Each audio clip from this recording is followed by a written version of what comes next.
So it's technically in some kind of windowed thing right now, but I'll fix that later. So calibrate controller. I didn't realize that this would be something that people would do with controller, but so many MMOs have sort of moved towards doing that. Elder Scrolls was a big one that did that. Oh, it's cool that it doesn't show the Steam message. It shows you like your little code that you might need for the game, which I haven't had to use one of those in a while, but it'll show that on stream and then everybody will have it. But I don't think it actually did. So basically, this is a game I've never played before, playing for the first time. Like a lot of these MMOs have been a great category for this flex format where I play something I haven't played before just to try them, and just in case they go offline one day, at least I can say I tried them. Then of course we can always make a full series out of them later. So what is my experience with the Final Fantasy series? Basically, oh yeah, it said before this too, like, as I was logging in, oh, there's maintenance on April 3rd and 4th, so what if I got unlucky and it was maintenance today? Then I would have been screwed. Like, that's the problem with going into these so blind that you don't even plan out details like that. Why would I know if there's maintenance? Because I don't play the game. I don't care. But that can really troll you, like with TCG Live. So my experience with the series is I've played a lot of the games, but I haven't really beaten too many of them. Sounds almost like I'm talking about Pokemon, where like I'll go through a first little bit. So I played like the first 3 briefly. I played it was in like some kind of bundle, Dawn of Souls for the GBA too. I played parts 1 and 2. It's confusing because whenever you said 2, people meant 4, because you know, in the US and international markets 2 was 4. They didn't release like some of them. I don't even know. Like, they released maybe part 1 and part 4 only, and that's not a bad choice because 4 is the one that I've beaten, and it is amazing. And I even did like some whole list back in the day, like where I did like best stories ever told in a game, and Final Fantasy 4 was near the top of the list because it is a great story. Golbez, Rosa, Cecil, all the crew. But that, what makes it even more impressive is that was at a time in gaming when it came out that big games barely had any story at all, or they weren't so verbose with it. So that was actually very impressive, and it holds up pretty well as a story to this day. So I beat 4, I beat 6, both were amazing. I don't think I beat 5, but I came very close to it. So why I chose to just go in the middle of the series like that is beyond me. And of course, a lot of them don't really have anything to do with each other. Like, they maybe take place in the same universe and stuff like that, but different time periods. I don't even know that part. But 7 is the one that you obviously hear so much about. You hear it compared to Ocarina of Time and this and that, but I never really felt the need to sort of, maybe I should get to the main screen. Well, I don't care. You hear it compared to Ocarina of Time, and you hear it sort of lauded so much. So I played like a very little bit of the beginning, but then I never continued it. It's almost like I'm a weird person where I like to save stuff like that, like Breath of the Wild. I've had it on my Switch since it came out pretty much. I even went on Craigslist to get a Switch because they were so hard to get at that point, just so I could have it. But then once I have it, I don't really feel like playing it, not because it doesn't seem good or I won't enjoy it, but because I don't want to just breeze through it and get through it so fast. I kind of want to save it for a rainy day and really look forward to it. So it's the same thing like with Final Fantasy VII. The only risk is you can get spoiled on stuff or whatever, but it's for such an old game, whatever. But no, I didn't play 7 at all.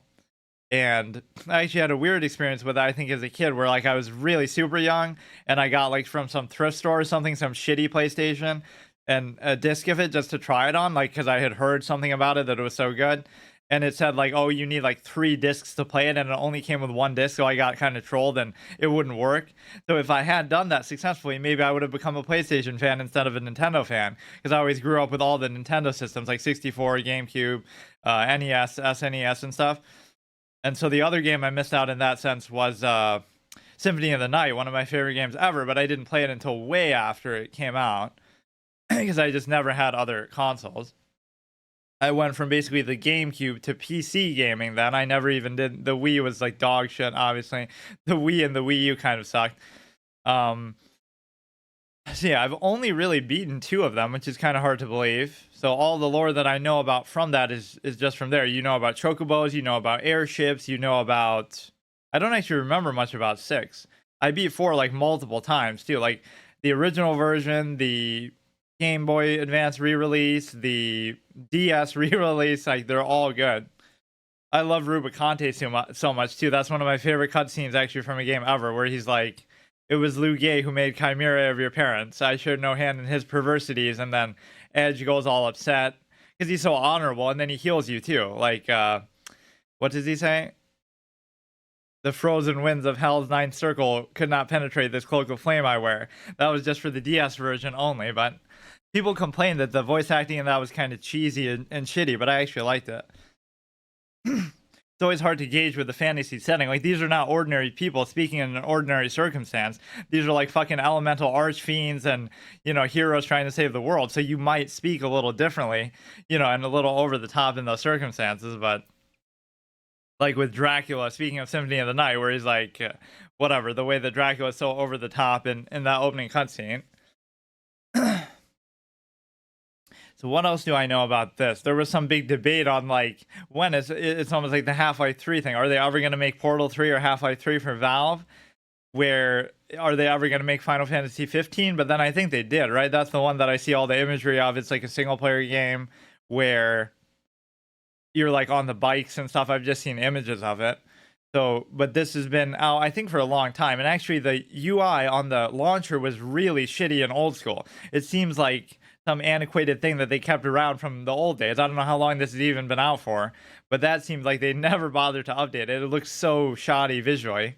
Like I'm playing EverQuest when it first came out or something really old school.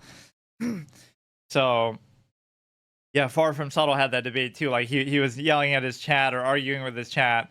Like they're going to call it Final Fantasy 15 when they come out with the sequel to the online or something. And then it ended up being obviously a single player game instead. So the reason why I avoid playing games like this at times, like Elder Scrolls Legends or Elder Scrolls Online, is the same reason. It's almost like I'm afraid of being spoiled on the lore in some way, in the sense that it seems like a silly reason. Like Elder Scrolls Legends is a card game. So as much as I love card games like Hearthstone and stuff, you would think it'd be right up my alley. But imagine being so worried about being spoiled on lore from the series that you don't play a fucking collectible card game, digital collectible card game. That seems like such a stupid reason to avoid it, but it's actually somewhat legitimate because I've never beaten Morrowind. Even Skyrim, I played 1,000+ hours, but there's still plenty of things I don't know about it, and I don't make an effort to beat it because that's the whole point. You just want to get kind of lost in the world and stuff. But yeah, whatever little tidbits of lore that it might give away, or certain enemy types, or any little minor things even, would kind of ruin it for me. So that's why I try to avoid that. Elder Scrolls Online, the same thing. And sometimes they sort of bastardize the lore too. Like if you play all the expansions of WoW, it kind of makes the Warcraft universe look a little less impressive and farcical with the pandas and stupid stuff that they pull out of the thin air, because they have to keep it going for so long. So I'm sure there's some of that stuff here too. They'll have to retcon stuff, they'll have to pull shit out of thin air that's not consistent with the series or doesn't seem to fit, just to invent the next conflict, the next raid, the next expansion. They're going to just keep the game going forever if people keep playing it. So they never intend for it to go on that long. And then what else? Yeah, that is kind of a hilarious thing. I avoid playing a card game because I'm worried about getting spoiled for the main series and the lore. But what's the other one? Yeah, like even this, like what if it spoils something about Final Fantasy VII or one of the other games that I would look forward to still playing? It'll give away not maybe like story elements, but like certain technology, certain items. Oh yeah, that sword I had in Final Fantasy Online, we get it in Final Fantasy VII. What an exciting epic moment, but now we're kind of jaded to it because we've already seen it before and stuff like that. So you do have a custom cursor. And the one thing just on my MMO discussion, like with WoW Classic, I was just talking about, the whole point of it is, and that's what I've heard about this game, is it's like, oh, it's the best MMO ever. It's the best MMO now. The point is that the way to do it the right way, in this day and age especially, is you should be able to have a complete and great experience, even playing a game solo in a single player way, and then the multiplayer aspect should just be a bonus. It shouldn't rely on it. And of course, people always misframe that as me saying, oh, I hate the multiplayer element, or it's shit, or I hate raiding, or whatever, when I obviously don't. Or even that, oh, haha, you're not good enough to do it, that's why you don't like it, even though that has nothing to do with that. Because if I was playing a single player game with the same sort of content, I would just take my time with it and do whatever anyway. So we're not going to use a controller. And I don't know how to actually go full screen here. Oh, all these menus are so antiquated. This does not look like a modern 2023 menu, does it? That's just my immediate reaction. It doesn't matter as long as the game looks good, but it's weird that they would... I need a 1920 here. What is this? Actually, I don't even know about the hertz thing. What should the hertz be? 180, 360. Huh. Very rarely do games actually make you have to worry about that. How many hertz is my monitor? I genuinely don't even know. Hang on. I should have probably done the intro on this screen, but I don't want it to like start a cutscene or something. You never know when you first open a game. Yeah, this seems like maybe one of those more story-focused MMOs. Maybe one that's like is more single-player conducive. Let's see, where does it say this? Display settings, advanced display settings. 360 hertz. Wow, we learned something new today. Okay, we'll do that. And of course, this is the same music that you get on a lot of title screens like Final Fantasy IV. I don't know if they reuse this through a lot of the other games or not. 100% HD standard. I don't know what that really means. Like the way the magnification makes it seem as like it's just zooming in arbitrarily, but it must be scaling properly. UI size 100%, full screen. Okay. 360 FPS, refresh rate. Like, limit frame rate when client is inactive. And it's not really going to be inactive, so it doesn't matter. Limit. Now, I don't want it to, like, bug out with me doing that. I don't know. I'll just leave it, I guess. Yeah, at least we get full screen. It should still be capturing fine. Apply this resolution. Yeah, now it looks better. Now it looks like a modern game. Don't these menus just look scuffed, though? Play sounds when window is not active. And I wonder, is there a way to go back and play classic Final Fantasy Online, like the original version when it first came out? I always love when games let you do that. So I didn't subscribe, I don't think, although I can't remember now because I downloaded it a couple weeks ago. I just bought the game itself on Steam, but I didn't buy like the latest expansion and stuff because I didn't think it would really matter. I'm just going to do the, you know, some very basic stuff. Play sounds when window is not active.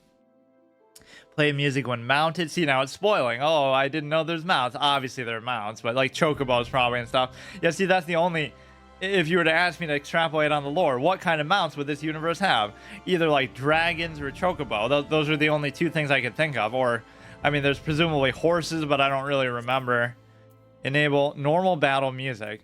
Is it going to be turn-based? Like, oh, that'd actually be weird. I don't even know. I feel like it's not, though. Enable city, state, BGM, and residential areas. I mean, as opposed to what? I guess I'll leave it off for now and then see. Self, party, NPCs, speaker sounds. Fuel check. Why is it so obsessed with the controllers, dude? They really cater to console stuff. High laptop. Are you trying to insult me? High in desktop would be... I can't handle it. How does it even know, dude? No game ever identifies that I'm using a laptop. It is actually trolling me. I mean, I guess I'll take its word for it, but you shouldn't really have to make that concession. Laptop streamer, PC gamer, hardcore gamer, by the way. Dynamic resolution, optimal performance, beta. Wet surface effects, disable rendering of objects when not visible. Use low detail models on distant objects. FFXIV, okay, I don't really care too much about all this. Low detail models on shadows, why?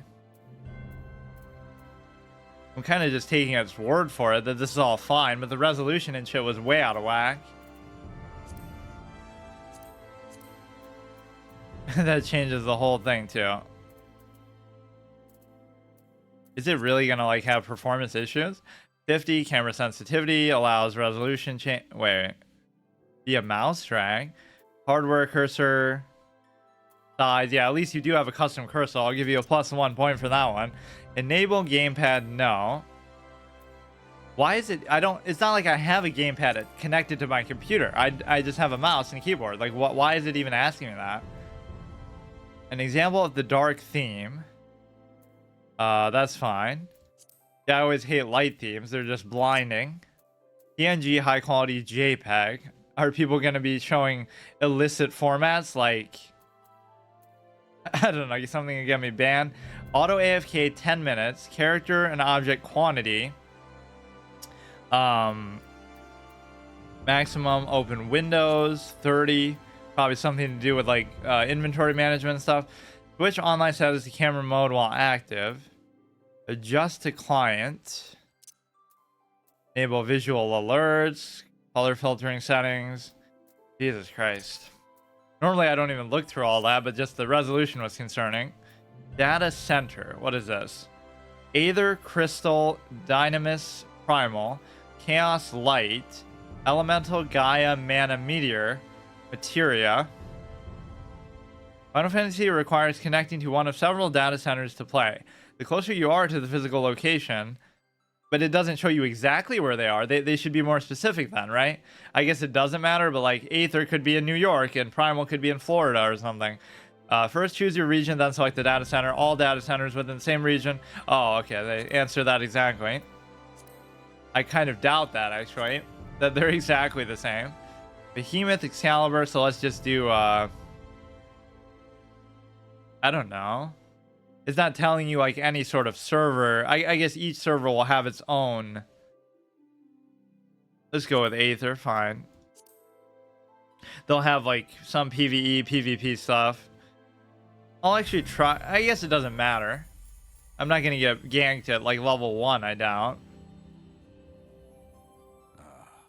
Hydaelyn. A vibrant planet blessed by the light of the crystal. Amid azure seas, encompassing the westernmost of the 3 great continents, there lies a realm embraced by gods and forged by heroes. Her name, Eorzea.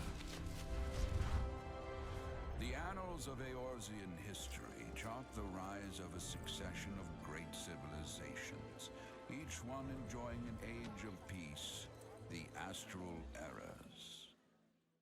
To date, all have proven ephemeral.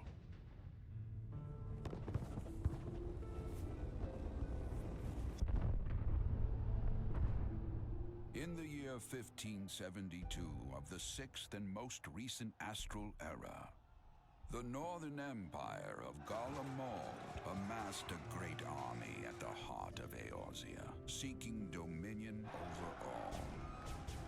Rising in desperate resistance, the forces of the Eorzean Alliance met their would-be conquerors in the field. Yet, even as the battle raged, the lesser moon, Dalamud, was plucked from the heavens through imperial machination. From its core emerged the elder primal Bahamut, who unleashed his fury upon the realm.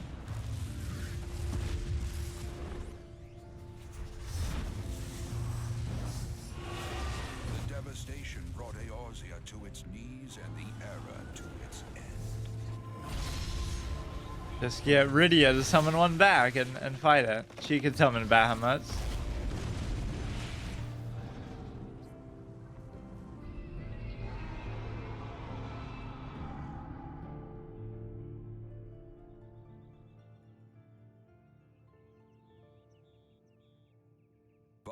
Years have come and gone. The light of life still shines upon Eorzea. Man labors tirelessly to raise himself from the calamity's ruin.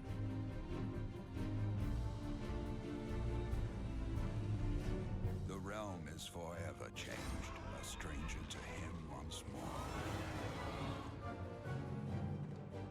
Yet heedless of what lies ahead, he shall press on.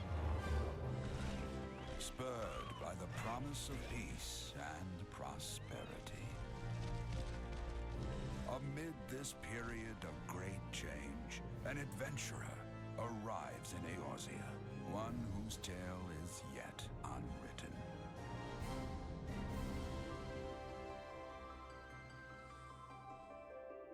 Class selection here. So I normally do permadeath classes, but here I'm so confident that I'll just do one character and say that's. May he ever walk in Guy talks weirdly slow.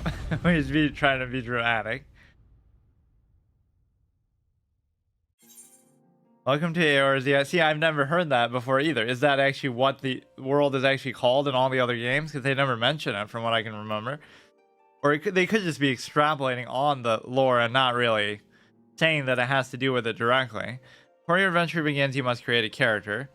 Genova, I know that somehow from some Final Fantasy VII reference. Like, they did the whole Advent Children and stuff, so maybe that would have spoiled me, but I don't even remember it. I did see it.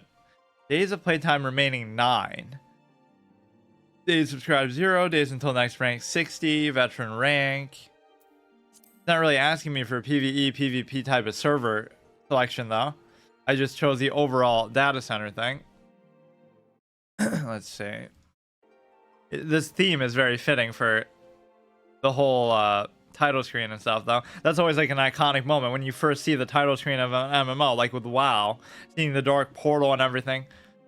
There was nothing really too visually impressive on the screen, but it's more like just the music was nice.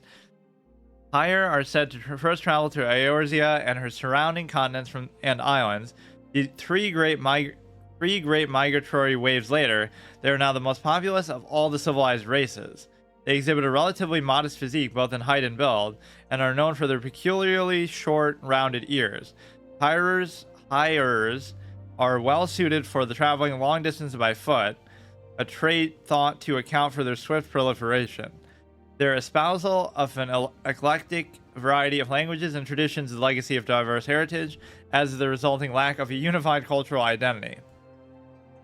Okay. How many are there? 1, 2, 3, 4, 5, 6, 7, which you won't be able to do these unless you pay for them, I guess. At least let me read what they are, so that would entice some people to actually want to pay for them. In former times, the Elizin, so basically this is the generic jack of all trades, like you're good at everything possibly. In former time, this will probably be good at magic. The Elizin were the sole inhabitants of Eorzea, claiming to, so basically like trolls and WoW, the original that turn into night elves and blood elves and everything else, and then all the rest come from the Titans and the Vicryl and shit, claiming dominion over her. Traditionally a nomadic people, the tall, slender Elizin believed the realm to be theirs by divine right. Well, it was theirs just naturally because there was nobody else. Unfortunately, this belief made the eventual appearance of the higher in their multitudes akin to an invasion, and a long history of conflict ensued. Ultimately, they diverged into two clans that exist today. The Wildwood Elizin took to the forest to protect their homeland, while the Dusk White Elizin withdrew to caves and subterranean, opting instead to avoid all contact with any but their own. So they basically gave up. Lalafell, a wee people sporting short, rotund bodies. Lalafell appear as no more than children to the eyes of most. Many of these nimble little folk hail from the islands of the South Seas, where they practice simple agricultural lifestyle. This would be like RP professions type race. It was not until the opening of the maritime trade routes that the gradual migration of the Lalafells to Eorzea began. Now one of the most well-established races in the realm, Lalafells can be found in great numbers in nearly every city. Through Lalafellan culture, places great emphasis on blood relations, individuals are known for getting along amicably with other races. So the only odd one out is the Elizin don't like other races. miqo'te. The ancestors of the miqo'te made their way to Eorzea during the Age of Endless Frost, traversing the frozen seas in pursuit of the wildlife upon which they subsisted. I don't actually know what that word is. An adaptation to a hunting lifestyle has fashioned them to a keen sense of smell, powerful legs, and a tail which provides them with exceptional balance. We saw one of those in the opening cutscene, walking by and making some cute little expression. miqo'te are known to be very territorial, and many individuals tend to lead solitary lifestyles, particularly males. Seems like it'd be fitting for a druid, but you could presumably be a bunch of other classes too. Traversing the frozen seas in pursuit of the wildlife. So like this would be balanced. This would be, let's say, a mage. This would be like good for merchants or professions. I'm just assuming. This would be some kind of druidic race. Rogadin. Known for their brawny builds and piercing eyes, probably a warrior type. The Rogadin are the largest and most rugged of Erosia's races. The majority of the realms Rogadin belong to the Seawolf clan. Everything is to do with water. Every single one of these descriptions mentions they came from the water, or once the water opened, they migrated. A maritime people who earn their keep on or by the sea, be it as sailors. You can roleplay as Stardew Valley with these guys, or you can roleplay as Sea of Thieves with this. Which one? Fishermen or pirates. Comparatively fewer in number are the Hellsguard, who are known for their earnest demeanors and can often be found working as bodyguards and smithies. Aura. This one's at least easy to say, even if it's split in 2 words. The curved horns and beautifully patterned scales that characterize the aura give rise to speculation that members of the hare-like race, native to the far eastern continent of Othard, are in fact the progeny of dragons. This, however, has long been disputed, with scholars citing several distinct differences between the 2 races as evidence of decidedly dissimilar roots. The first and foremost being the enhanced and spatial recognition granted by aura's cranial projections, traits not attributed to the draconian horns, and the second being the gross disproportion of body mass between auri males and females, a trait widely unseen in dragons. Oh, and you can't even read those 2, right? So, I mean, this one seems to suit me, just as far as being a Magic fan. For a while there, I was dissuaded, right? Imagine being so obsessed with playing mages and sorcerers in games that you establish a contrarian tendency to say, like, okay, now I'll stop playing as them and I'll make a point to play other classes just to avoid it. So now I've become known for not playing them, so now I'll go back. Like with Diablo 4, I with no remorse just played a mage and just said, fuck it, I haven't played one in a while. Oh, she looks quite good. Yeah, let's actually do a female mage. And, well, standing pose, emotes. So, race and gender, environment. Oh, just to see them in different backgrounds. Kind of spoiling what some of the areas will look like, too. Yeah, I really don't even know what the combat system will be like. Imagine if it was turn-based like a lot of the older games, but I know like some of the newer games, even the single-player ones, were sort of more a hybrid between turn-based and real-time action, or even they just went full-on with real-time action, almost like a Kingdom's Hearts type of thing. Adjust time of day, which you can't even do. Oh, here. Midday, evening. So we will be exploring and just kind of derping around a bit, but of course if I die, it's all over. I'll only give myself one chance here, so I'm not going to fuck up. And usually at the beginning, it's not like it's super hard, but then I say that, and which one did I fail at? EverQuest a couple times, but see, you can either do it one of 2 ways, right? Either just one character, period. Of course, nobody does any of this besides me. It's just my format, but... Or you could do like one for each class or one for each race. I don't really like the race one. It makes more sense to do like one life for each class. So if I play a mage and die, then I can play, yeah, I can never play a mage again kind of thing. Or at least for a very long time. So use their jobby. You have to lock this in first. I kind of like how she looks by default. And clearly nobody would ever use that because they would all want to customize it. So that's like a good opposite interpretation thing. Never use the base model because everybody else might be using it, but because they feel that everyone will be using it, they'll change it. So by not changing it, you get the most unique one of all. He agrees.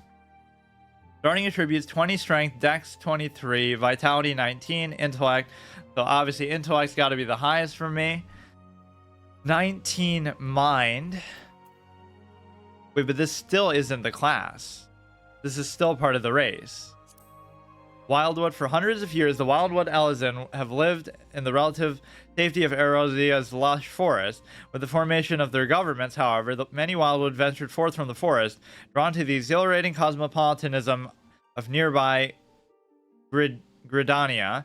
There is minimal... Oh my god, they're trying to use a lot of big words. They're showing off. Dimorphism between the 2 genders, though males are generally considered to be milder and more chivalrous in demeanor. Among their dusk-white brethren, Wildwood Elezen are referred to as greens for their love of the forest. Well, this overlaps with how much I love green as a color in Magic the Gathering. Centuries ago, a number of Elizans sought out life and peace and seclusion in the depths of Erosia's caves and caverns. This sounds kind of cool though too. Today they are called the Dusklight, though their wildwood cousins are known simply as the Greys for their preference of darkness and stone. The cave-dwelling ways of... This almost sounds like you're the Falmer. You're the bad guys.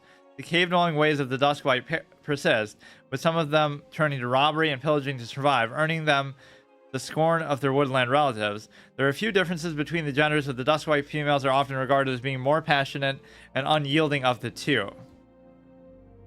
Strength, whichever one has higher int. I really like her character model though. You know what, this one sounds cool though.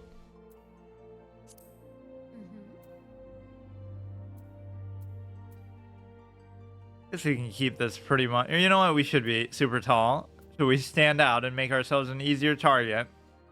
There are some games where that actually does become a factor, like you're an easier hitbox. Like gnomes and WoW are such a troll. They're such a tiny hitbox that you can barely see them, and it's so much harder to click on them and stuff sometimes. Height, face. Give me like a randomizer thing. I don't really care about all these kind of things, but now I'm gonna want the base one back. Like, what if I go back? Will it give me that one again? It won't, will it?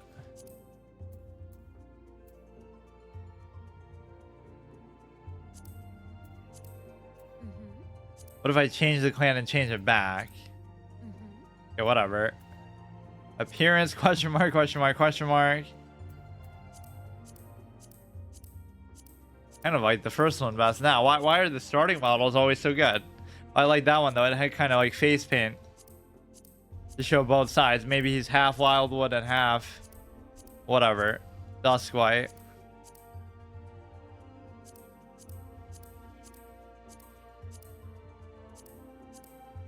Okay, which of these is good? Yeah, I'll do an extra bonus hard mode challenge too. You have to play the game in first person perspective.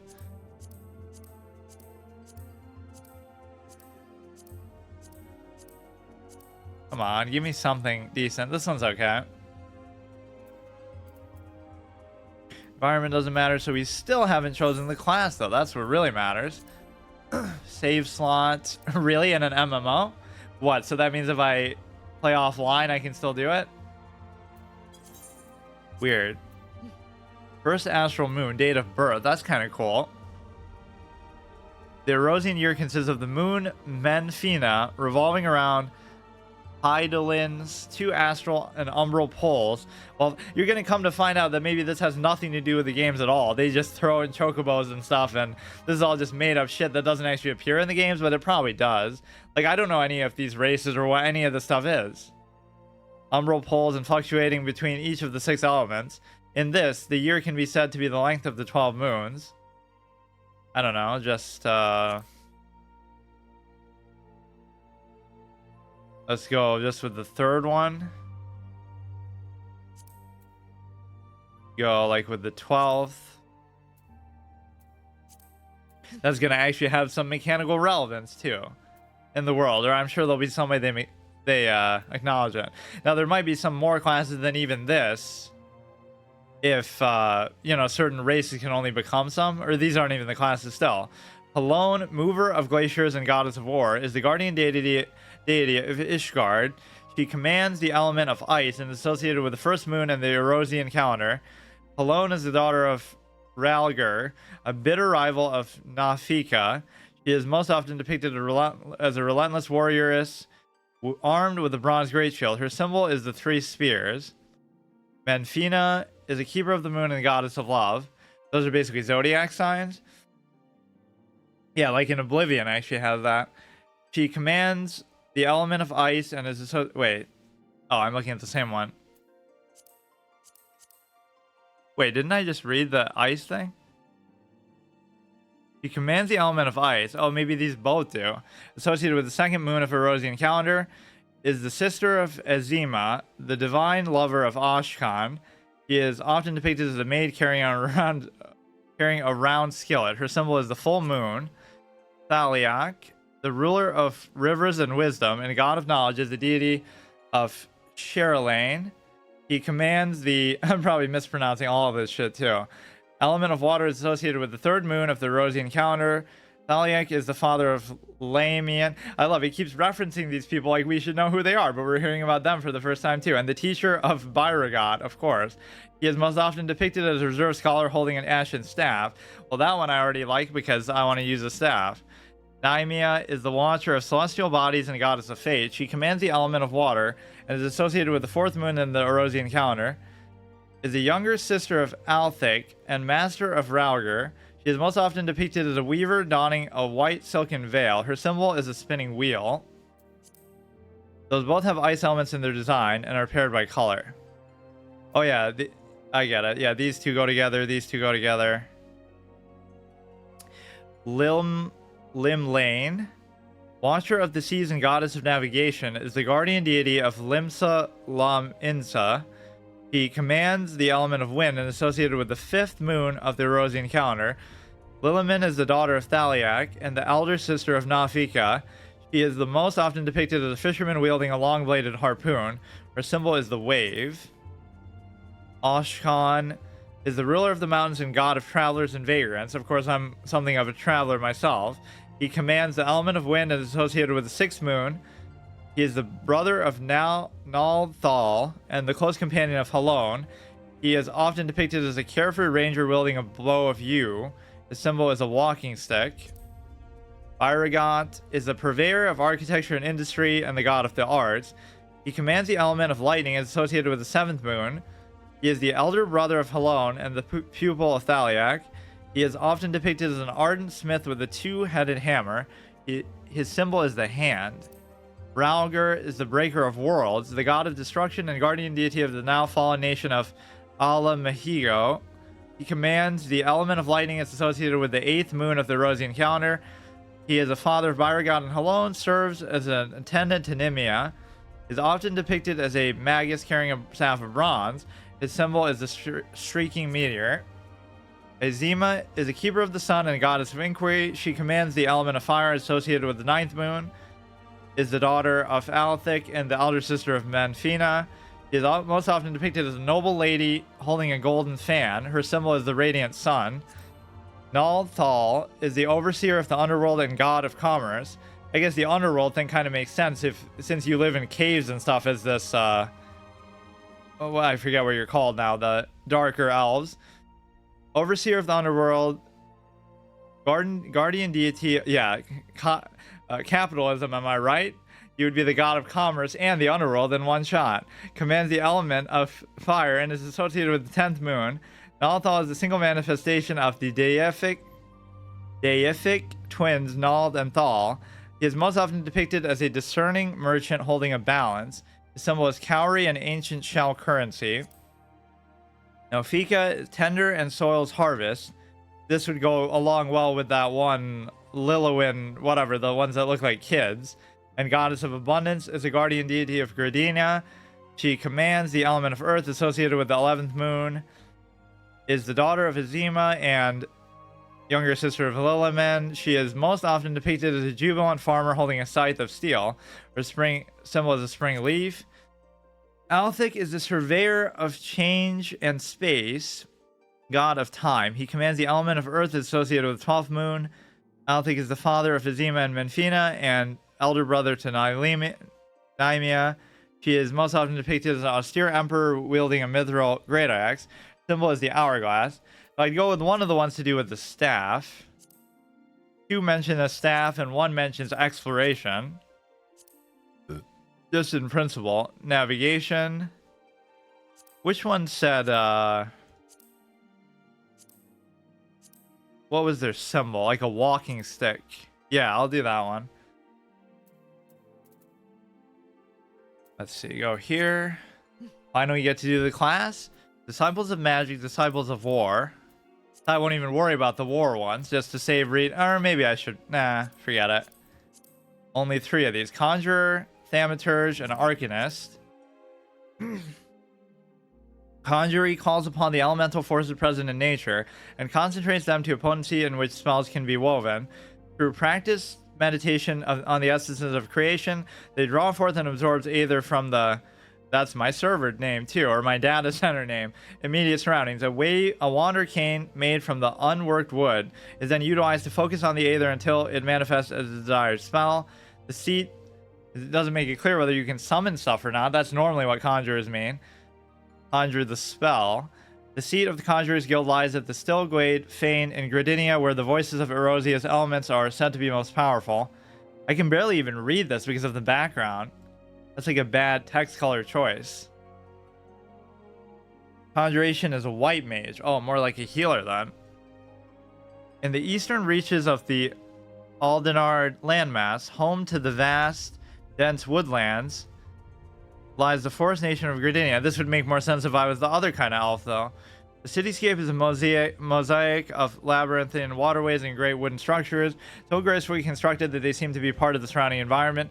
Favorite goddess of the citizenry is Nofika, the matron, but great faith is also placed in the wisdom of the seed seers, young oracles who guide the nation based on the will of the forest elementals. You can see what their endgame gear looks like if you click on the job button on a tire at the bottom right. Oh shit.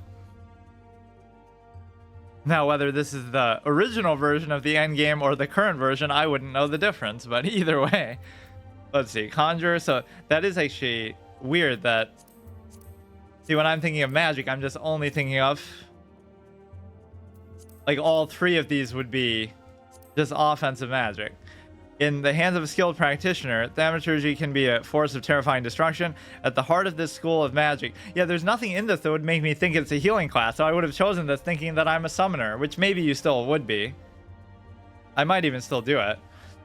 Thaumaturgy can be a force of terrifying destruction. At the heart of this school of magic lies the ability to call forth and command the latent aether within oneself through deep introspection. Then to mold the aether into sorcery, the thaumaturge uses a scepter or staff, within which is housed a medium and natural stone imbued with magical properties. The bustling commercial hub of Ul'dah sits amid the desolate desert landscape of southern Aldernard. Whatever, culture is known for its affluence, and the wealth of the nation comes in large part from its abundant mineral resources and clothing craft industry. Though it is the Sultana who claims sovereignty, the true powers wielded by the Syndicate Council, most elite and influential. Nathal is the nation's patron deity, and the two great halls devoted to his aspects lie in the east and west of the city. Equals Black Mage, equals Summoner, Arc. Weird, that is kind of a bit of a opposite of what I always expect. I always think of Conjurer as a Summoner. Adepts of the Arcanum derive their might from symbols of power born of the geometric techniques hailing across the southern seas. Held within the occult grimoires, these symbols lend shape to the Arcanist Aether, thereby allowing them to produce myriad of powerful spells. Using the self-frame symbols to unlock the latent power within the gemstones, they're also able to summon forth, okay, at least this one mentions it, for the familiar known as Carbuncle to carry out their bidding. That makes it sound like you can only summon one thing. On the southern, probably just at the beginning. On the southern coast of the island of Vilbrand, under the shadow of the ancient cliffs, worn by the restless onslaught of the... Let's look at a different background while we do this. Shadow of the ancient cliffs of the sea lies the Thalasscracy of Limsa Laminzia. Its economy driven primarily by shipping, but boats... I'll actually probably do this one because Does this mean that, like, based on the class you choose, that's probably... Yeah, and city-state. I thought you would start in, like, some caves just because of the race that you are. Or, like, you'd start in the woods if I chose the other elf. For now, you unlock more. Fishing, smithing industries as well. To maintain the safety of its maritime routes, the city employs a formidable navy known as the Knights of the Barracuda. Even so, pirate bands run rampant in nearby waters, reaving and pillaging. The witch, well, I shouldn't choose it just because of that. I'm kind of intrigued actually doing this one, because if I keep healing myself, I'll never die. That'd be interesting. So I go in saying I'm going to play a mage. Well, let's play a healer instead. This one, so this would just be more offensive firepower. That would be my normal instinct to play. I won't do an Arcanist just because that's kind of cheese where you can always hide behind your pet. I'll actually do this one. Starting city is tied to the job. Okay, that should be good. Selected Genova as your starting world. Proceed. Actually, I didn't select that, but it shouldn't really matter. It's not really saying anything about like PvE or PvP stuff, so I assume it doesn't really matter right now. There's another name for the server on which your character will reside. Once you've chosen a home world, chances to move to another world will be limited, so if you've made plans to play it with friends, make sure you choose the same one. Worlds are divided between 9 different data centers based on the location of servers to ensure fewest latency issues. Okay, we already did that part. Character name. Oh, you get a first and last name. Let's see. What was the one I did in like Star Wars Online? Like some kind of a liction to play into like the whole Sidious, or like you take like a negative word and turn it into a positive one. Because that was like a healer class too. I don't know. Let's see. I don't have as many RP names for female characters, I guess. Actually, this might be one of the only ones that I ever had. Here, let's combine the two. Both forename and surname must be between 2 and 15, hyphens, blah, blah, blah. Also, the name of an MMO. Wasn't it at one point Terra, I think?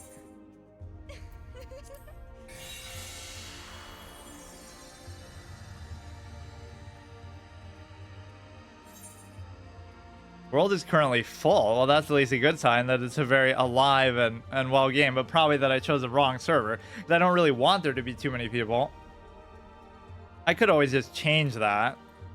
But I guess it probably doesn't matter. 12th Moon, Dusk White. I'm sure there are other classes too that just weren't available to my particular race. That's how pretty much all of these games work. It'd be cool though if it still shows you them, even if they're like grayed out.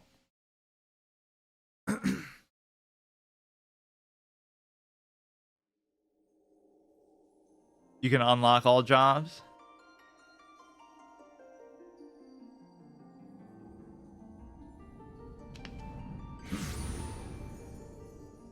They really want to show off this theme, huh? I can't blame them. This is like the Kingdom Hearts dearly beloved thing.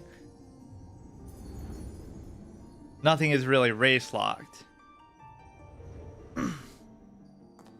Here.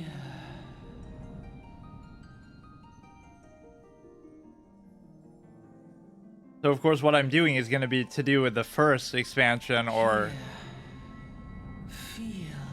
the earliest content anyway.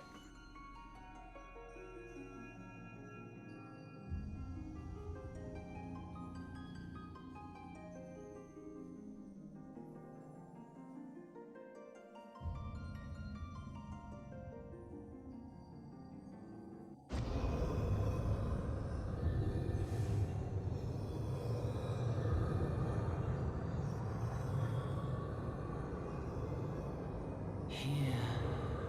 Feel. Think.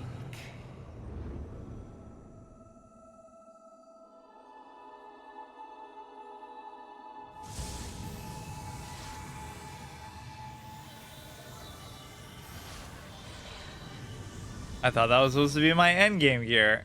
They're already giving it to me.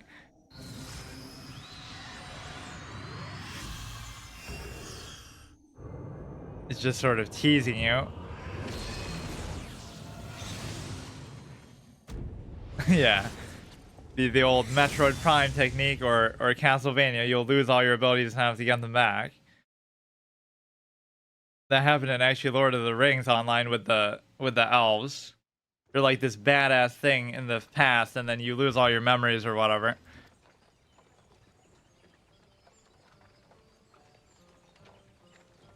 Starting on a wagon like Skyrim. It's not going to be voice acting for like every little thing. You're moaning in your sleep and sweating buckets. Graphics are pretty good. That'll be either, I reckon. Some are more prone to sickness than others, and I'm even on laptop settings as opposed to desktop. I love how it did that to me. I don't think any game has ever acknowledged that I'm using a laptop. Trying to rub it in my face, like you're not ready for using desktop high settings, as if that really should matter. No need to fret though, you'll soon get used to it.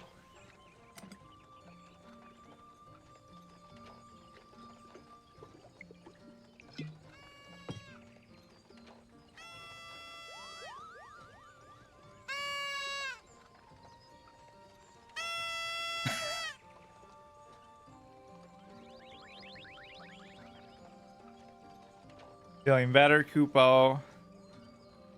You can see us. I had a feeling you could. Furry creature. Moogles. We live in the woods. Yeah, who needs this wagon? Just ride a chocobo. It's like one of the only things I know about the universe, probably, too. I'll keep bringing it up. Airships and chocobo. Normal folks can't see or hear us, which makes you special. There's a graphical overhaul coming in like a year or so. And seeing it, yeah, when did this game even come out? And seeing as how you're special, maybe you can tell us something. The wood's been restless of late. Lots of strange things happening. Have you a chance to witness anything suspicious? 10 plus years? Wow.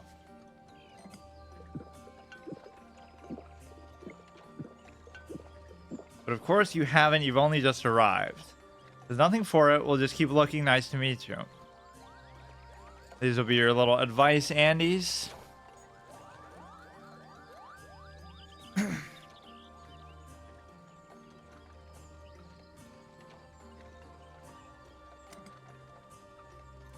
He thinks we're hallucinating or something.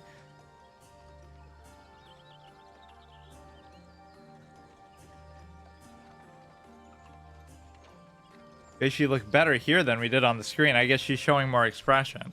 Still a fair way off, in case you were wondering. Seeing as you're awake now, how about you keep me company till we get there? In what way?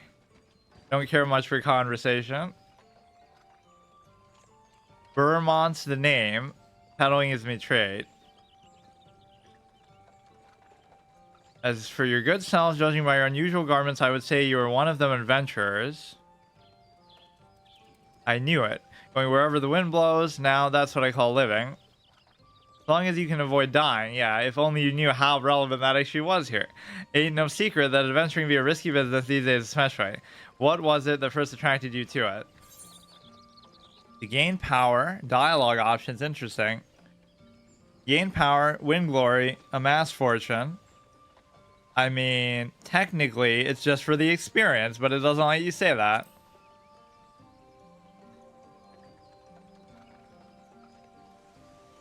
Not that I'm trying to be a dick. Well, if you aren't inclined to tell, I ain't about to pry. May as well be, I'm a chatterbox, but he sure as hell ain't no busybody. All have a secret, me doesn't. I'd rather they stayed secret, which is why I don't get sticking my nose where it isn't welcome. Haven't talked to a drunk guy on a moving vehicle since The Walking Dead, where that guy's telling Clementine Lee's gonna get you killed or whatever. He's being like a dick, but trying to help her. Just remember, though, there's more important things than fortune and glory. I just said that by saying ... such as breathing. No point. Yeah. Just don't die.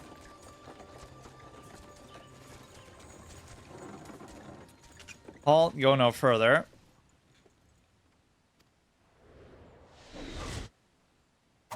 Oh, is it a chocobo's pulling the wagon?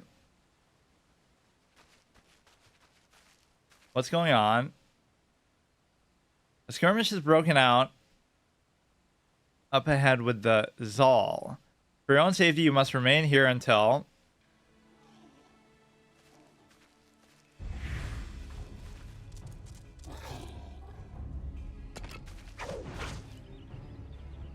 Bloody hells, we shall hold them here, try to break clear.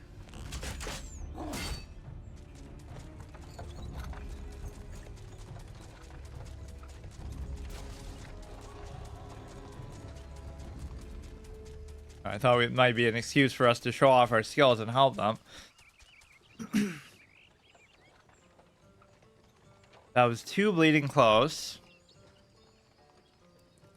Nice of the Zal to send us a welcoming party. Joking aside, this won't be the last time that you meet with those feathered fiends, so just take care. This guy's gonna turn out to be some leader of a country or some major lore character who's just in disguise right now. By the by, is this your first trip? You can take that in a literal sense. It's my first trip anywhere in this whole thing. Is it? Well, then the journey... Iterant? I don't even know what that is. Out of your destination. The city of Gridania lies slap bang in the middle of the Black Shroud, the biggest luscious forest. and of Eorzea. Though it isn't as lush as it used to be saying that. Yeah, you would think I'm the other version of the elf who loves the woodlands. The destruction prompted here, there wasn't actually an option to start in like a cave-like area that would have fit with this, what they described. That's just where I grew up, I guess. Unneeded encouragement. Birdman raids have become a daily occurrence. At long last, the forest nation blessed by the elementals. The Black Shroud, the ancient forest, close to the heart of Eorzea. Beneath the boughs of its towering trees lies the woodland city-state of Gridania.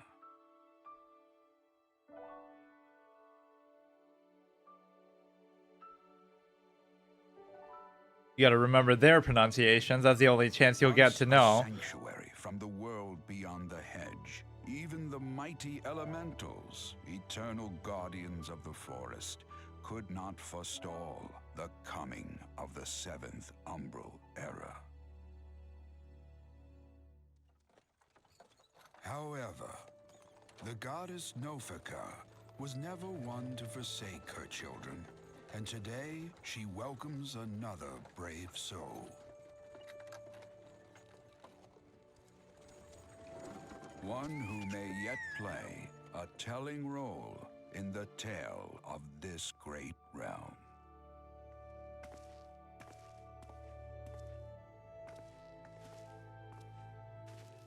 Here's where we part ways. I'm off to the market to deliver my wares. Sends back to the high road for me.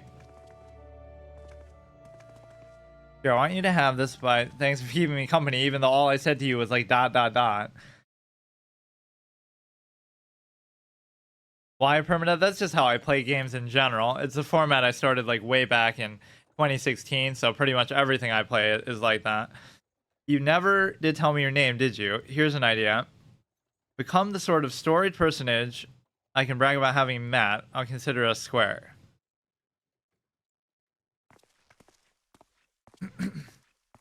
May the matron take her to her bosom, that she may never want. And in her heart, sow serenity, purity, and sanctity.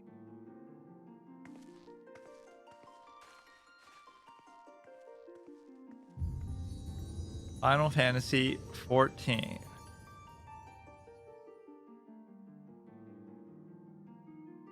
Will they ever make a 15? Which I think is that single player one that they made, but like, will they make a sequel to this as far as an online? I think they talked about doing that at one point, but then they never actually did. They probably just kept updating this one.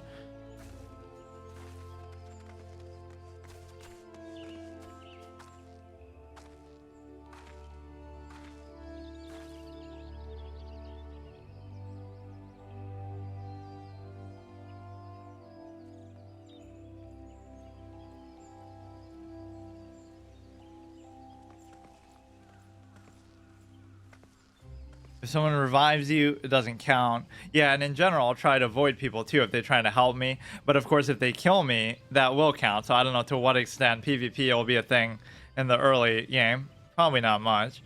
You there? Yes, you. Your face is not known to me. Newly come to the city, no doubt.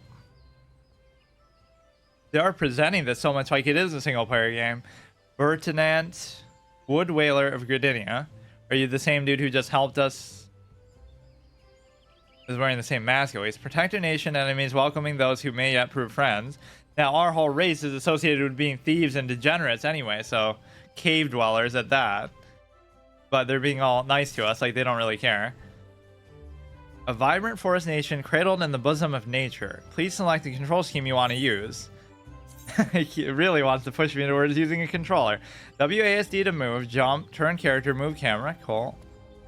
When you're ready, speak to Bertinant. How about we just don't and just wander around? Probably get myself killed early. Oh, it's gonna force me to? Fine. Open the Final Fantasy Lodestone player guide. No. Didn't you hear me? Okay.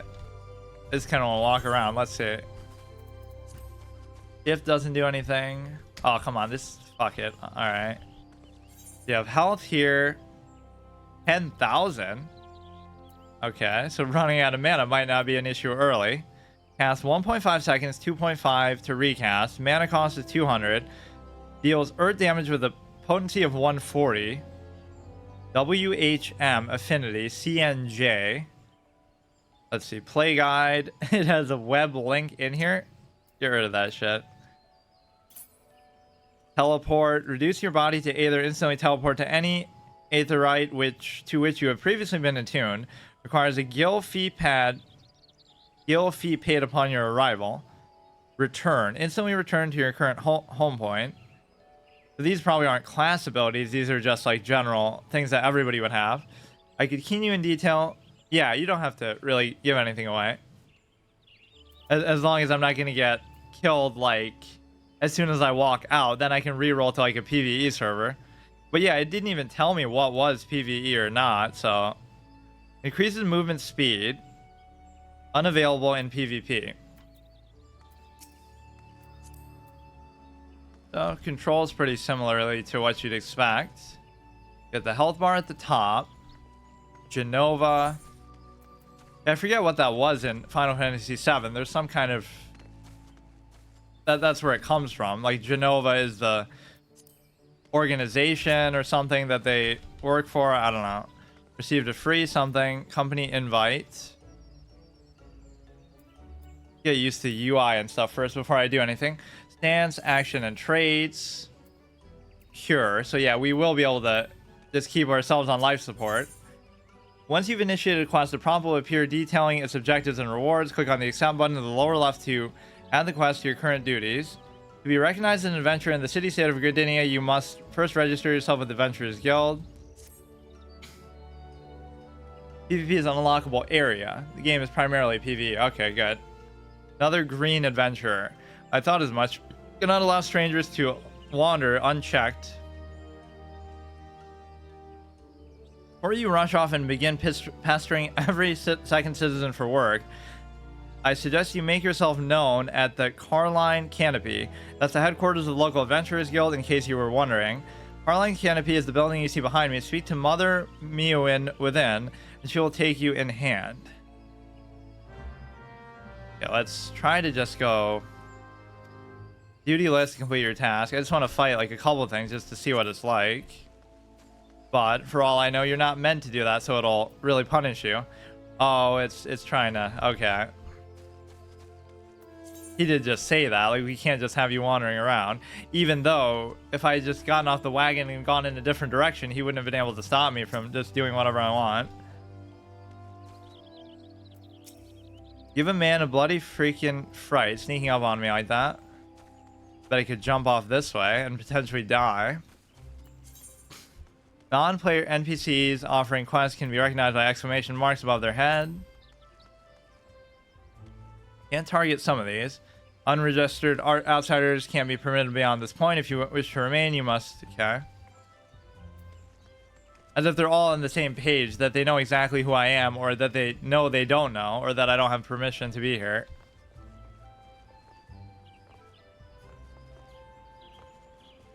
I don't know if that's a player who did that or what.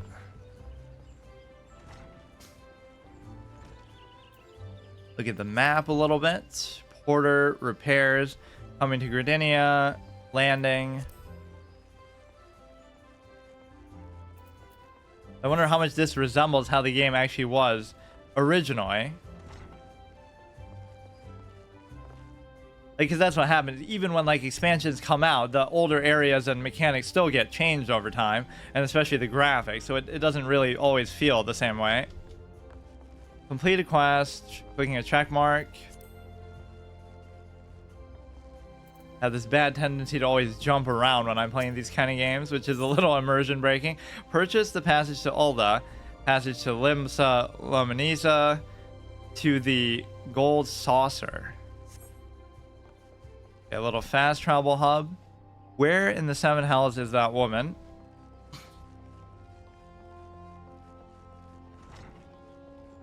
Imagine you use a two-part name and your name is still taken. Like both your first name and the last name match with somebody else. That would be amazing. New in town A. You and me, we must be fond of the road indeed to brave a journey to this godforsaken city. It doesn't seem that bad. Oh, did I manage to escape from their NPC trap? I guess not. That's just the same thing. Okay, let's talk to the chick.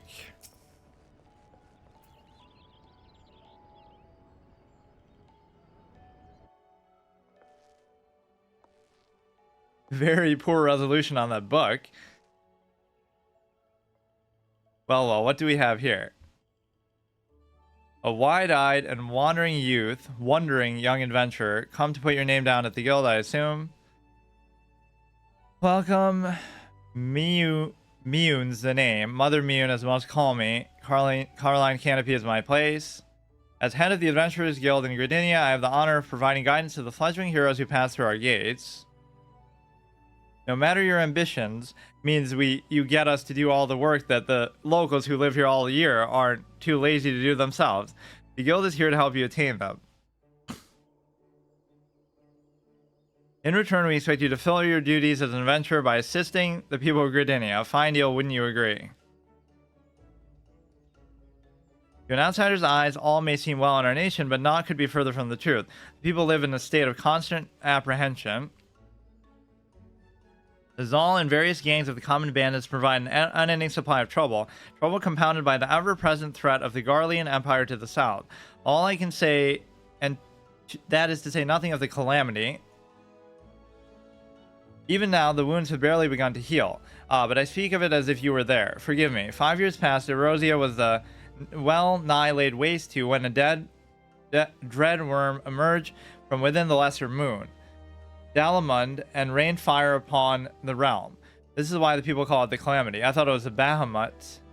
Scarcely a square malm of the 12's wood was spared the devastation. Yet despite the forest's expensive wounds, not a soul among us can recall precisely how it happened.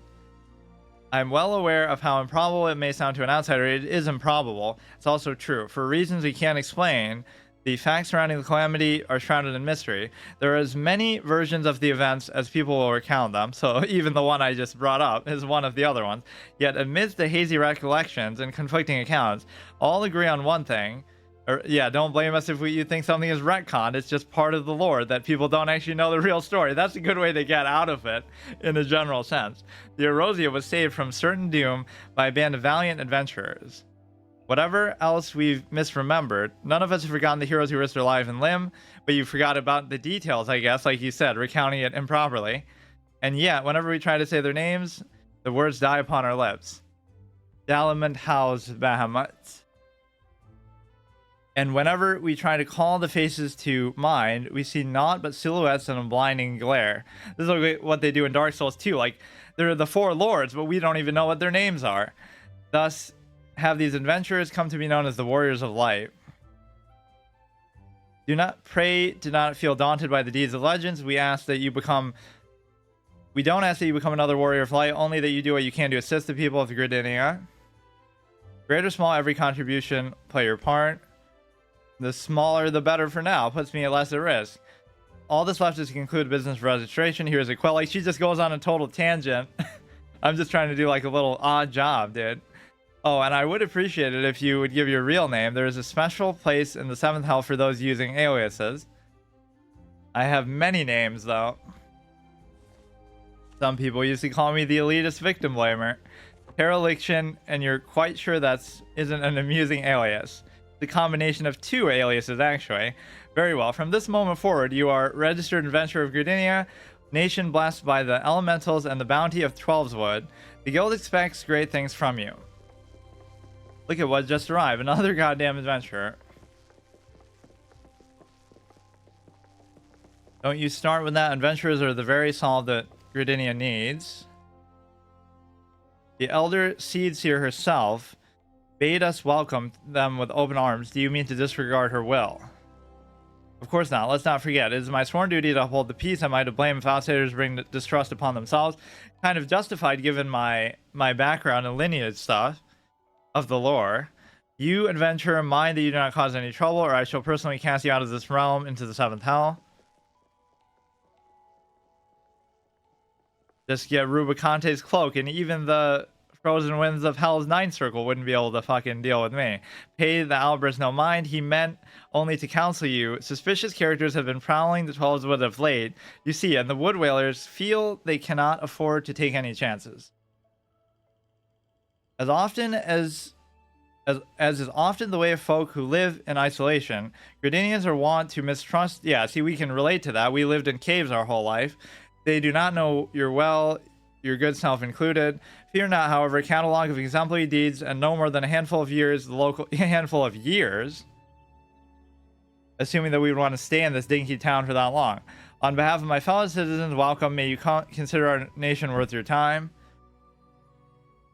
Now then, we may depend on Mother Miqo'te to teach you a few things every adventurer should know. Yeah, the only way you stay here for years is if you actually die and get buried here. How about that? Concludes the introductory tutorial. You have taken the first step as an adventurer. This kind of text seems familiar to me somehow. Like I've seen this UI somewhere. I must have seen a clip of the game at some point, but for the most part, I don't even know what the combat system is. Like, it's obviously not going to be turn-based like the old school games. Listen well to the wisdom, and then go forth and discover the incredible adventures that await you. Level up, okay. I assume these abilities are just going to come on their own, because we saw that in the spell book. Duty. Kind of just want to wander around a little bit, but that can, of course, get you killed, too.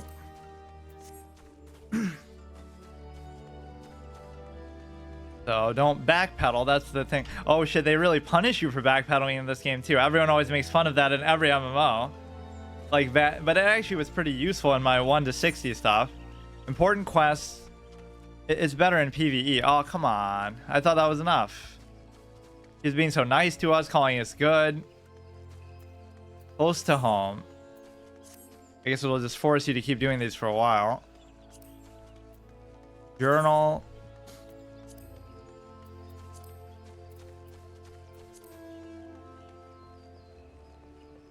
Oh, we have to pick up a quest, then she'll let us go, probably. Miqo'te, the proprietress of the Carlin Canopy, wants you to perform 3 tasks that will help you earn the fundamentals of adventuring. Let us begin at the beginning. Now that you're a formal member of the Adventurers Guild, we must make sure you have a firm grasp of the fundamentals of adventuring. To that end, I have 3 tasks I wish for you to perform. Your first task is to visit the Aetherite. The massive crystal stands in the middle of the Aetherite Plaza, not far from the Carline Canopy. As a device that enables instantaneous transportation, it plays a key role in the life. So basically, you can hardstone back. Once you have located it, touch its surface. A member of the Wood Whalers will be present to offer further instructions. For your second task, you will visit the Conjurer's Guild. No better place to learn the arts of conjuring. Speak with Medell, and she will explain the benefits of joining the guild. For your final task, I will have you visit the market, so basically nothing that will let me leave town. Visit the hearts of the market of Old Gridania's commercial district. I like the story emphasis that they're putting, but it's more just like, you know, you want it to be there, but you don't want to be forced to do it, but I get it. It's the early game. There you will find weapons, armor, various things. Like, if I'm willing to put myself at risk, even under this pressure and circumstance, where I only have 1 life, then let me do it. More markets selling good. Speak with Parse Montret and listen to his counsel. The master merchant can be uncooperative at times, so be sure to offer him one of my famous eel pies. It's going to be the same guy somehow. Like so many men, is much more charitable when his stomach is full. Here, I made a batch not too long ago. Just bending over backwards for some random adventurer here. Reeks of desperation, this town. One more thing. Should you happen to come across any citizens in need, don't be afraid to. Yeah, but not if they ask me to go outside town, because I'm just not allowed to do that.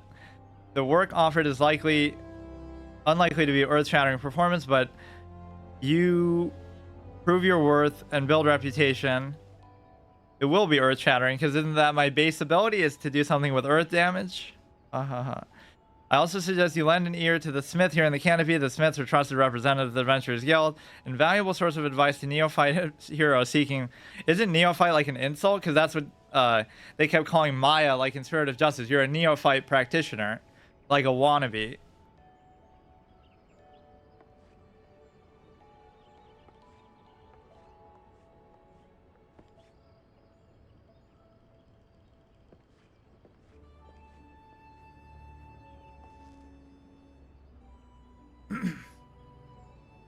Okay, let's explore town a bit.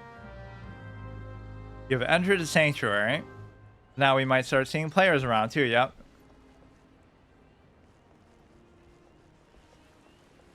Got a little darker. All right, let's see if it'll still let me do that. I assume it won't, but maybe. This does how much damage? Potency of 140. This will heal you for 450, which is way more than even my max health, so that's nice. Weird that I ended up playing a healing class. Oh, it is letting me. Okay, cool. I'm sure I could just grind shit out. Now, I don't know if these are critters that are, like, not meant to be killed. I assume you can kill these. Or, like, I don't know how aggro patterns and stuff work. So you attack one and they'll all aggro, but I kind of doubt it. Let's see. You only have one ability, so how much could you really mess it up? Okay, let's see how the looting and stuff works. Right-click on a target to switch to active mode and ready to auto-attack. Approach and face the target to start the battle. Two rotating arrows will appear over the target you are currently attacking. That one just didn't drop anything. In the event that multiple solo players attack the same target, the player who attacks will receive 100%. Yeah, but I still wouldn't want them to help me with doing it, because then that feels like cheating. Like, oh, you would have died to that, but that person helped you kill it. Even if it is just a random thing like this. So let me see what auto attacking is like actually. Like, what if I just right click? Or is no, there is auto attacking. I can just beat you with my staff. UI and everything is pretty good. I especially like the health bars. Somehow that's a very nice one. Normally it'd be like a portrait up here, but this is very subtle. Although you should be able to move it and stuff, right? Maybe not. None of these seem to really be dropping any loot. I don't know what that D is there. An item you've equipped is now bound, and you can no longer be traded or sold in markets. Why? Probably just because I used it? The pie is like a little dinky quest category, I mean. Damn, so many of these, but I don't really feel like turning them off. You have just earned your first achievement. Achievements are earned by reaching certain milestones during your adventures, and there are achievements for just about everything, from leveling classes to uncovering location, to defeating enemies and earning gil. There are also rewards granted upon attaining certain achievements. Some of these include rare weapons and armor, titles. So this will be your money. 103. Yeah, I shouldn't fight stuff too many levels above me, though. Although I was already level 2. How do I even actually see? Oh, here. Level 2. Oh, that's what CNJ is. This conjurer, right? Of course. Oh, shit. See, that's all it would take. You just attack the wrong thing because you get too overzealous. Yeah, let me see actually how far I can comfortably explore, and then I'll do some quests maybe.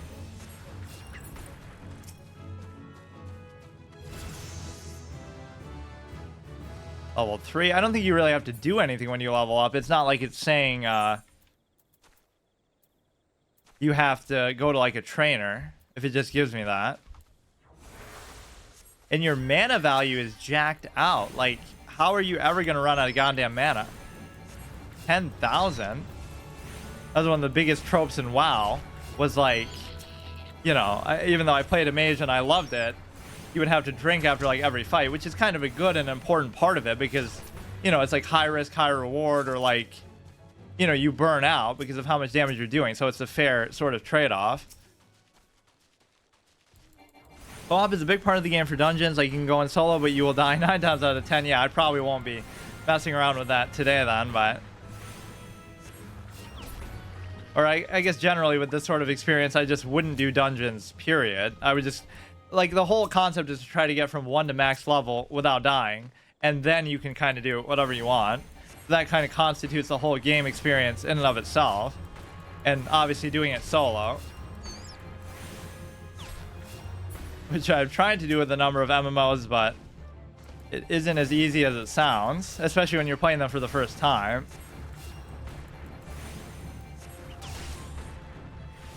And you get too overconfident here, but it seems like your character is kind of busted at the beginning. Like, yeah, how am I getting penalized for being a caster? I could cast this like literally, how many times? 10, 20, 30, 40, 50 times I could cast this. And it's coming back before I can even worry about it. So fuck it. Let's just see how far we can go out here.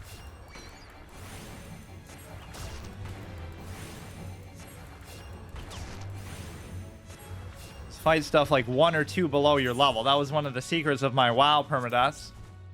That always fight things 2 levels below you. So that if you aggro 2 or 3 or more, then it doesn't matter. You can deal with that. When do we get our next offensive ability?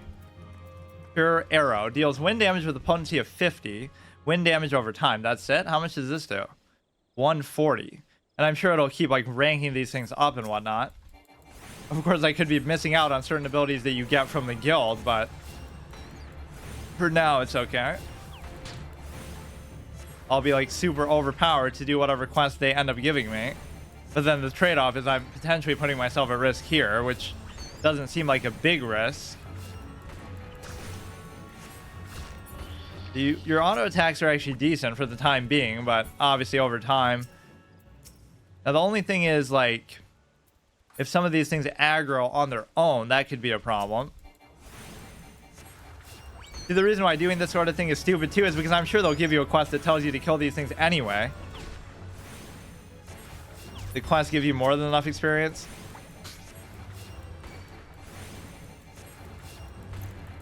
But sometimes I just like to wander around.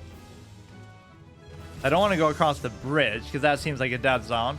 Although I'm already such a high level that level 7 doesn't seem that intimidating.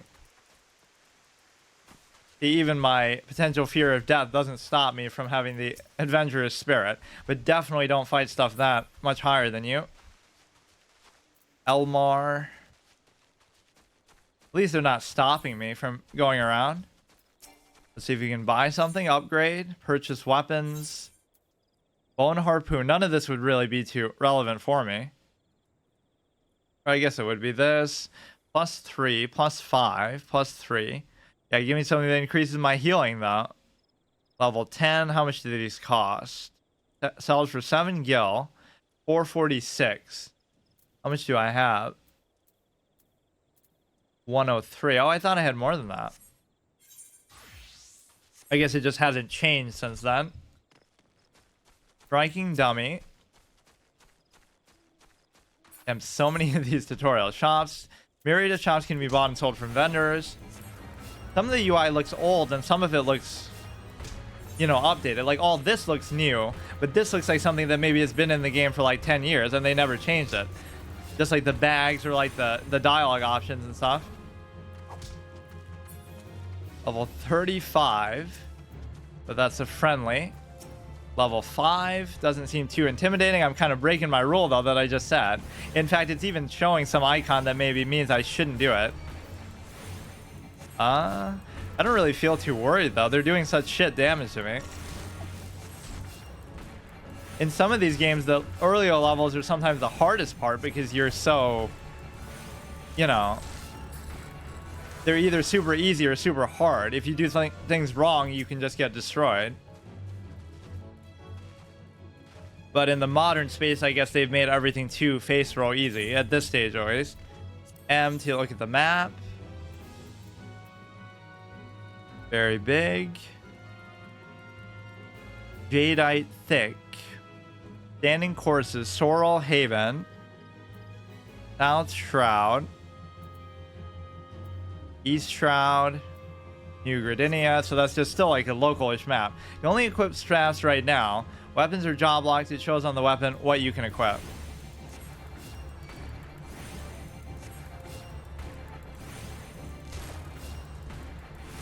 It'll be a no quest run too. Let's just try to do. I don't know what these icons or these letters actually mean.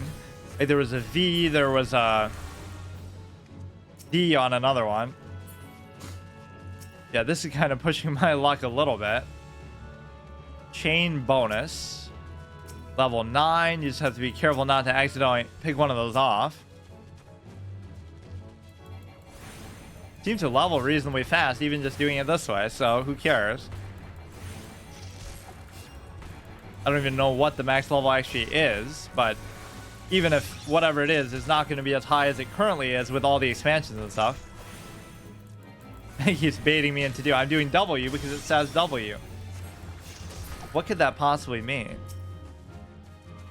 Okay, water spirits, as long as they don't aggro together, or as long as they don't aggro at all. Oh, you can't go first person though. Your health comes back really fast. Let me try some of this, like number 3 here.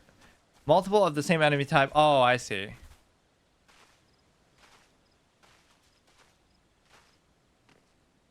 Yeah, let's see this. Damage over time ability. Which probably doesn't even seem worth it at this stage, but... Oh shit, why are we getting like the boss music now?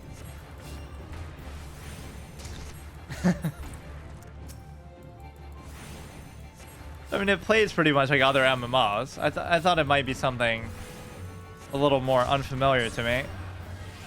It's like I played one of the newer single-player Final Fantasies briefly, and I had like some kind of weird hybrid between turn-based and real-time combat. Kind of like how Castlevania wanted to switch from 2D side-scrolling to, you know, over-the-shoulder like third-person action, like almost Dark Souls.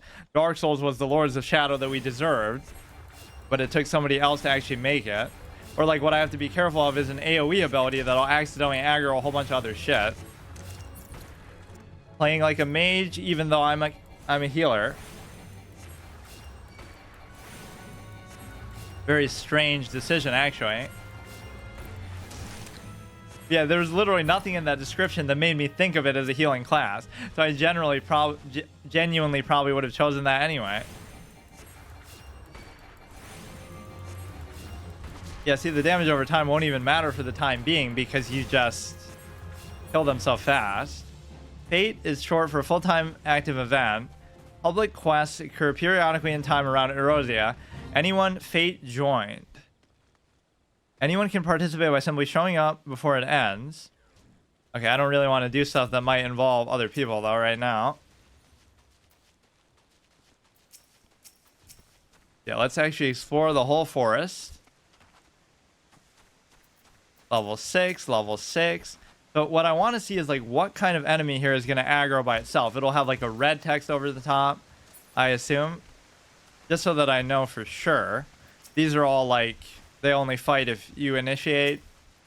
All jobs are DPS to an extent. It matters more for high-end content where every bit of DPS counts. Yeah, like most MMOs. You have to be able to play solo somehow. So this will take me in a different zone, which I'm a little bit worried about. Let's just clear out some of this shit.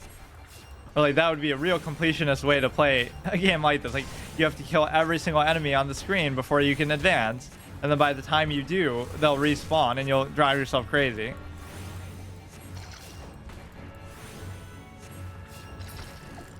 Okay, you can keep healing yourself. Like, there's no concern at all about running out of mana ever, so... Although your mana doesn't seem to increase, so maybe that's just the total amount that you have ever. Poison, they're not really doing too much to me. Okay, these kind of things would have been better to probably use a damage over time thing on.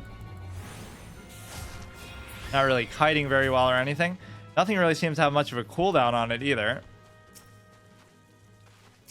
Okay, level 8 we don't want to fuck with. Okay, now it's taking a little bit longer.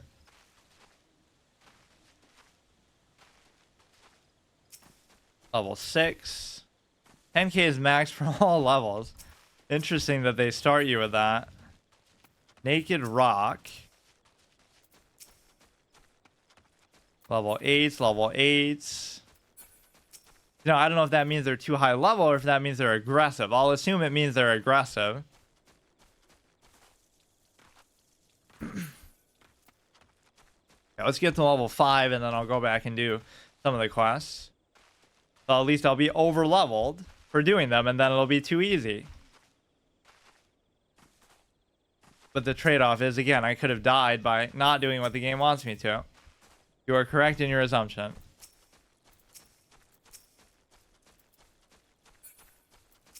Level 8. These things really scare me, but these ones don't seem to be aggressive either. There's totally going to be some kind of AoE aura that I put on accidentally that, like... aggro stuff, and that's how I'll die, or it'll be like just an AoE spell, damage ability. Okay, shit, there's something in there. And I also don't know how aggro ranges and stuff work, like how long does stuff chase you for. Like in EverQuest, they literally chase you across the whole goddamn map. You have to go into like another zone to get away from them. That was a bit of a shocker. Because a lot of these I played for the first time recently. Basically, the one I played the most when it was current was WoW. Or even like Tibia. It was like a really old school one. Icon to the left of the level says how it aggroes.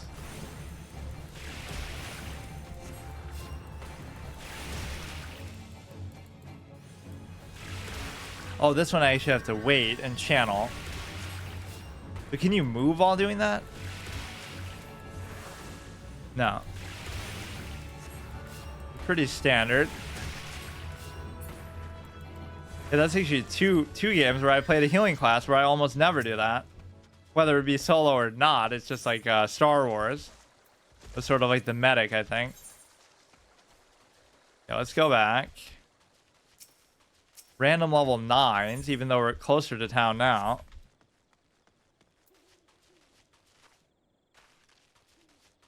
Left trigger, is that what it's telling? No, local time. There were so many things in the beginning where it's trying to get me to play on controller. This might have a very bustling, or even I don't even have to do those specific quests. Well, let's just at least do some quests. Morlin, a serpent at the Bannock, is seeking a volunteer to gather materials used in the training of recruits. Hello there. If work is what you seek, then look no further. Instructor Marisatel needs a volunteer. Bring in some bog yards and shells for the recruits to practice on. You'll find them in the river. Maybe the real practice would be them killing them and getting them themselves.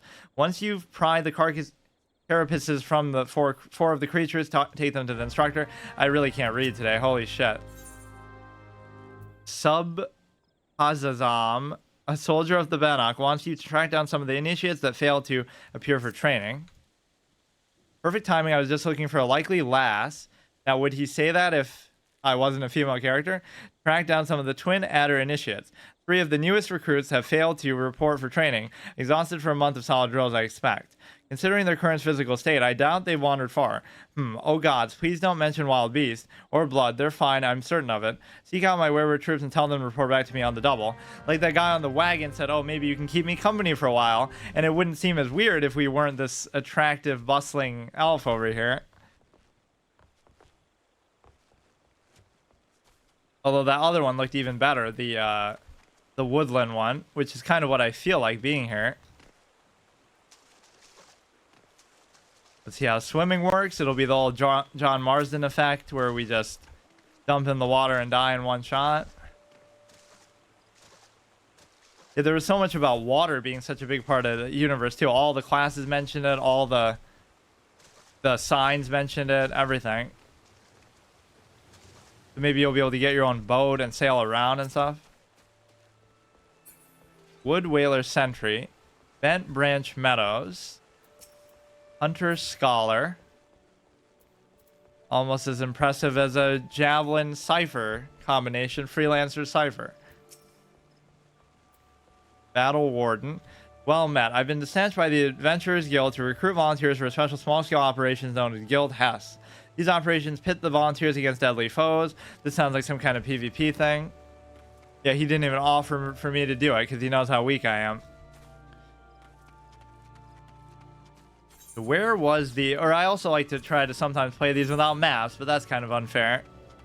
Especially when all I'm trying to do is get back to that place. I guess it was all the way here. I didn't realize how far I'd gone. Oh shit, now some of these are getting to be a higher level. See, the quest that they gave me might not even be level appropriate because you're not really even meant to be here yet. Below the recommended level. Okay, I'm taking a pretty bad route back, I guess. Let's see. I don't want to dick around with these things. Presumably, I'd still be able to get away, but there's going to be a lot of mitigation, probably. I don't want to benefit from all this fate stuff, but if I can't help it, so be it. How did I get here? Like, we'll go through here.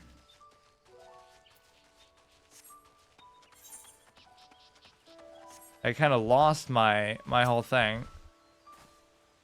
I could presumably kill level 7s too, but I don't even want to mess around with it. At least follow the rule of 2, whether it be not involving the Sith, but whether it be... There's so many contradictions with that too. Speaking of Star Wars and the whole Lixian namesake is where I came up with it.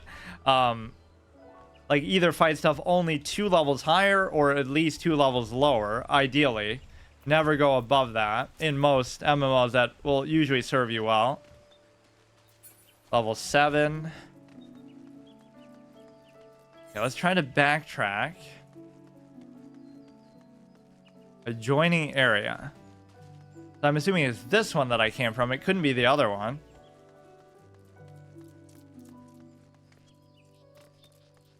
See, this is always nice to do, though, when you first play a game, is just explore, take in the whole environments and everything. Makes it that much more immersive for me, too. That's really what the whole obsession with permadeath is for me and everything, is just like... When your life is on the line, it makes everything more meaningful, so you're more likely to care about all the little things, whether it be story or all the little details. Of course, then I still miss something crucial that might get me killed, but... It makes it almost like real life.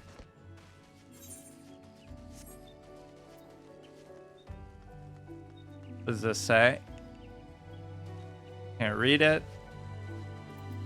Hey, can you just like pass through stuff? I was like those MMOs where you get stuck on people, like speaking of Tibia again, where you can literally box somebody in and they can't move because everybody takes up like one space in the world.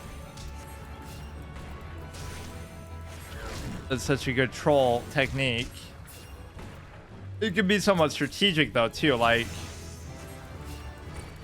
you know, in PvP you box somebody stronger in and you have like 5 weaker players hitting them or something, because in that game there was no max level, so you could have like this level 500 on your server and he gets to dictate all the terms. There was such a sense of like, I don't know, it was like a real power trip for people. People would demand like tributes and stuff, and if you don't, then they can, you know, they can kill you because they're like 200 levels higher than anybody else on the server. It's a very unique kind of thing.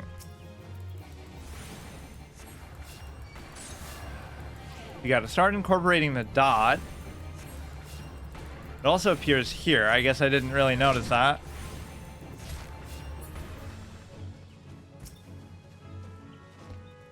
Little ladybug. The only bug we've really seen so far.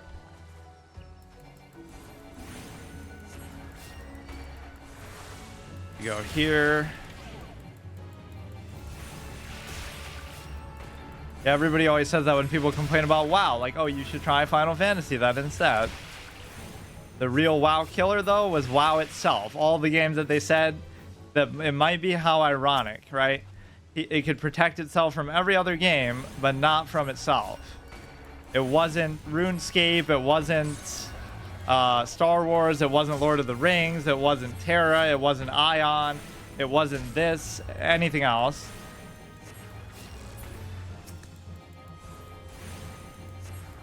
Okay, level 5. Oh, how did I gain so much right there? The player, this whole 2 name thing is kind of cool.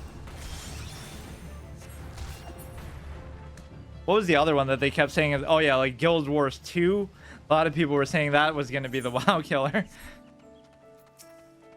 And then they make all these fucking free to play. But WoW kind of took the worst of both worlds, where it's subscription, but it still has microtransactions in it too. The Black Shroud. Mapping the realm, East Shroud. Achievement unlocked. That is my specialty. As an achievement hunter before achievements even existed, where I would try to fill out the maps and stuff. Wait a second, though. This isn't where I came from. I totally lost how to get back to the starting point, but who cares? These aren't even aggressive. That always makes you feel like the bad guy. Like you're attacking stuff that isn't even trying to attack you or do anything wrong, just to gain your juicy experience. Okay, assuming it's here. It's one of these arrows is obviously where the town was, but there's so many ways into there. It couldn't be the one way over there. Okay, a little water wisp thing, Sprite. Okay, who was my favorite character to use in Final Fantasy IV? Since that's my favorite of that I've actually beaten, like just as far as like a class thing. I don't even know. I loved Rydia. I guess maybe I should have done the summoner then, but it feels kind of too cheese to just be able to let stuff tank for you. Level 4s, don't attack that. Haven't been this scared by a tree that came to life since Don't Starve, where they always chase you around when you start to set the forest on fire, when you chop too many trees.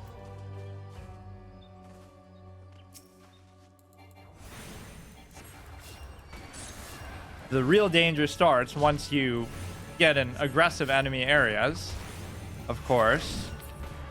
Always pull stuff back, play it like a single player raid almost. And it might not seem like that big of a deal. Like, oh, these games are so easy to, you know, level in. And of course you're not going to die. But if you fuck up one little thing, right, that's all it takes. So you can never let your guard down too much. Okay, this must be it. So I actually do these stupid quests she was telling me to do. Which is nice, at least as long as they don't force you to do anything like that. You know, you could AoE a whole group, like just with that. Or not even AoE, but like dot everything. And see how well that would kill them. Like, what if I just dot 2 of them? I'll take my chances. Will that be enough to kill them on its own? And then I can just heal through it too. Could be your whole style of play. Just put a whole bunch of dots and just tank through it. And it's not really strong enough at this point, but hardly use my melee at all too, which is pretty appropriate. Attune yourself to the Aetherite found in the city. Visit the Conjurer's Guild. So presumably you can learn more. Blue Badger. What is this? Phoenix Wright? Haven't been this happy to see a Blue Badger since Rise from the Ashes. And then they made a whole fucking theme park about it too. Enter the sanctuary, animal skins. See, the whole entering a sanctuary thing makes you think that they could just kill you outside, like players and stuff. Looks like a succubus. Is that a player or is that like their summon? That just looks like them. I am intrigued by this person. The one that had to be censored in Hearthstone, and they turned it into the Fell Hunter, which doesn't even make any sense because that should have had like a mana related effect. God's Quiver Bow. Okay, what did she even want me to do? Speak with the idle initiates, but that was all out there. You try to find it without doing the quest text, or without using the map.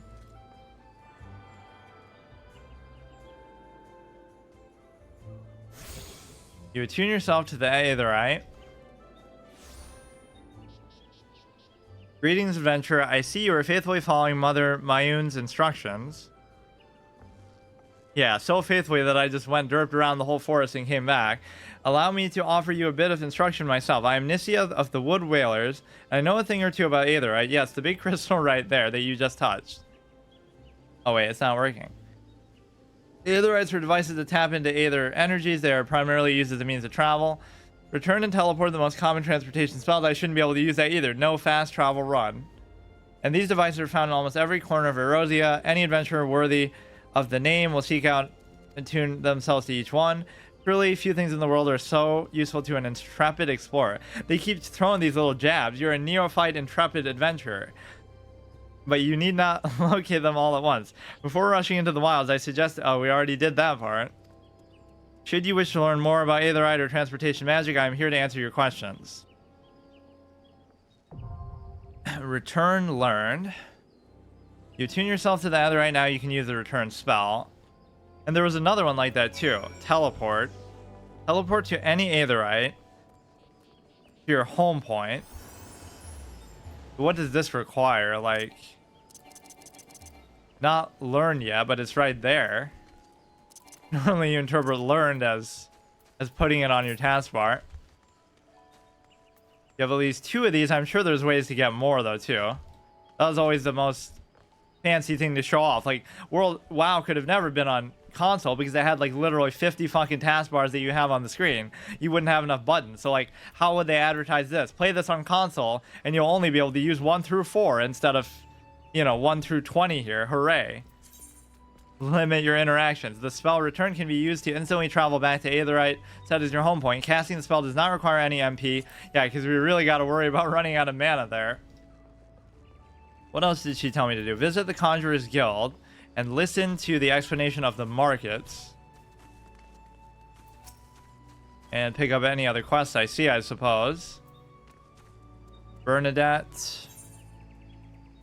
Bernadette is searching for adventurers eager to prove their mettle. Newly come to Gradinia, search for fame or fortune. If you have confidence in your abilities, I urge you to speak with Chantelloop of the God's Quiver. You can find him standing. Yeah, I just saw him. The creatures of 12's Wood have been behaving unnaturally as of late, and it's fallen to the God's Quiver to pacify them. Alas, they are solely undermanned. It looked like it actually says solely. That wasn't just me misreading. For this reason, I'm able to... Yeah, I'll just pretend like I'm dyslexic and then I'll get away with reading like such a clown. They seek able adventurers to supplement their ranks. I am certain that your offer aid will be... Oh my god. I wonder if Elder Scrolls Online has everything voice acted, since that's such a staple of the series to do that now. Oblivion. The trade-off with Oblivion, though, is it didn't have nearly as verbose text from NPCs because of that. That's the sacrifice they had to make. They speak much more briefly and awkwardly and stilted, whereas in Morrowind they would give you these huge paragraphs. This quest is not yet available. But didn't you just tell me to talk to him about something else? Ideal. This guy is really idle here. Idle is looking for an adventure to deliver a forgotten item.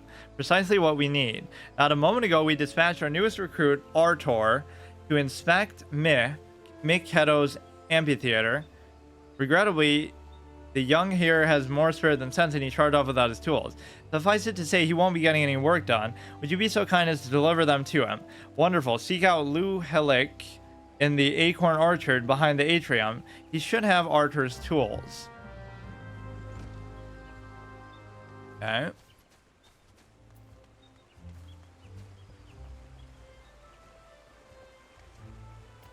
I wonder how the day-night cycle works too. Some games work like real life, where like it would actually take 12 hours for it to get from day to night. But the problem with that I always had was, it is nice and immersive, but for somebody who always plays at the same time, that like, let's say you come home from work every day and you play at night, you'll only see the game at night. So that feels kind of unfair to that type of person with a schedule. Not everybody plays like, 12 hours a day every day. That was really the big change to gaming too, like for a lot of people, where like, you would play games a couple hours a day and that would be that. But then as soon as you start playing an MMO, you realize like, no, now I'm going to start playing 10 hours a day. Like when you were younger or whatever. It made it more normal to do that because you almost had to do that to get anywhere with them. Nikolai needs the assistance of a kind traveler. I know all about adventurers. You'll do anything for a reward, won't you? Well then, I want you to make Anul laugh. He's no good with strangers, so first you have to politely bow. Wants to teach you about emotes. Single player use of emotes. Haven't done that since Dark Souls. Adele sent you. Give me a moment. Here they are, still fresh and unused the day he got them. Doubt he's even realized he left the bloody thing behind. First day and he forgets his tools. Daft needs a kick in the...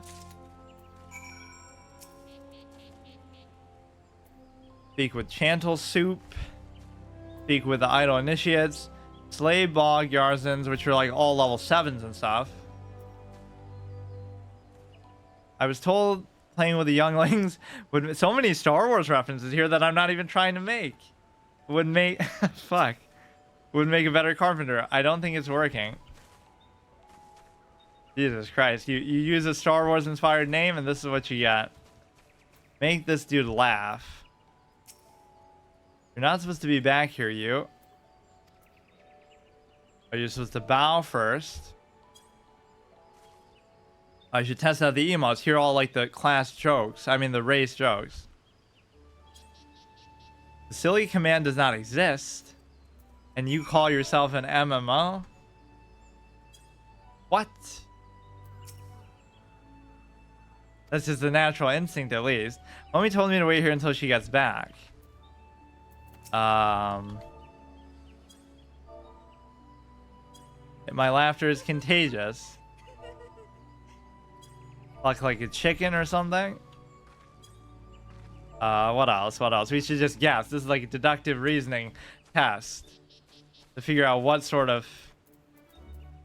You're not supposed to be back here, you. Oh, well, we already gave up and we're just gonna go back to him? That seemed to work, but she seems sad. Try sharing the joy in your heart with her. That'll prove how nice you are.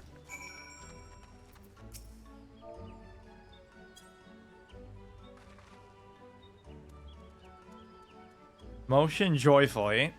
You're odd. Tell us the next command, please. I think she's starting to like you. Good. Now that you've broken the ice, I bet that if you surprise her by dancing... Yeah, we already tried that one, though.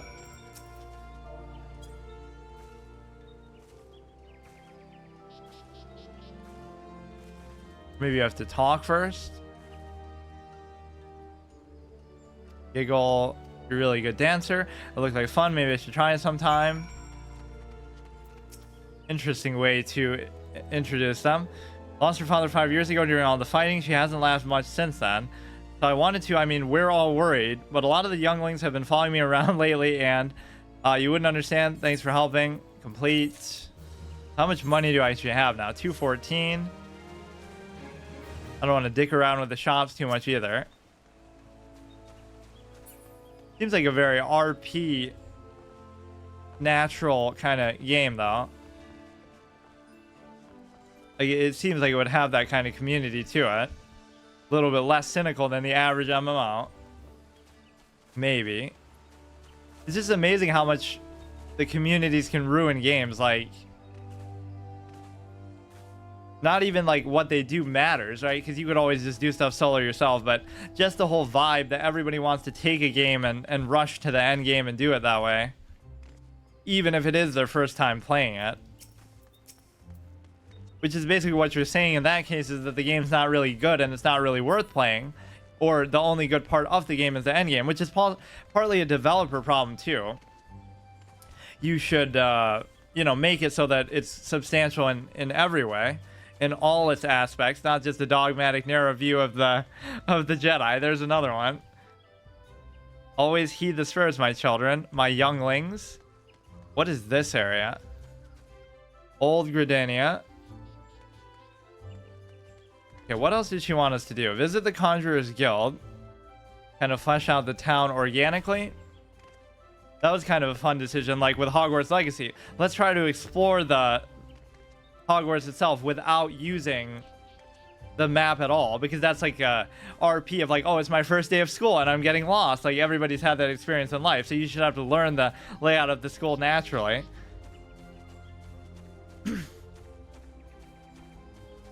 Nobody gives you a map of the goddamn school. Or everybody's too lazy to actually look at it if they do.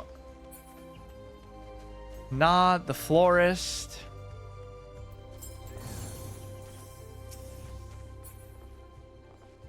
A good like central hub for people to show off all the cool stuff that you can get later in the game.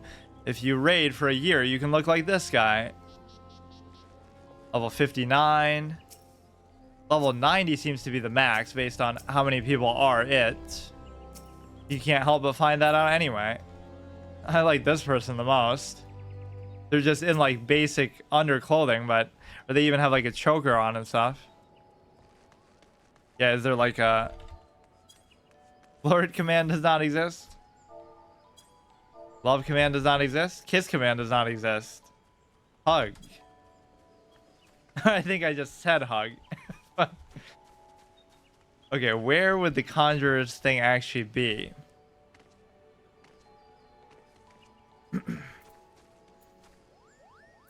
Iterant? I don't know what that word is. It's like you're iterating, but it's spelled kind of weirdly. Ascaline. What else did she want? Listen to Parse Montret's explanation of the markets. Clearly, it's going to be stuff all in town because she didn't want me to leave town in the first place. Ethernet shard. I really would have started in a different, like, starting hub if it wasn't for the class I picked. That is actually pretty rare. Normally, it's your race in any of these games that determines your starting zone, not your class. So that means, too, that no matter what race I was, if I chose the same class, I'd end up in the same place, I guess. Which maybe seems a little bit weird. I was looking forward to starting in a goddamn cave somewhere. Like a Falmer.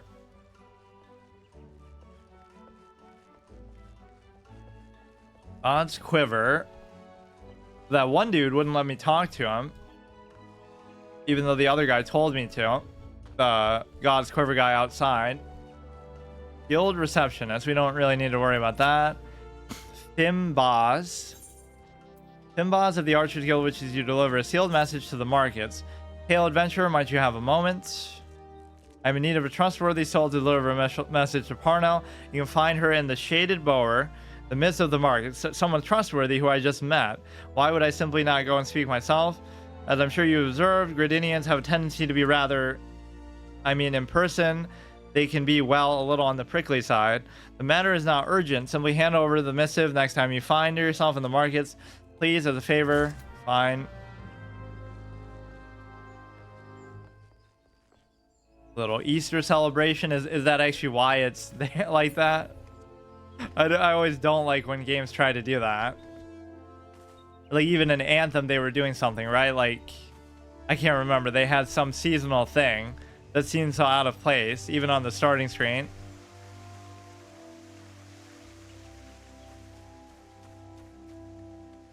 Some real-world holiday that has nothing to do with the universe. They would do that a lot in WoW, like Hollow's End or some other stupid things. Aetherite Plaza. So,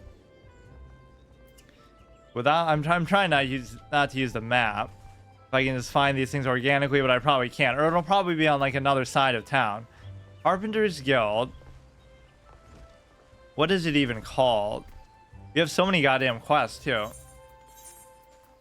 Like, what if I want to untrack one of them? Journal is J. I keep trying to press L.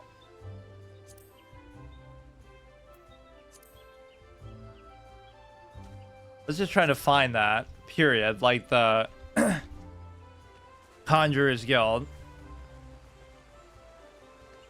That was the Carpenter's Guild. You'd think it should stand out. Horse Correspondence. I love that. I actually just say hug. This looks like it could be... No, this is just like a dead end.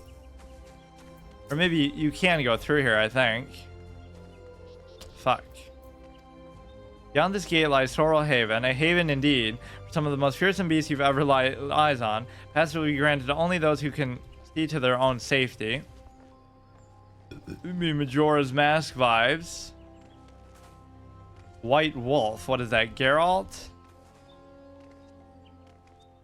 I forget why he's even called that. One of your stances is like the stance of the wolf. The combat in that confused me so much in the first game because you have to like let it auto attack. Auto attacking in a single player game. Okay, this should be like a caster area. No Fika's altar. Still laid Fane. I feel right at home in a cave like this. Reminds me so much of like the Furbolgs area. Oh, invisible walls there. One of these times I'm just gonna jump off something. Guildmaster Brea. Brea is busy with preparation for the coming ceremony and needs an adventurer to bring her scarlet oil. Might you perchance be comfortable around Vilekin? If so, I have urgent need of your assistance. You see, I was preparing for a forthcoming auguries when I found, on my great embarrassment, that we lacked the requisite quantity of scarlet oil. Not too much to ask, I would be most grateful if you resupply us for the ceremony. You harvested from ladybugs, such as those found near the bannock. 6 of the vilekin should yield. Why are you calling them vilekin? They're just ladybugs. Pray to return. Like, what did these poor ladybugs do to any of us that I just massacred like 20 of them on my own too? Guildmaster, don't really care. Okay, so this isn't it. Kind of cool to just familiarize yourself with the different areas of the town, though. Yeah, some people would look at this as like stalling. I'm just stalling because I don't want to make too much progress and get to the point where it's really hard, where I'm more at risk of dying. But clearly, I would never do that. More just to get immersed and soak in the whole world. Okay, is this where I came from, or I forget now? I don't like how it has so many sub-zones. I keep forgetting where I haven't been. Okay, I went there. Assuming this is just the guild area only, I'll leave that. Let me find another one of these. I haven't really gone back behind here. Oh yeah, I did for these clowns. This is still part of the Carpenter's Guild, I think. This was some invisible wall stuff. Bunch of random Easter eggs everywhere. It makes even less sense too for like other parts of the world who might not have the same tradition. So how do you even get away with doing that in like a, you know, in-universe RP? So it won't even be out of place for the universe, but it'll also be out of place for your real life. Like, what the fuck is this holiday that I've never heard of before? Okay. These signs don't really give you a good indication of anything. That's like a bard thing. Can't really tell. Millicent Leatherworkers Guild. Oh yeah, I forgot about professions too, because they call it jobs. Like your class is your job, but then there'll be little mini jobs on top of that, like skinning and leatherworking and whatever, smithing. So that won't be your core job. Appraiser. I don't really have anything in my inventory. Animal skin, shriek shroom, Arnell. Whoops, I just skipped that. Sealed message. Yeah, I have so many quests that I'll be completing them without even trying to. Handover. What's this? A missive from Fimas, you say? Fimbos. Let's see. He wants to know about the available stock of potions at the markets. Hardly a matter that warrants a letter, much less the hiring of a courier. Why could he not ask the question in person? Because he has a crush on you, probably. I sense that adventurers from beyond our borders find Gridinians somewhat difficult to deal with. Are we truly so devoid of warmth if we mistrust outsiders only because so many of them have brought chaos to the Twelveswood? As such sins as theirs are not soon forgiven, yet I suppose that might endeavor a little bit less cold. Handing over items. Okay, we just saw how to do it. Tradecraft supplier. Independent tinker. See, in this sort of style of play too, that the players serve to be like more dynamic NPCs than normal. Like they feel like they're just random people part of the world, but you're never actually interacting with them. So it's the equivalent of an NPC in a single player game, just to make it seem like the world is active and stuff is actually going on. It's a little bit hard to keep track of where you haven't been, just because of the Whaling Barracks. You should just kind of go everywhere, I guess, once.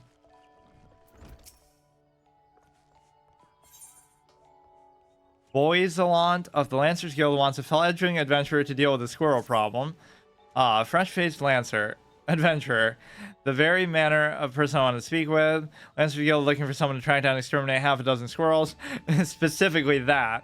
Don't do 7, don't do 5. The infernal pests have been squeezing under our floorboards every eve for the past several months and gnawing away at the support pillars. They have yet to inflict serious structural damage thanks to the builder, but I hesitate to... Is he saying that in a literal sense? Like the person who built it, or in like a the astral sense, like, oh, he's thanking the great builder in the sky. But I hesitate to bring such a trifling matter before the wood whalers or the gods' quiver, hence my delight at your timely arrival. Why an adventurer cannot dispatch such woodland nuisances is not worthy of the name. They're always trying to insult me as an adventurer, dude. The squirrels with which I spoke can be in the central shroud. Return to me once you dispose of them, assuming the task is not beyond you. As if I wasn't going to just kill random stuff anyway.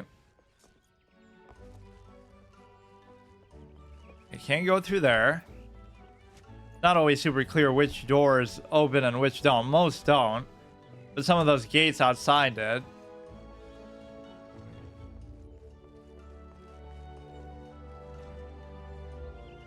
You can't always target all these random NPCs either. Okay, this guild has got to be around here somewhere. The Conjurer's Guild.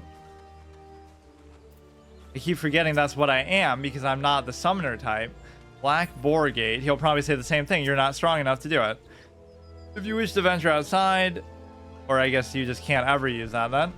I should be using this too just to get around. Although it's kind of immersion breaking in the town. Wander around the water a little bit. I haven't been able to swim yet, so I don't know how that's going to work or if you can dive and stuff. Since water is such a big deal in this world, apparently. Way of the Conjurer.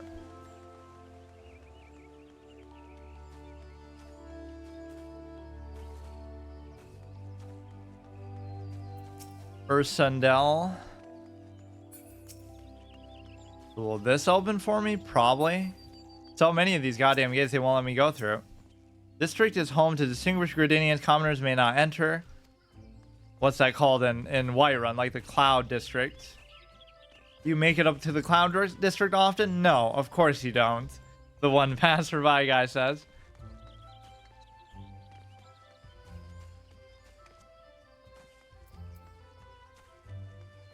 We have a little dinky damage over time thing. What is our next ability? Level 10, level 12, level 18, 30, 46, 50.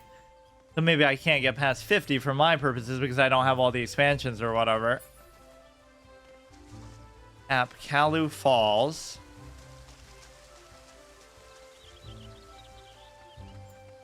Master of the Rolls. Hello there, how very kind of you to offer a doddering old man like me a bit of company. Tell me, do you like tales? I do tell a good tale. I like a good tale, especially old ones true by those who lived. If you have any of them, I'd be all ears. Exchange achievement certificate.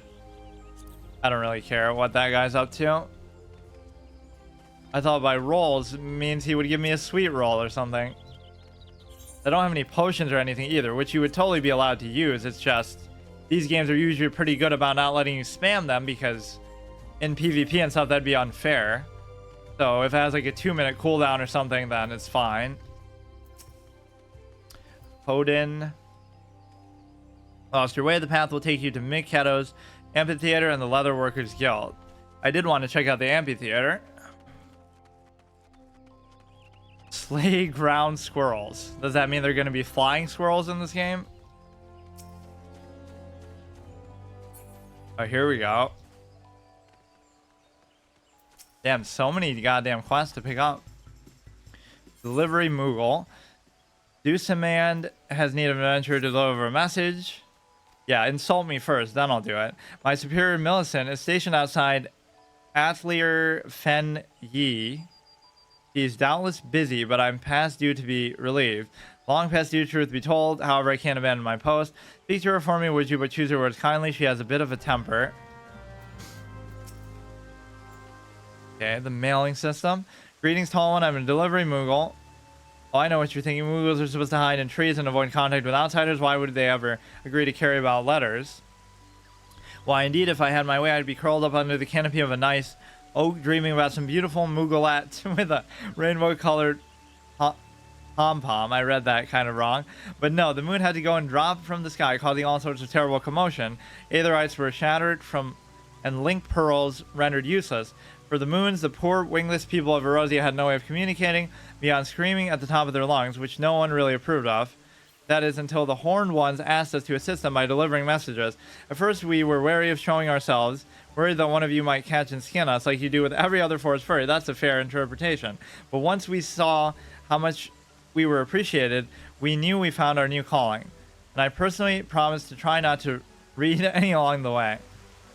Oh shit, I missed the last line. You go to turn in one quest and you pick up 3 others on the way. Estain, the caretaker of miqo'te's amphitheater, needs an adventurer to help her tidy up. Come see miqo'te's famed amphitheater, have you? I am Estain, caretaker of this fine centerpiece of Gridinian culture, and I fear it needs... I must trouble you for assistance. You see, it's not only well-meaning women like... Oh, see somebody actually acknowledging it, who are drawn to this place. The sylphs also visit in dead of night long after citizens have gone to bed. We have no particular objection to their presence, but they seem grateful for the accommodation. So much so, in fact, they might left a token of their appreciation. A lot of vegetables. Generosity is more than welcome, but the sheer quantity of the things is gathering, making a chore. It's not like I don't have enough to do already. Okay. Some quest you'll have to pick up shit off the ground, like in Negron or whatever it was. Valuable offering. It is only vegetables, though. Oh, this music's kind of nice. You can do like an RP concert here. Does this game let you play music like Rust? It's weird how much of a thing that was, too. Not only does it let you use like your mic and stuff like a lot of games do, but it let you actually play an instrument or something in the game, and outside of the game you can like record sound clips or whatever. I don't know what the whole obsession with it was, but not something I expected going in. See, those are kind of 2 games that rely on multiplayer a lot that I would criticize. Even if that experience is great, right? Having the same experience like what I'm doing here, where I just try a game out for the first time, with Rust and Daisy both, there wasn't really a whole lot to them if you're not interacting with other players or fighting with them. Get along and play knife. I don't know what these red quest things are. Is this like a romantic system? Like I could use her as my... or get her as a potential relationship or something? I almost don't even want to mess with it. As if it'll end up getting me killed or something. Some of these are a little mundane, just like go pick up some shit, but it's trying to introduce the mechanics. She knew very well the power of how it could strengthen the soul of a nation and preserve history for future generations. The amphitheater was her greatest gift to Gridinia, and it was her wish that folk use it freely, not only for performances, but as a place to share memories and make new ones, and to throw their shitty vegetables everywhere. I wonder if the sylphs come here to do just that. That said, I do wish they would find other ways to express their gratitude. We have no need of vegetables here, but mayhap the Carline canopy can make use of them. Okay. Now at least we know where that is, but I do dislike having to go through all these little subzones, loading screens for every little section of town. Shouldn't really be necessary. I assume all the towns are like that too. Melanie or Melaine. Conjurer Melaine. Oh, here we go. We must have found the Conjurer area. You there, you're an adventurer. No, I'm a conjurer on top of that. Acknowledge it. Take yourself to the Conjurer's Guild. Yeah, I was trying to do that. Brea. We already talked to Brea, but I guess I didn't notice the college or the guild. She has her hands full preferring auguries and... Oh, yeah, I remember that. In her excitement of becoming a conjurer, I fear my young disciple is pushing herself beyond the limits of her endurance. Enthusiasm is all well and good, but it would not do to have a initiate collapse from exhaustion. I assume it would be in this direction. Or maybe it's that. That just shows Easter eggs on the sides. Huh, I really can't remember. So wherever we met Brea... Oh yeah, this kind of looked like it would be that, the Furbolg thing. Stillglade Fane.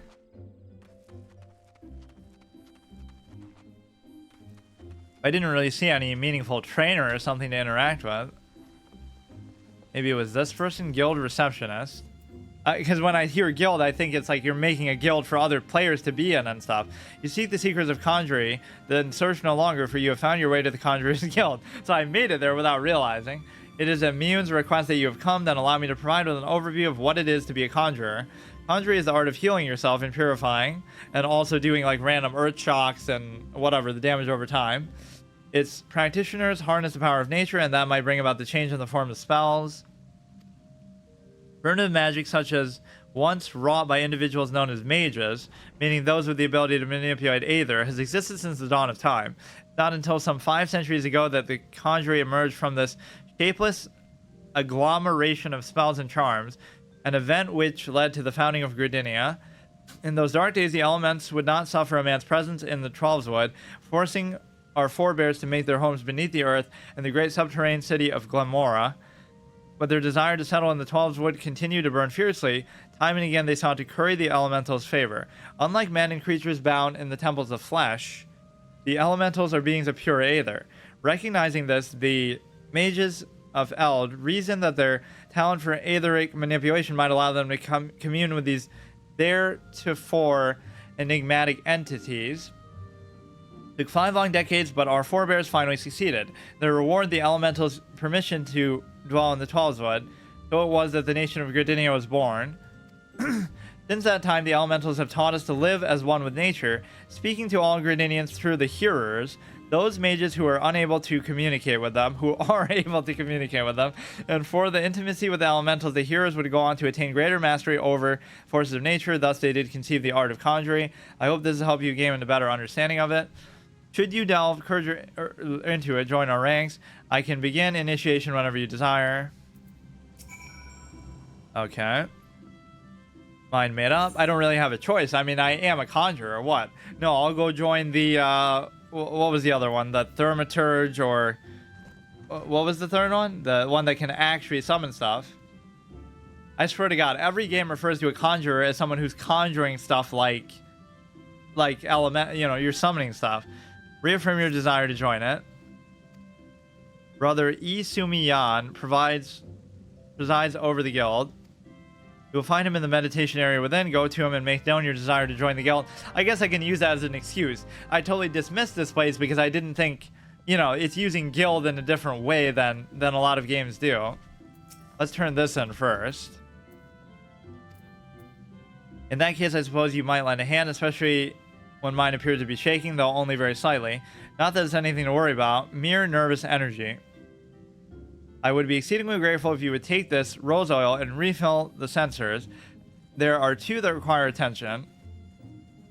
Please have not a care to disrupt the conjurers in their meditations. You must be as quiet and unobtrusive as possible. Key items can be found on targets by right-clicking on the target. Rose oil. Market prohibited.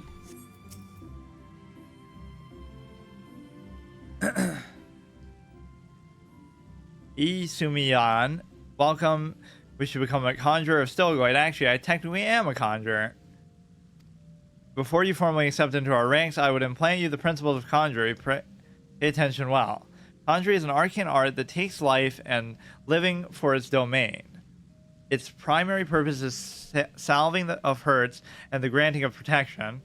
Adventurers such as yourself stand upon the front lines in battle. Owing to this, well, actually, you stand on the back lines and heal the people who are on the front lines. Owing to this, you are likely to find yourself in many situations wherein a capacity for healing would be advantageous to you. Mind you, there is more to conjuring than that. By harnessing the power of earth, wind, and water, conjurers are able of weaving spells that wreak havoc. In terms of sheer destructive power, conjuring may pale in comparison to Thaumaturgy, which was like the dark mage one, I guess. But his capacity to defend one against aggression is more than compensates for this relative shortcoming. In mastering healing and purification, not only will you be able to mend wounds and purge afflictions, you'll also be able to breathe life back into the fallen. But he could save others from death, but not himself. More than simply healers, yet not true dealers of destruction. They realize their full potential and not able to conjure stuff either, when they employ the powers of their support to others, which is a odd handicap to give yourself, but I'm fine with just healing myself. This is what it means to be one of us. Mayhap that was too much to grasp on a single hearing, but worry not, for the meaning of the word will be clear to you in time. You come to understand that conjuring is not the sole province of a conjurer.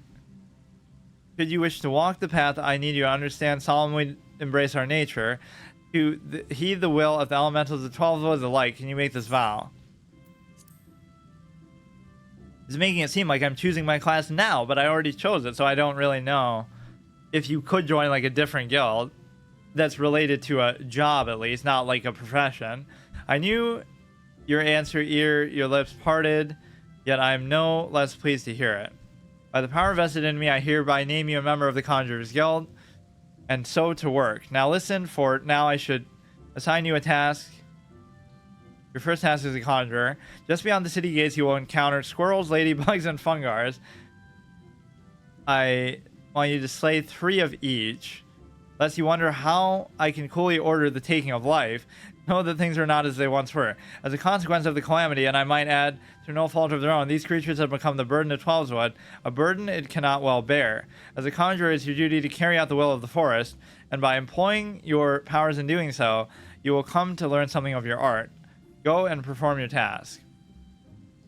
Yeah, I feel like I've used the name Terra actually too much. Pokemon Y was supposed to be the iconic use of it in my epic, legendary, world first playthrough Permadeath run, of course. But now it's like the only female name I can come up with. It is a nice name, but... Obtain Scarlet Oil. I mean, at least we've initiated with the guild, so now I don't care about the other quests. But what was the one that chick told me to do? She wanted me to... I feel like that's just one you should have to do. Where it was like this one. Listen to Parse Montret. Who the fuck is Parse Montret? We've explored around like the whole city now. He must be near that main starting area, and I must have just missed him. Maybe I'll cheat and use the map actually a little bit. See, when I'm in the outside world, it doesn't matter about using the map because I can just kind of... You know, you're not really trying to do anything. If I happen to do a quest, so be it. But I'm perfectly happy just exploring around. It is a unique way to play stuff. Shouldn't he be like around here? This is like an auction house type of thing, maybe? Administrator. Greetings, Venturer. I'm the Twin Adder Officer charged with assisting the Order of Independent Companies, or the Free Companies as they are commonly known. How may I serve you today? Learn about the company. I don't really care about this right now. Yeah, no auction housing allowed, even if that's what that is. Anything that you would get from other players. Aside from inadvertent help that you don't ask for, like you're just out in the world and that's what people do. Okay, if we find this one dude, then I'll go out and actually adventure. That's all I want to do. We have plenty of quests, too, in the surrounding area. Parse Montret. Maybe he's over here.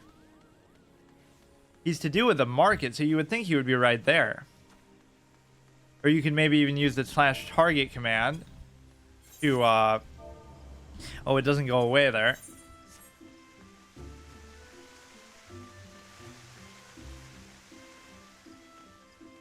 This is to do with bows and stuff, which I imagine wouldn't be, I don't see why he'd be there. He's explaining the technicalities of the markets.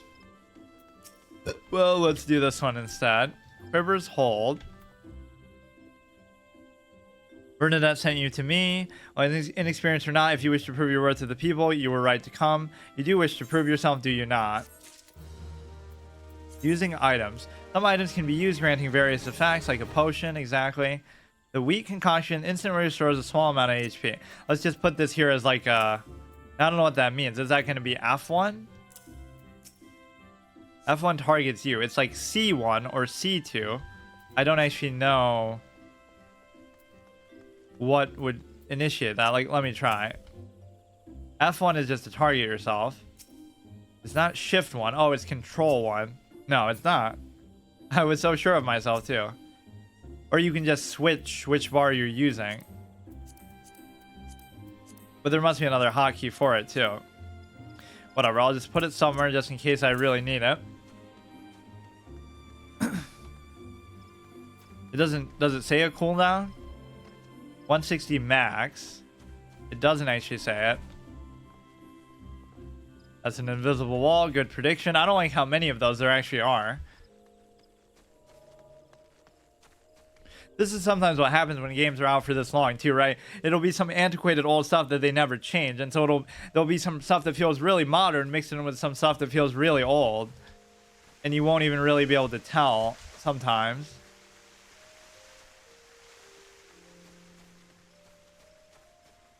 This is not going to be it. Like, this is the market. This should be it. There's a mogul thing here. Itinerant. This is where you're going to buy your mount eventually. I don't know at what level.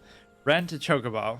You must forgive me, but I'm afraid my superiors would deem it inappropriate if I granted it to someone so obviously and painfully new to adventuring. Leave to take the stables birds out of beyond the city walls without proper supervision. Only available level 10? There's no way it was like that originally. It's got to be some way higher level than that. I always hate that. Yeah, they keep lowering it. It used to be 40 in WoW, then it was 30, then it was like 20, then you just start the game on one all the time. I don't actually know that last part, but they shouldn't do that. It used to be such a big deal, right? You have to get to level 40 out of 60 to be able to use it, which is a big milestone. And most people at that level wouldn't have had enough gold to do it anyway. Right, you'd have to go out of your way and farm for it and this and that. Or like once you get to level 60, you won't be able to afford the better one for a super long time. Shit. I have fall damage in town. Maybe he's in here somewhere and I just can't see him because of the insane amount of people.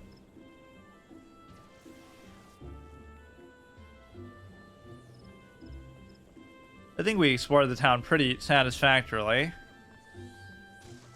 Or like you would think he's over maybe there. I don't know. Doesn't make sense that he would be in here.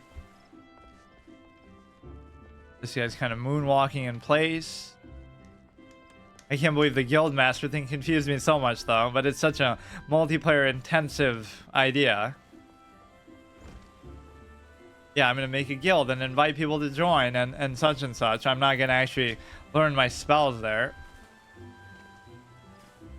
Which I still didn't even do that, but I'm sure there's some meaningful use of it.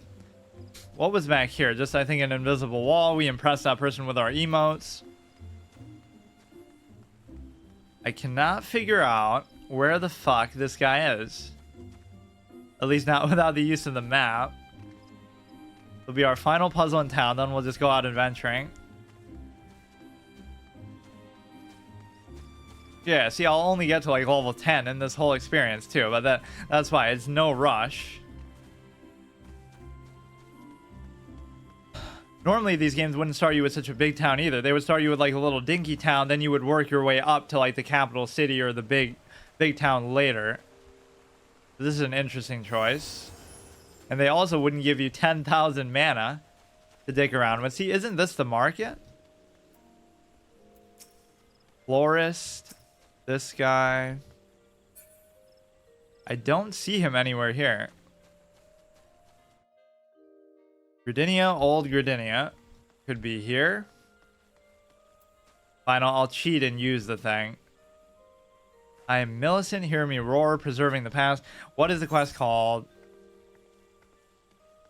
Why is this guy so... No, you know what? Just in principle, I won't do that. Why would he be this hard to find naturally? This is the amphitheater. Like, what even is the market? That first area felt like the market. Actual dynamic puzzle number 1. Find a random NPC that they tell you to for the very first quest that you get. Little like a Dark Moon Fair thing.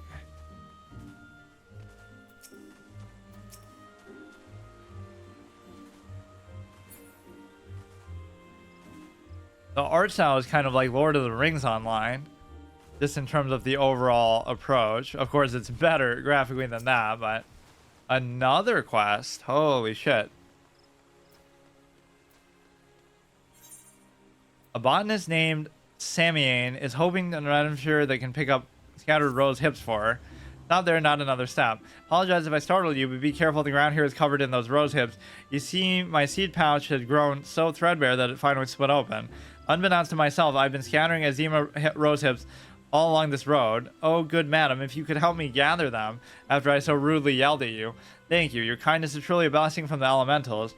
Those rose hips should be lying on the ground between here and the Great Loam Growery. Tread lightly lest you crush them underfoot. It should teach you how to like RP walk here. Or yeah, this is a perfect use of backpedaling. That's what I call it, treading lightly. I wonder if you could actually break them if you just walk over them, but they're so conspicuous.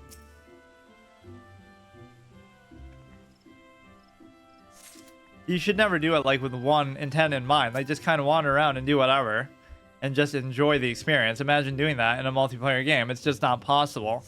That's not humanly possible to do. So that if you don't get to max level and if you don't raid or whatever, it doesn't feel like a loss. Right? Some people just like to do that. They'll quest, they'll just wander around, they'll RP, all kinds of shit.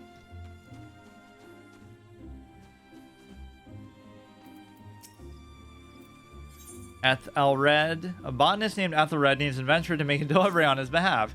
God damn it, another adventurer. You're like flies on muck. So let me ask you to do a favor. What did they do to deserve such a plague? I suppose times are changing and they keep telling me I should, and perhaps you might be. Oh gods, help me just take the Azima Rose to a... Well, what are you standing there for? Like, I would make a point not to do that guy's quest because he's bitching about me, but then he's asking me to do something like I'm his slave or something. Fucking dick. They have such a bias against adventurers, yet they're so willing to tell them what to do. Make up your mind. So here I could test the swimming mechanic. And imagine if I died to this. I would not forgive that by simply trying to dive underwater or something. The easiest way to die arguably is just like fall damage.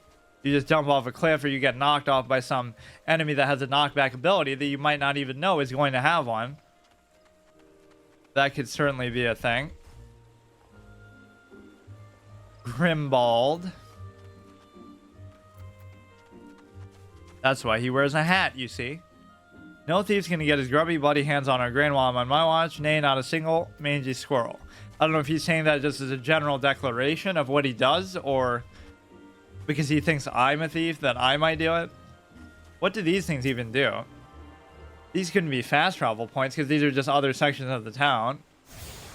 You have now gotten... Oh, maybe they are. If you're that lazy, you have to teleport from...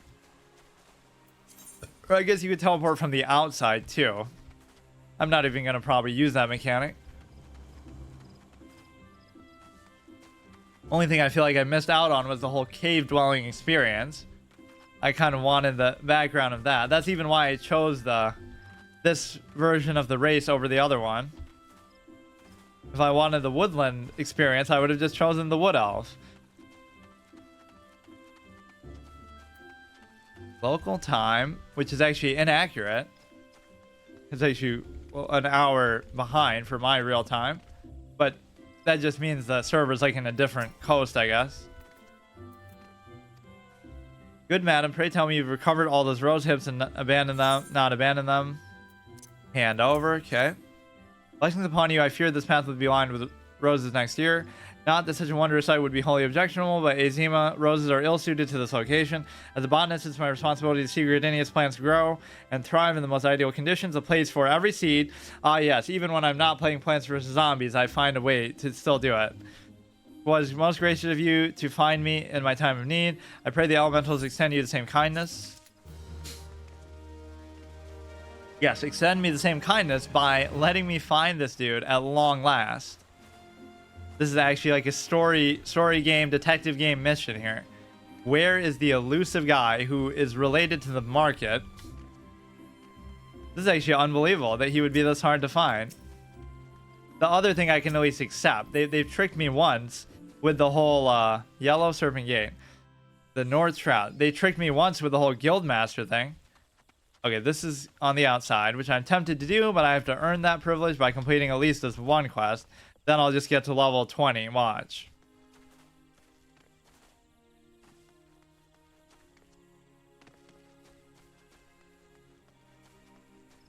I guess I can't really, as much as I like MMOs as a genre, I can't really say I played too many of them when they first came out. Even WoW, I was a little bit late to, all things considered. Welcome, adventurer to the Conjurer's Guild. Here we commune with the elementals and heed their guidance. I must confess the elementals did not whisper your coming. I already went in there twice, dude. We did indeed request an Azima Rose from Ethelred, but that you should bring it to us in his stead. Something wonderful has happened. Has held a long grudge against the many adventurers who have passed through. Oh, his beloved flowers are renowned for their beauty, and you see, we were so highly coveted by old done collectors that they were picked nigh to extinction by fortune-seeking foreigners. Yet, if it is peace we desire, we must all learn to look beyond our mistrust born of the past and overcome our prejudices. So has the elder seed seer taught us, and so do we live. I doubt it was easy for him to entrust Azima Rose to you. When he hears that you have received it, we have received it, he will come to know that not all outsiders are deserving of scorn. Truly, it was the will of elementals that you just walked like 10 meters over here with a fucking flower in your hand. Okay, let's find this market guy. 100% town completionist run. It's obviously something super obvious that I'm just missing. Because I'm stupid. This is the market, dude. This has got to be it. Is he in here somewhere? This could be like your little vault. Hunt board could be like other side quests you can pick up. Bounties. Peruse the regular marked bills posted daily. Although, who cares about that? Daily quests are an insidious way to... They're insidious psychological manipulation that tries to keep you addicted to a game. Kind of like with card games and stuff, they always do that. Force you to log in every day and you get some extra special reward. Psychological conditioning.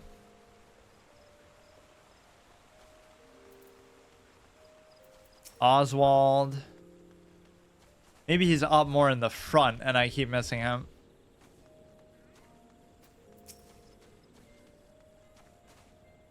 The icons kind of give it away, so I'm kind of surprised. Or he could have maybe been downstairs. He even probably told me where he was. I don't even know why I care so much. Just in principle, you should have to do that first quest that she gives you. But other than that, I'll just disregard most of them. I felt like the guild thing was important because obviously you might learn certain abilities and stuff from that. Although the age of like class quests and stuff like that is probably long gone. Where like, you know, if you don't do them, you'll miss out on a major section of the game. So people who just want to speed run through it wouldn't want to deal with that. You have to do like very specific class-oriented chain quests, let's say, to earn a special ability or one of your core things. Yeah, what is this guy about? The Smith. Greetings, I am one of the Smiths, a stroker of fires and forger of futures. As a dedicated member of the Adventurers Guild, I have been entrusted with tasks providing assistance to new adventurers. I see you have but recently taken up the adventurer's mantle. The possibilities of stretching out are positively daunting. In the guild, we seek new adventurers, fledgling heroes. Your champions of tomorrow are nascent stars of limitless potential. My fellow Smiths and I are here to provide you with guidance, but the guild also enlists a cadre of veterans adventurers who would be happy to share with you their accumulated wisdom. You're passing off your job of helping adventurers to somebody else. You can recognize them by title of mentor. Mentors stand ready to advise. Is that like a title a player can just choose to put on? Hundreds of quests under their belts, and they will likely have a solution for whatever dilemma you might be causing trouble.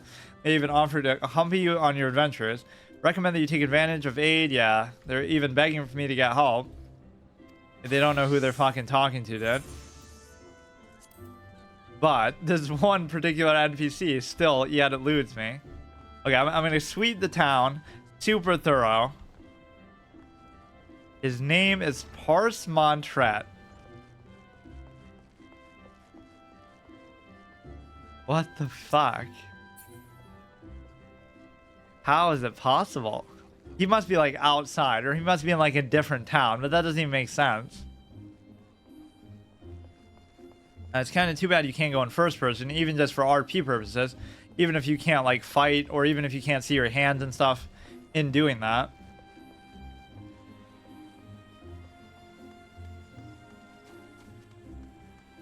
Okay, so this is the entryway of town. So there's absolutely no question. Here, we'll even zoom in and be super on point. This dude is a Chocobo Keep. This chick is still looking fine like before. He's going to be somewhere in here, and I'm just missing it because he's so over encumbered by these guys. That's a pretty cool looking sword.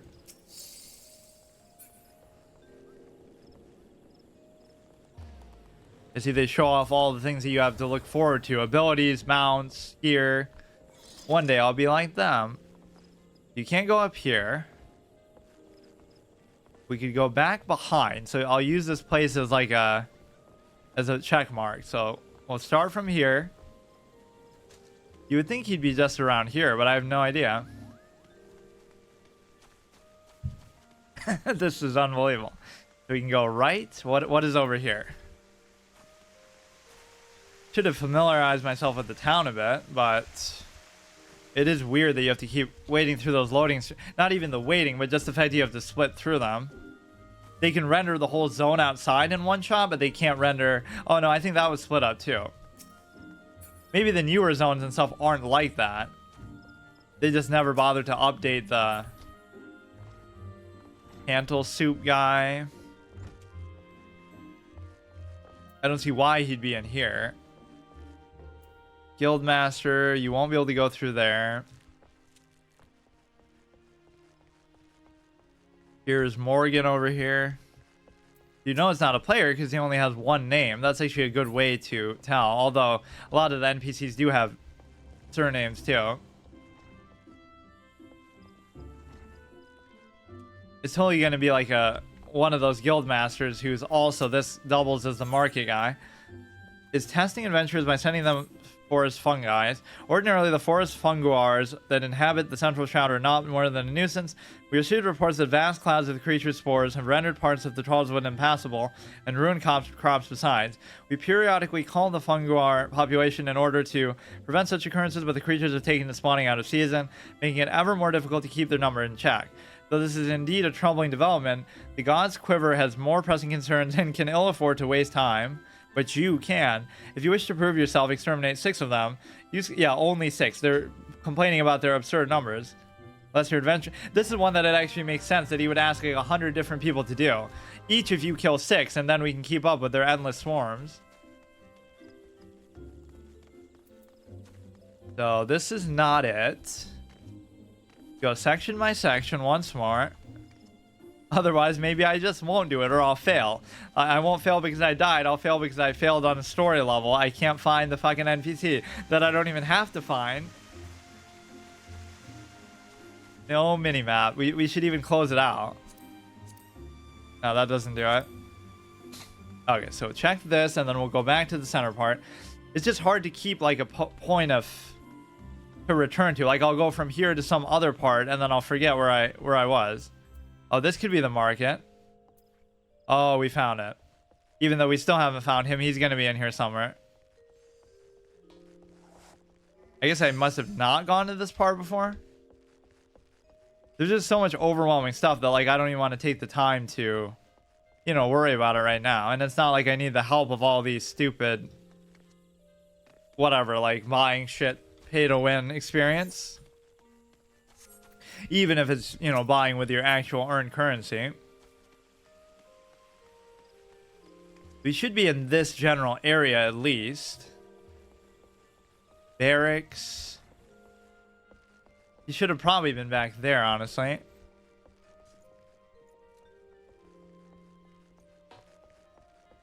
Guild receptionist.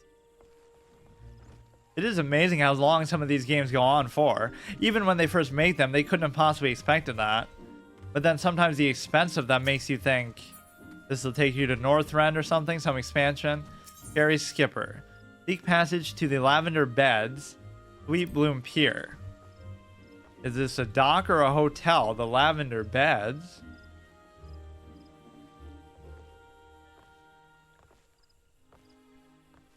Oh, it even has a coordinate system and stuff. Map is kind of tiny. I don't know how you make it like the whole screen. Transparency. Not that I even want to be using it, but... Okay, so he's not here, but he'll be in that previous area. I guarantee it. Gathan. Or like Gathan. These gates remain closed until further notice. Okay, we did talk to him too. I went through here, but I didn't see the guy. Or I think I came from a different direction. Like I said, I don't remember going through that part. Most of these buildings you can't go inside. Oh shit, even as I say that. Independent supplier. All level 30 stuff.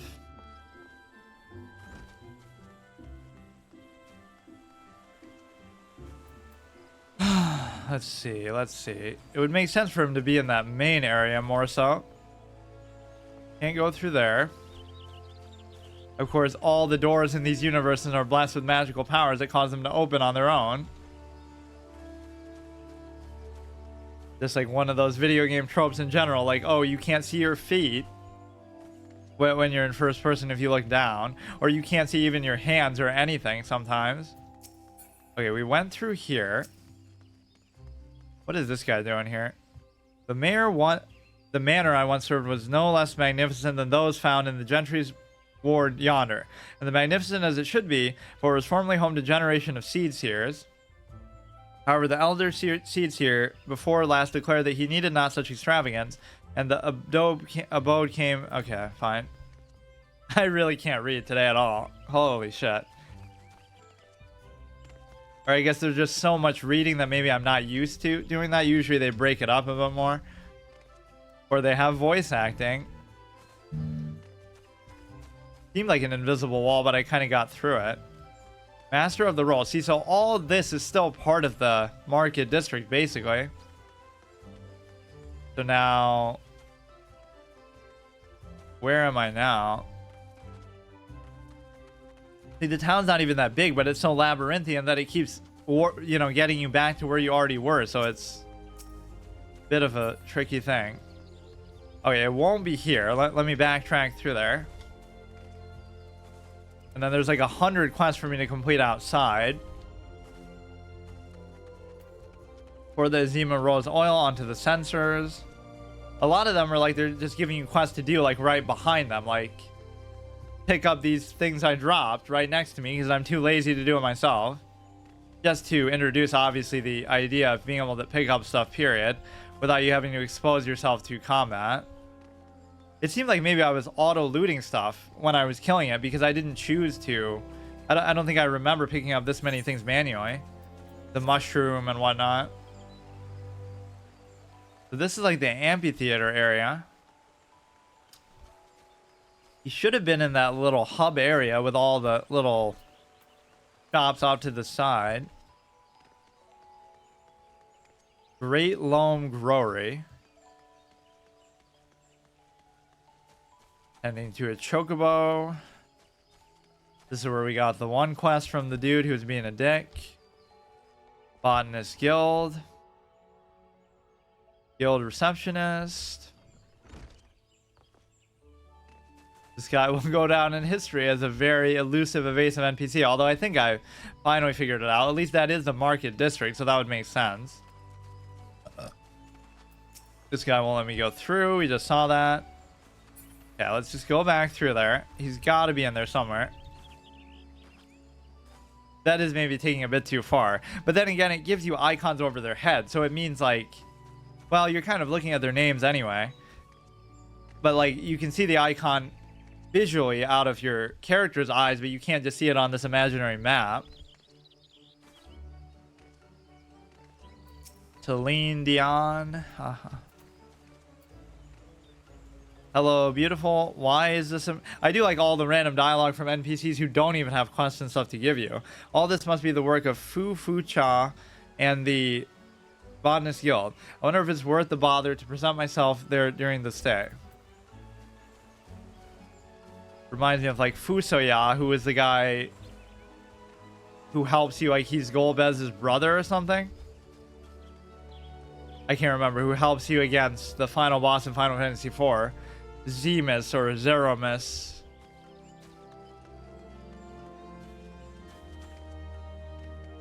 That's one of those classic bait and switch things. Like they build up Golbez as the villain the whole game, and then they throw him under the bus or make him a good guy. Like Zant in Twilight Princess is always a good example where, but they didn't have to make him look like such a clown at the end to justify Ganon being so badass. You can have one badass villain and then say that, you know, this guy is like a god compared to him, so that makes him seem even more badass. But the problem is, you know, you have to kind of build it up slowly, I guess, for that to make sense. Is this a market now? I kind of lost where... Well, we can go back to the main Aetherstone. This is kind of a little bit more... I think it was true there.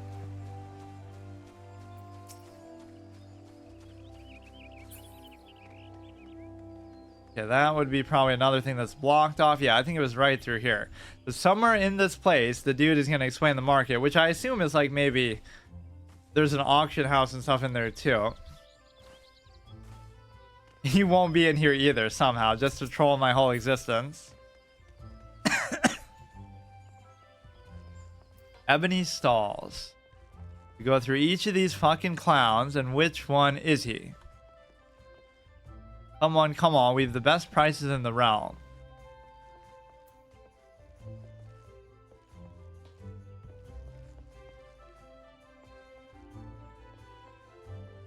He could be out there. Oh, there he is. Fucking Parse Montret. By what right does the fledgling adventurer presume to address Parse Montret, master of the markets? You're like a fucking rogue, too, master of stealth. You think you can stroll in here bold as you please and demand my heart or not? Ha! A merchant does not for naught, especially when dealing with would-be heroes. If, on the other hand, you have some tasty morsel to curry my favor, then I might reconsider your request. Come now, this whole encounter reeks of Miyun's handiwork, more specifically of her baking. Don't look so surprised, lass. I smell the eel pie. Yeah, and I let it go bad on purpose. I totally just didn't struggle to find you. Just because you're such a dick, I wanted you to eat boiled bread or whatever it is. Boiled pie. Flaky crust, just divine. Very well, I'm a man of my word. Pay close attention, for I shall only explain this once. The aspiring adventurer need look no further than Rosewood and Ebony Stalls. Both are a short stroll from where we stand. If you mean to do battle, you'd be prepared with the quality of weapons and armor. Such goods are the province of Rosewood Stalls, directly to the south here. You will be pleased to learn that the merchants of Gradinia are exceedingly particular when it comes to craftsmanship, so you wouldn't fear defective straps and the like, but you still have to repair them. There is a repair mechanic. If it is potions and paraphernalia you seek, Ebony Stalls. Yeah, see, I was doing all that without even using all this. It's treating this like the first quest you have to do, so you would be expected to... But I guess you don't have enough money to even buy stuff. The shelves are lavishly stocked with widely traveled Ul'Dan merchants, and I truly say that I've seen things amongst the myriad of wares that I scarce knew existed. But you're acting like a know-it-all, so what does that say? Do you follow me thus far? The first step is you purchase the stalls that meet your needs. Then you may concern yourself with price and profit. There's little more I can teach you with my mere words. Go peruse the stalls. See for yourself what wares they offer. There is no substitute for first-hand experience, and I'm weary of talking.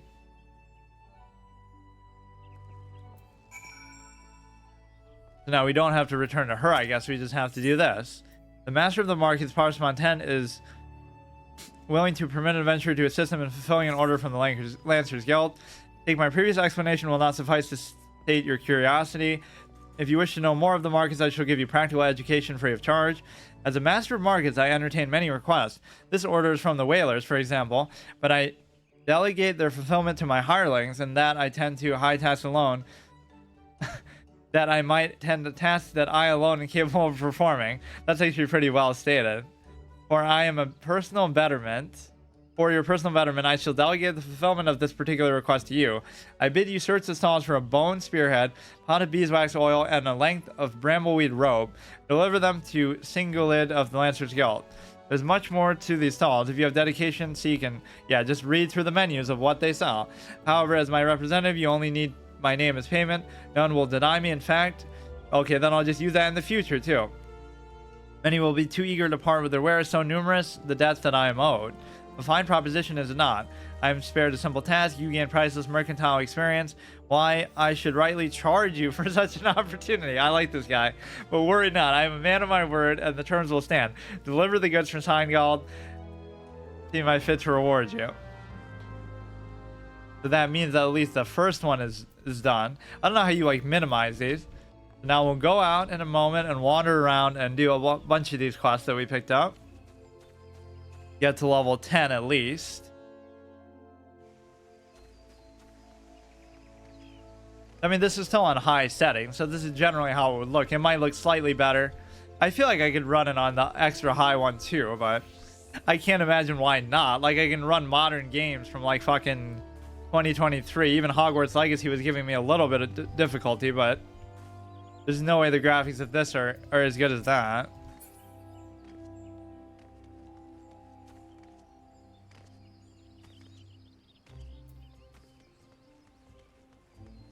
Let's actually go sit up in that house. See if we can maybe talk to that chick again.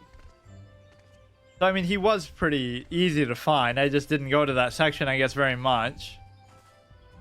I made 2 clown mistakes. One of them is just assuming the guild means something that other than what it does in this game.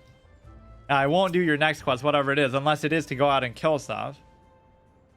The Conquering Hero returns. You have completed my little task, I trust. Setting. So this is generally how it would look. It might look slightly better. I feel like I could run it on the extra high one too, but I can't imagine why not. Like, I can run modern games from like fucking 2023. Even Hogwarts Legacy was giving me a little bit of difficulty, but there's no way the graphics of this are as good as that.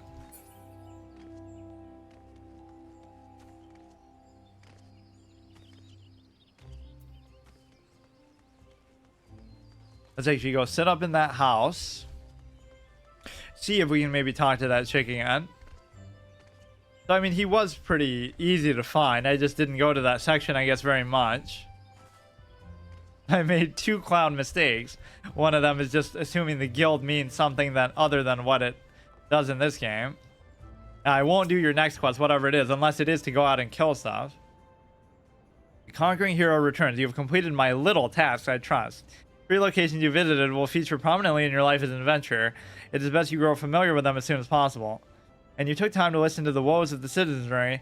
I cannot emphasize how important it is to, yeah, literally like every single person in the town I talked to. Most of them multiple times. Thankful you are an obliging sort. Adventurers like you will win the hearts of the locals and pave the way for those who follow. I pray Gradinia can rely on you, your aid in the struggles to come.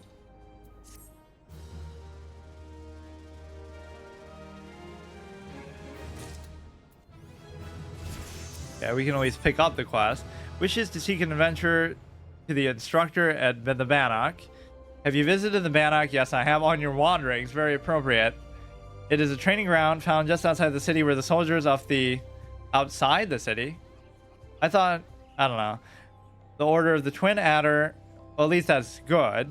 So we can do that on the way. I mentioned this because an acquaintance of mine, a gentleman by the name of Galfred, is an instructor there, and I think you might have use of him. Or you might be of use to him. Go in and introduce yourself and find out anything you can do to help. Mind you, do not stray far from the path. It's no place for merry strolls. I just went on a pretty merry one and I was fine. So many goddamn quests, and it's definitely not a bad thing. Sosa needs someone to bring an iron snaffle he accidentally took from the Tree Speak stables. Crunch, crunch, crunch, crunch, crunch.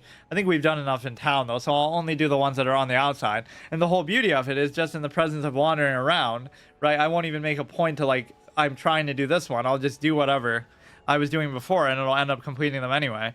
I must have mistaken this metal bit for a nut while I was foraging out for food in the forest. A spare snaffle misplaced by some sorry soul of the Tree Speak stables, I suspect. I was in their vague vicinity that I amassed the majority of masticable morsels. Well, I've already had a hefty helping of these nuts, so I won't be walking for a while. Might it trouble you to take this to the stables in my steed? Prior to parting, pray speak to Barna. Between the verbose language that they're trying to use and the ridiculous names that they have, it's very hard to read this game. Barna Bontant at the Yellow Serpent Gate. Listen to his instructions or you're liable to get lost. But getting lost is my whole desire. Celestine, a world-weary veteran of many adventures, is looking for an inexperienced young soul to make a delivery on her behalf. Hey, girl, you seem unoccupied. You know Bannock, I trust. Fancy a bag of basic provisions over there for me. It's not too heavy, mostly filled with dried meats and other bland rations. It's a straightforward job that'll put a smile... that I do with a smile and spring in my step if I were 10 years younger. Alas, my tastes have matured, evolved, advanced to a higher level, you might even say. It's a perfect little task for the number of insults that these people have to do, little passive-aggressive subtle things. You'll receive appropriate compensation. They just always have to stick it to you. You're just a shitty, dinky adventurer with no experience under your belt. Okay, so with about 1 million quests, 13 quests, it seems like they just give you them regardless of your level, but I guess I am higher level than maybe they would have expected. So if you had explored around town at level 1, they might not have actually done that. Okay, I'll be back, and then I'll do a whole bunch of... I assume it's only an instant logout because you're in a safe zone, because you can't just do that during combat or something. Yeah, that's what people say too, like in WoW, right? They'll be like, oh, we've done these quests 1,000,000 times, or everything's so easy. But then try to do the quest just from reading the quest text without using an add-on or something, and then they're like, oh shit, now it's so hard, or it's so cryptic, you have to explore the whole zone 10 times over or something, like in Arathi Highlands. So that's what I don't like. It's not that, oh, something is too easy with all these multiplayer games, MMOs, whatever. It's that they do it under a preconceived notion. So like somebody would do this for the first time with like a quest add-on or something, assuming this game probably has those, and then they get breeze through it and be like, oh, there's nothing to do, this game's so quick and easy, and we're already max level and we already rated it, so let's speed run a game and then complain we don't have enough stuff to do, which is definitely not my style at all. Movies would probably just be the one that we saw at the beginning. I don't think I saw this before. Part of this might have been in the initial cutscene, but I don't know I don't remember hearing this song either. I'm gonna get like copyright strike for that. Gives me PTSD from the Plants vs. Zombies credits. Ruins my world first credits, hard mode playthrough. But no, on the topic of that speedrun thing that I was saying before, how people just go through these games to speedrun through them and just be done with them. Even developers, like I like these games that, like Destiny has that, where you get like a special orb or whatever that transforms your character into max level, even on your first playthrough.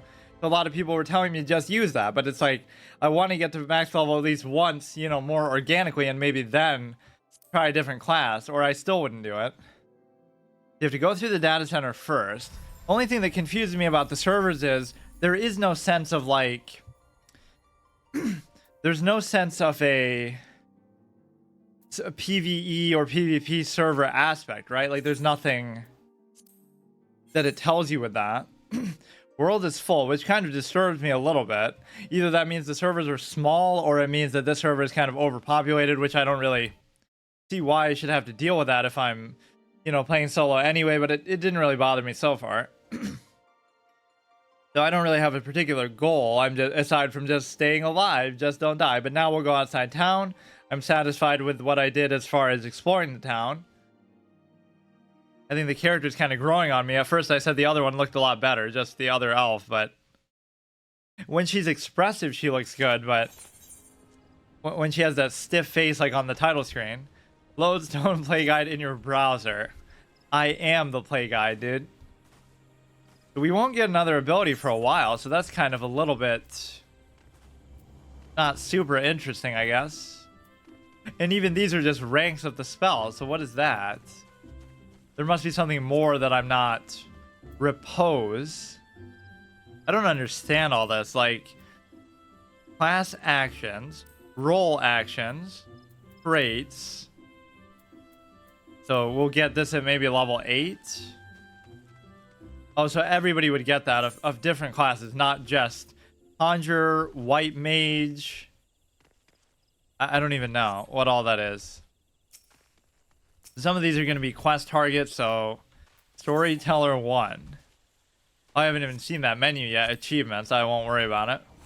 So what I should almost do is just spam 3 on everything and just, kill like a whole bunch at once, but I'm not really going to do that. Because it would do so much. Kill squirrels, ground squirrels. Now you can move on to the next one, but then in your haste, you're going to end up getting yourself killed. Of course, I am a little bit over leveled for this, but oh well. That you get for exploring. I wonder how wide of an area does it account for? There are flying mounts in this game. Who knew? Like the A through Z stuff. Because if it accounts for the whole area, then it would be probably not enough. It'll have to start doing A, B, B, C, C. You should be able to put on a setting that prevents people from helping you kill stuff. Oh, I thought I had the dot already on it. You obtain 2 animal skins. So it seems like looting is, or like if they buff me, I don't know where you can see all stuff like that, but I don't want them to put something on me that would really help me. That's totally what would happen in WoW Classic if I was a bigger streamer with doing all my 1 to 60 permadeaths. They would like keep putting Power Word Fortitude and Blessing of Kings and stuff. There should be a way to turn off beneficial interactions too, on top of everything else. Let's just kill a whole bunch of everything to make sure there's no quest associated with them. Of course, these should give me a generally low amount of experience anyway, so it won't feel so bad that I am power leveling. I mean, that wasn't even really my intent, but I would rationalize it only by saying, that's weird that looting is automatic. Because then what if there's stuff you're picking up that you don't want to pick up? Then you'd have to go out of your way to destroy it. Or maybe there's a setting you can turn to... Normally you'd have to turn on auto loot. You wouldn't have to turn off auto, you know, turn it off. It's just on by default. I won't get another class ability for a while though. There must be other ways to get them, like maybe you can just buy them from one of the shops or get them from your class trainer and stuff, or your class guild, I should say. Taking on random ladybugs and squirrels that did nothing to us. I'm kind of not using the dot. You should never start with the dot, but I guess you should that should be enough of these, right? Like, I'm not even really paying attention to the quest aspect, but they'll have an icon above them, I guess, if there's a quest associated with them, which I would almost want to turn off. Water sprites are level 7, and I'm still not level 7, so I'm a little bit worried about... There's no reason why you should ever fight above your station. Oh yeah, we have to talk to all the little initiate people. And I mean, I do have to fight these, so I guess I will. Now that doesn't necessarily mean that he's stronger. It just means that he's... Look at this beautiful kiting position angle that we did. Worst case, we just heal through and let the dot kill him. But these guys aren't so tough. But yeah, it just means they'll aggro on sight, which they still didn't do because... Or, you know, if you hit one next to another, it'll aggro both. Daydreaming initiate. Such a soothing sound, one day I shall build a home by the river. Who are you? You say the sergeant's been looking for me. How long have I been out? What bell is it now? Stand aside, I must make haste. I mean, I do technically have to kill these, but I'm a little bit worried about it. I do like their pathing, though, because they have to go all the way around. Although it might pull the other one in the same process. Line of sight is a thing. Watch your health. They're not doing really all that much. It is kind of absurd that they... I guess this is the most amount of players that I've seen while doing one of these experiences in any of these MMOs, because I normally try to choose a server that is either the game itself is dead, which this game obviously isn't, or the server at least is dead.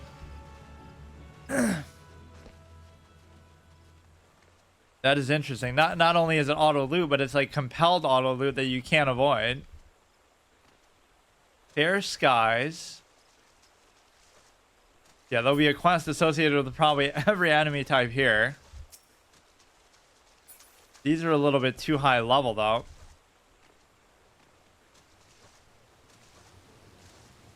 Certainly the town you start in is a lot bigger than I would have expected.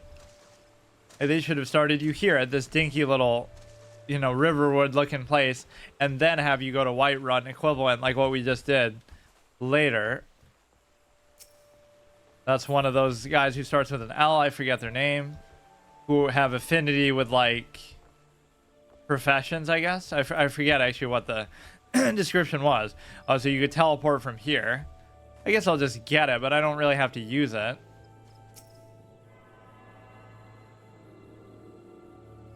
Oh, you could almost read the name too, like another pun.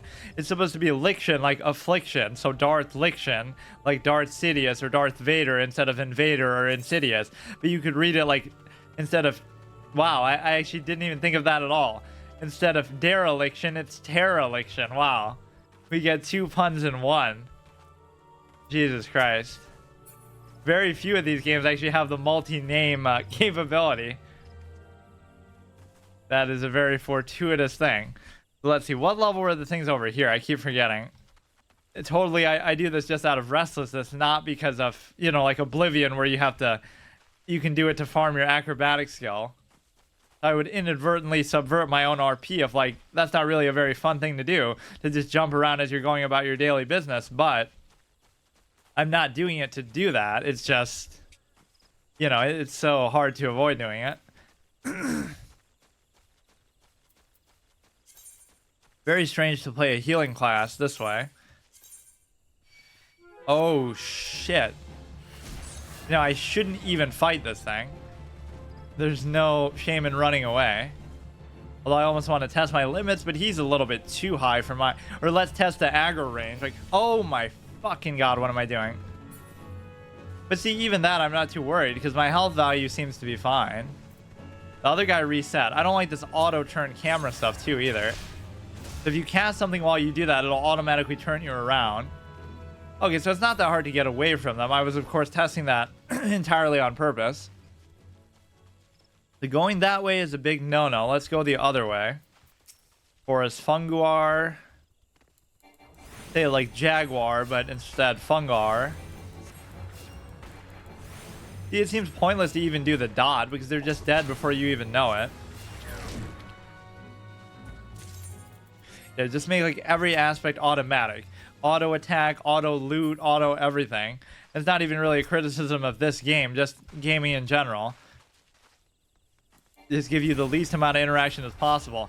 Did you know that the reason why it's auto attack and like all these channel things were originally in MMOs is not because it's easier to design that than actual hands-on mechanics like Dark Souls or stuff where the weapons actually have to hit, or like some kind of a more nuanced system where you actually have to aim the spells manually. The reason was partly because of latency and stuff to try to work around that, but that's really no excuse. Like, you could say the same thing then in a first-person shooter. You shouldn't be able to, you know, freely aim. It should be auto lock on and stuff, so it's fair to everybody, even with bad internet. Yeah, that was the legitimate reason why it worked that way. Thus, a very antiquated mechanic.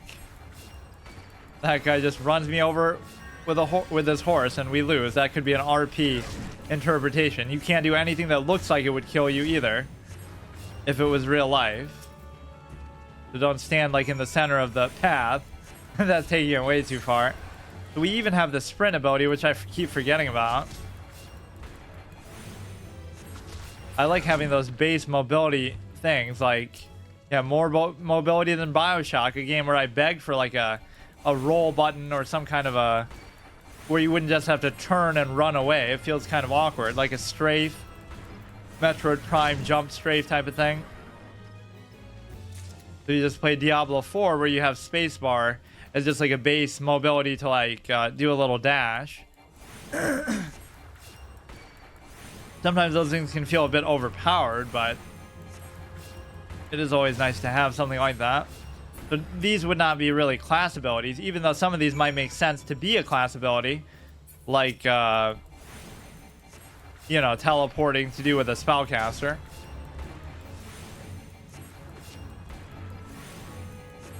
Hey, Evern, how's it going?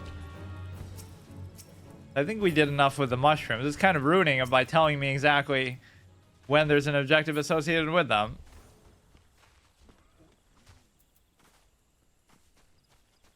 Just keep going. So you definitely don't want to go to the right side because they're all jumping out to level 10. I have like a million goddamn quests for this area. That's the benefit, I guess, of exploring town so thoroughly. Probably nobody would ever do these. Let's explore what's in this cave, which will make us feel right at home as a class that, I mean, as a race that sort of always lived there. I forget what it said. Like, you dwell in caves and, oh, shit. But these presumably won't be hostile.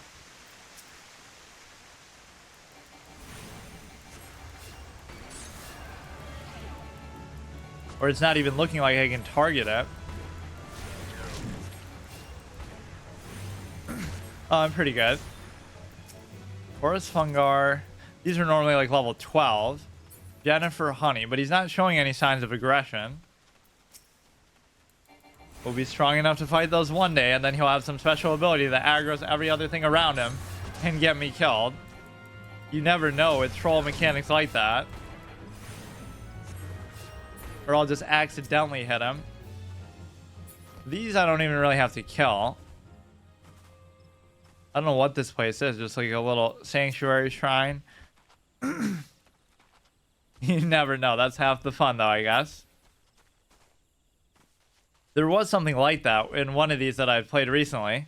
I've been playing a lot of MMOs that I never played for the first time, like Lord of the Rings, EverQuest, Star Wars, where like enemies would always aggro in packs if there's two of the same kind next to each other. Okay, just don't mess around with them.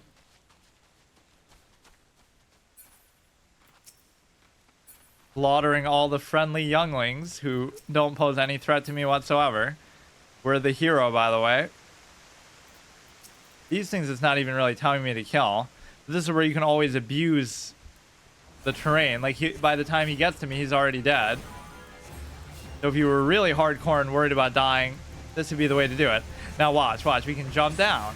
And then by the time he gets to us, oh shit. That's pretty rare that they can just jump down off a cliff like that after you. If it was a little higher, he would just die to fall damage. That's interesting. They thought of everything. Green Tear. Or Green Tier.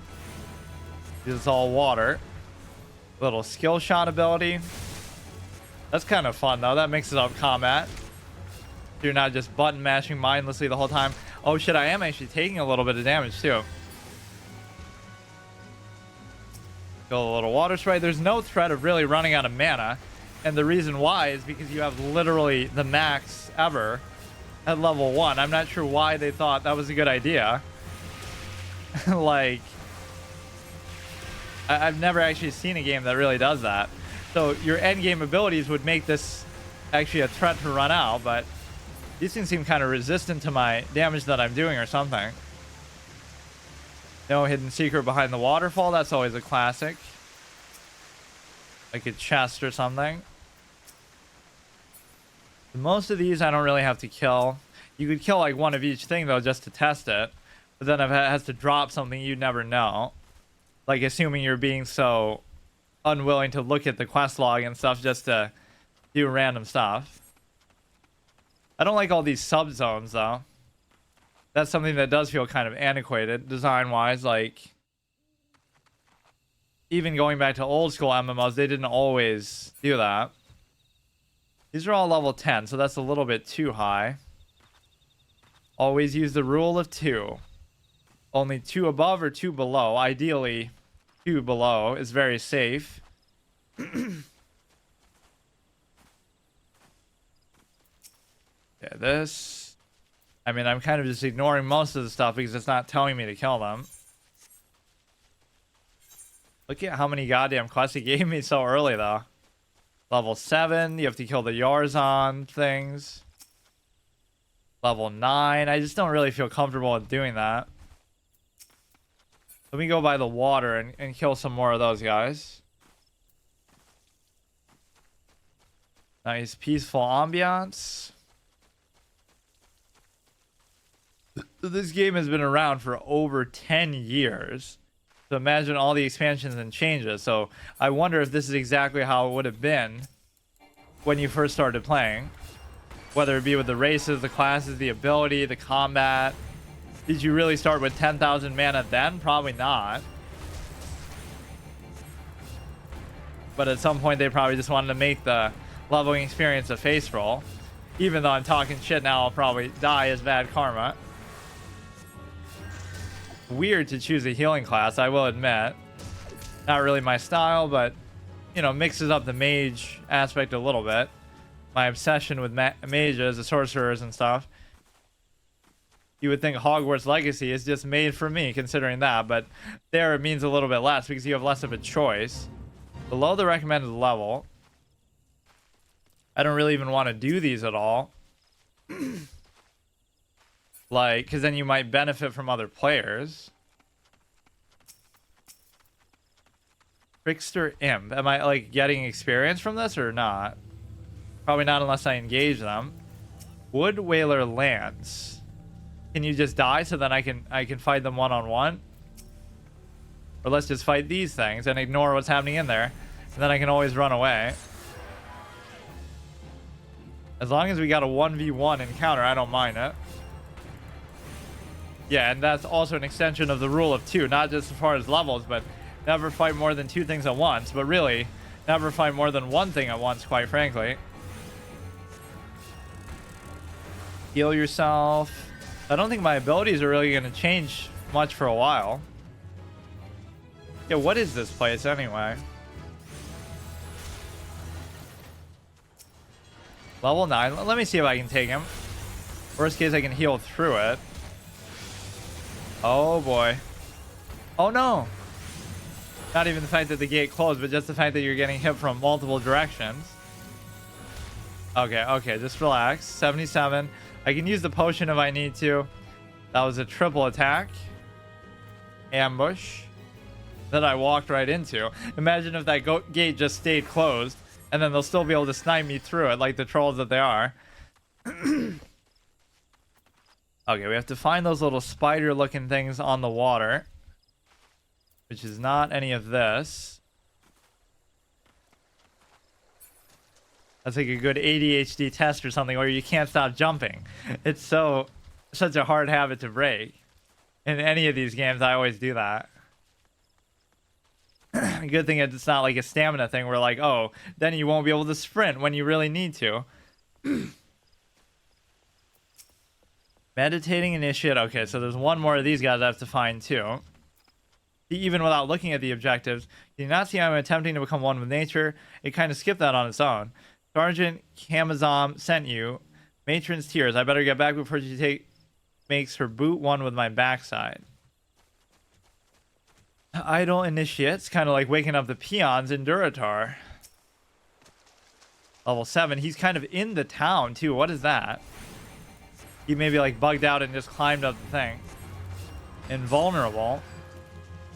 Uh-oh. I better not walk myself into a trap here. We have the combat music, but yeah, if I die, it's totally going to be because of a bug too. You can get away with saying that like in Diablo 4 or something because it's in a beta. But I'm surprised I even did that. I normally don't like playing stuff right when it comes out. Either for that reason, because betas are always broken, or just because I like to kind of anticipate it and just save it for a special occasion or something. It's amazing that I still haven't touched Breath of the Wild, being such a big Zelda fan. Just don't want to get through it too fast, or I would play like Skyrim and then I would never beat it. Like I played Skyrim for over 1,000 hours and I never even attempted to really beat it. These are barely even doing anything to me. I'm basically the equivalent of a priest, so I should be very squishy. Level 7. So what other ones would it want me to kill stuff for? Basically, I could just go back to town and get a whole bunch of turn-ins here. Gotta always remember heal in combat. Although it's probably not the greatest idea if you're taking such a substantial amount of damage. Let's see if it wants us to kill these things, but they're going to be too high of a level anyway. Is that a player fighting them or what? Level 10. Yeah, combat almost seems a little bit too easy at the beginning here. Especially in the context of the resource. Like, you never have to worry about running out of mana. So why even bother having it right now? None of these abilities even take up a proportional amount. You'd have to cast this 50 times, but it comes back so quickly that, you know, by the time you cast it 2 or 3 times, you already got it back, so.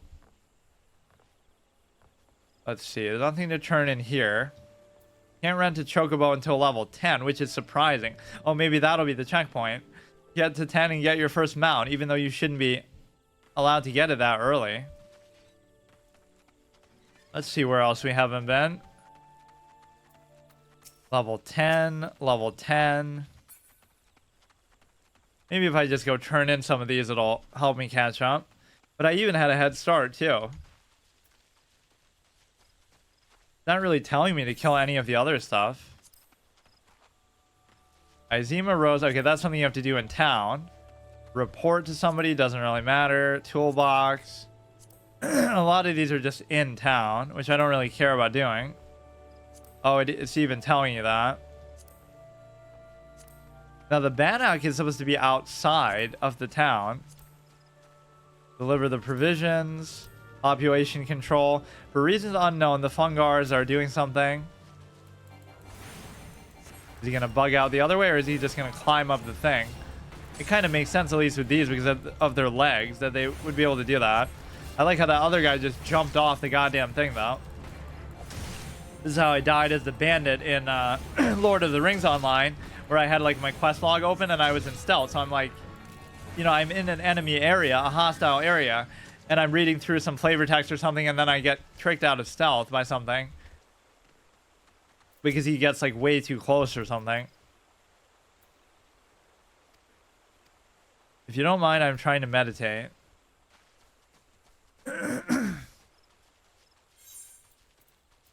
Most of these are fine. So let me go back outside the town again.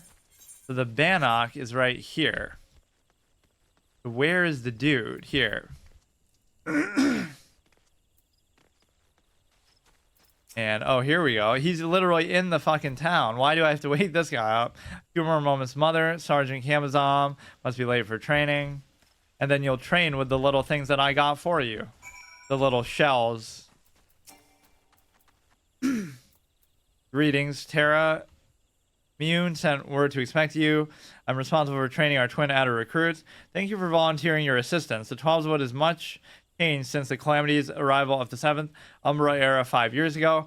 The power of the elemental wanes, and the harmony of the forest gives way to chaos. A great abundance of life has been lost as the strong run rampant, stifling the weak and new sprung. Yeah, it's called Darwinism, dude. Get used to it. Though it may not appear so to the eyes of an outsider, it's ailing. Its once rich variety is fading from memory. For the citizens of Grand Idia, the restoration of the forest is a sacred duty, and it is my hope that adventurers such as you will offer their aid. Listen to their requests and do all you can. May the elementals bless your endeavors. So the first time I actually have to choose something. Bronze piece, 100 gil. Currency minted in the astral era by the elite Allegan Empire. Loam brown dye. +1 intelligence, +1 mind. Grade 1 dark matter. Disciple of war, all classes. I guess we haven't gotten any gear, so you're only allowed to use the gear you get from quests or buy from shopkeepers. You can't, like, get it from other players, let's say. Now, what the hell happened to it? Did it auto-equip it? I guess.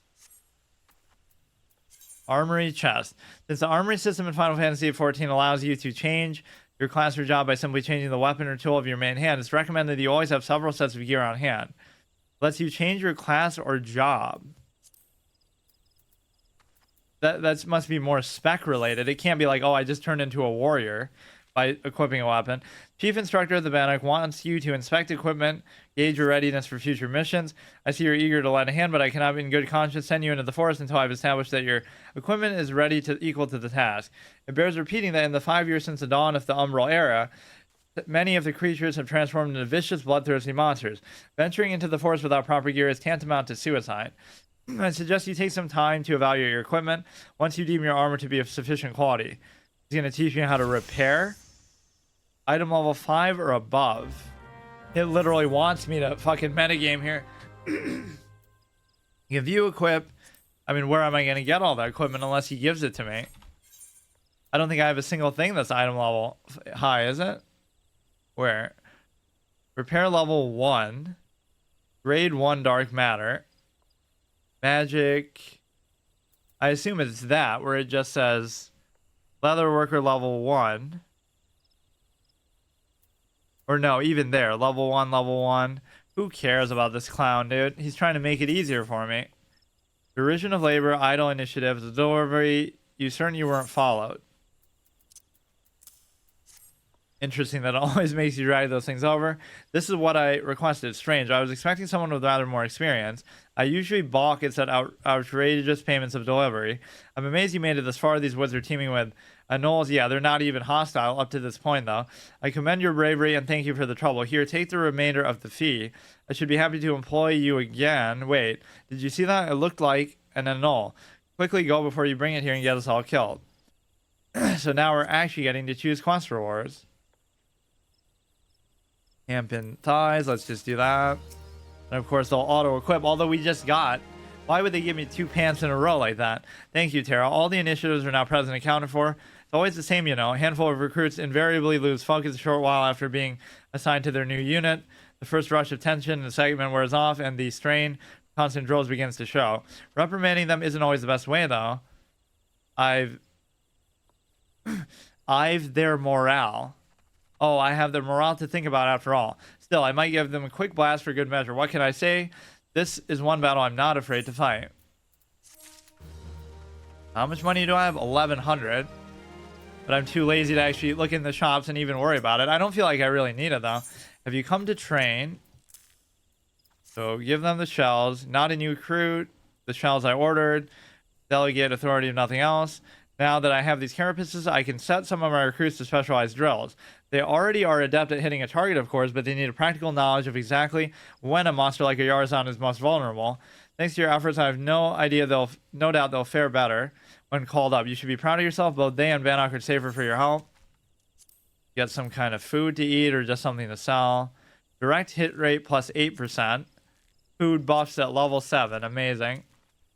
Which is actually a thing that I would use sometimes in my 1 to 60 WoW stuff because, you know, you do get it from quest rewards and stuff, so it's perfectly legal. It just feels kind of stupid. I never like stuff that's temporary that you feel like you can't rely on, right? Because then you get used to it, and then when you don't have it, it kind of throws you off. You'd rather have something forever or not at all. Philosophical mindset, too. So what else did they tell me to really kill? I feel like that might actually be all the ones that involve that. Present yourself to Galford for inspection because he wants to have me have overpowered gear. This thing actually did a lot of damage to me. I'm surprised. But since your mana is infinite, you could just spam heal literally forever. So we'll get to an encounter like that where we'll get snared in place and then they'll be doing as much damage as I can heal through, but then I'll still never die.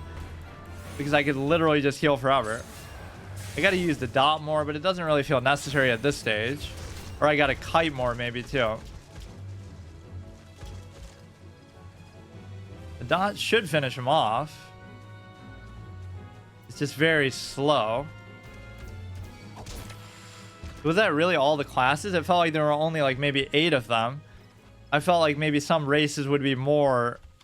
like would have certain classes the other ones don't have access to, but they said that wasn't the case. Let's just keep pushing the boundaries of how far I can go, I guess. There's so many quests to do in town, but I just feel like I've spent enough time there. Who knew I would ever say that? Like my Anthem playthrough where I spend more time in town than actually on the missions. But because the missions are like rapid fire, like your life is at risk and it's intense, but then it's over quickly.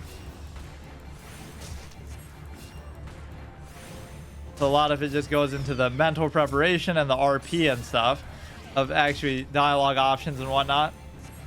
So this game and Star Wars both have dialogue options, but I feel like that probably has relationship stuff because BioWare just loves doing that. Except they, speaking of Anthem, they don't do it in Anthem. Finish off with my staff is just some BM. So how far can I really go? Fate. I hate these fate things because it makes me feel like I'm benefiting from something I don't really want to do. Involving other people. That means the enemy is tagged like that purple outline. Okay, he was scared about the gnolls. What even are they? Oh, I like these abilities. At least it keeps you on your toes. Looks like some kind of dinosaur, but very scrawny. He did about half my health, so now it's getting a little intense. But then again, not really, because like let's let him have that one and we'll keep going. It seems kind of like a fun area though, by which I mean one in which I'm more likely to get killed. So you should never even do that, right? Never pass an enemy and just expect. Yeah, and see, this guy's gonna help me though, inadvertently. Imagine taking those two on. I probably just wouldn't do it anyway, just because they're too high level. Okay, we're almost level 8. Let's actually go through into another zone, but then they start to get to level 10s as soon as you go through any of these.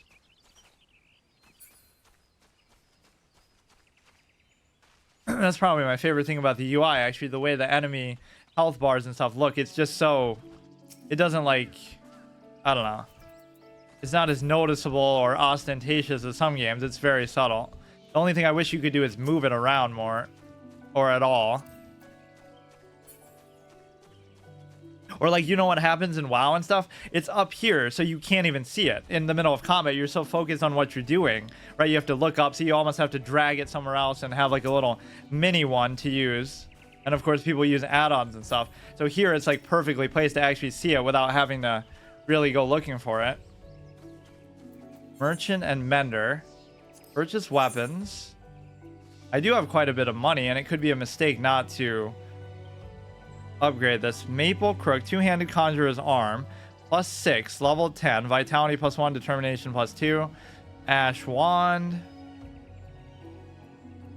Most of the stuff I can't even use. How much is this?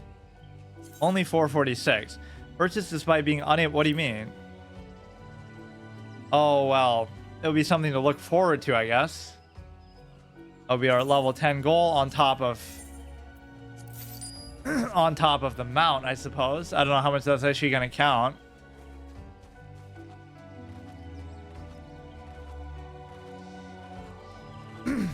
That was McConnell's way to always troll people. He would talk about how many mounts do you have. They're talking about, oh, I got a world first raid run or something. And then he's like, but I have 500 mounts.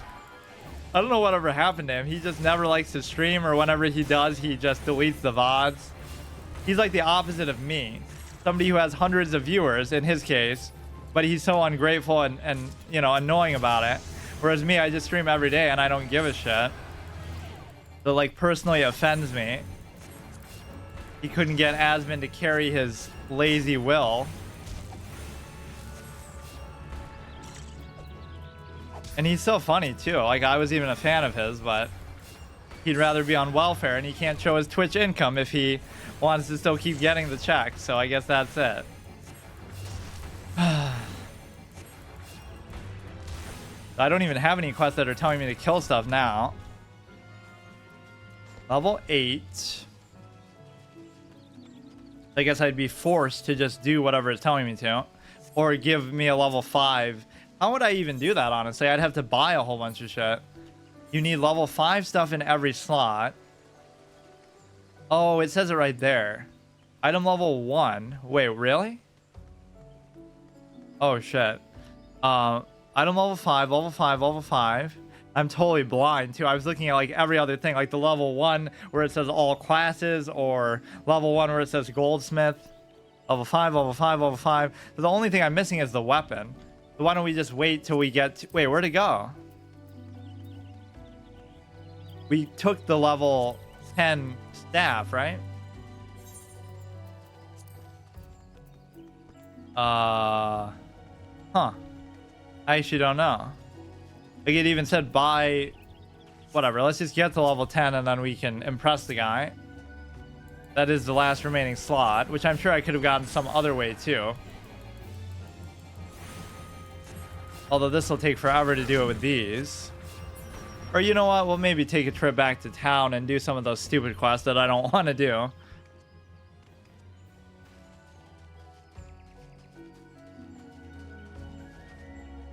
These things always scare me, but they're fine.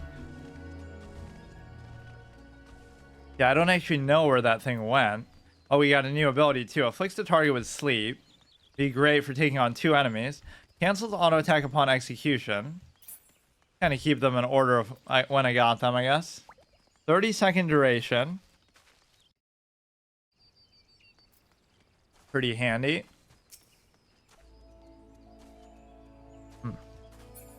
Is that succubus chick still standing there by the big display area? There's always a spot like that in every city too in these games, right? Like Orgrimmar on top of the bank where you can show off your mounts and your Thunder Fury and stuff. And you might be like, oh no, they're just AFK. They're totally not trying to show off. But you know that they are. Like they're in their best gear just hanging around town. Why don't you wear your RP clothes in town instead, you know? Let's go through and actually see what other quests we have to do here. Honestly, if I do all of these ones in town, it probably would get me to level 10. Buy whatever stupid stuff this guy wanted me to get from the market. Where could it possibly have gone? It's not in my main thing. Maybe it just like counts like it's already there. Cannot be unequipped. Yeah, so it's just there and it'll auto-equip once you're able to use it. Well, the fledgling adventurer returns and none worse for wear by the look of it. Ha, you must be used to it by this nation. On behalf of Gradinia, I thank you. Level 5, level 5. We may as well just get the gear because it's not like... Okay, and that one we didn't even have already. Or wait, it didn't even equip though. Well, that's the first one it required me to do myself, or maybe I'm still misunderstanding. Which one's better? 1 intelligence, item level 5, 0 crafting and repairs. Let's just look through each of them, I guess. This is like separate from your main inventory. Intelligence plus 1. So this one, the only other weapon I have is the one I just bought. You wouldn't have been able to complete that level 5 quest without either doing that or getting it from some other quest, obviously. Neck, wrists, kind of a weird way to do it. But then you don't have to worry about space in your inventory, I guess. Oh, I had some kind of ring. Ring of Freedom. When did I get that? Item level 11. Determination plus 1. I don't even remember when I got that. Weathered ring. In fact, it feels like cheating, so I won't even use it. Maybe it's some kind of first login reward. You have to buy something from these guys. Sorry, lass, we ain't open yet. Oh, Parchmontret, a bone spearhead. Here it is. Oh yeah, we don't even have to pay. We can just name drop the guy anywhere we go ever. Welcome, welcome. At the behest of good... Whatever. May I take this opportunity? It's an honor and privilege to serve you. Ah, but you must have your own beeswax without delay. Feel free to take as much as you like, and you will, of course, inform him that I was only happy to accommodate. He has a lot of leverage over people. Oh, we have one more. Summoning Bell. There should be...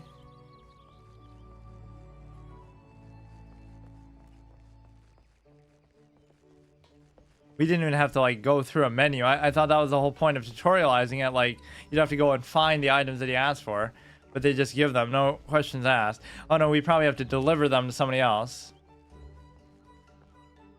I'm trying to use the quest log as little as possible, but I guess it doesn't really matter. This town is a little bit more overwhelming than I thought for a starter town.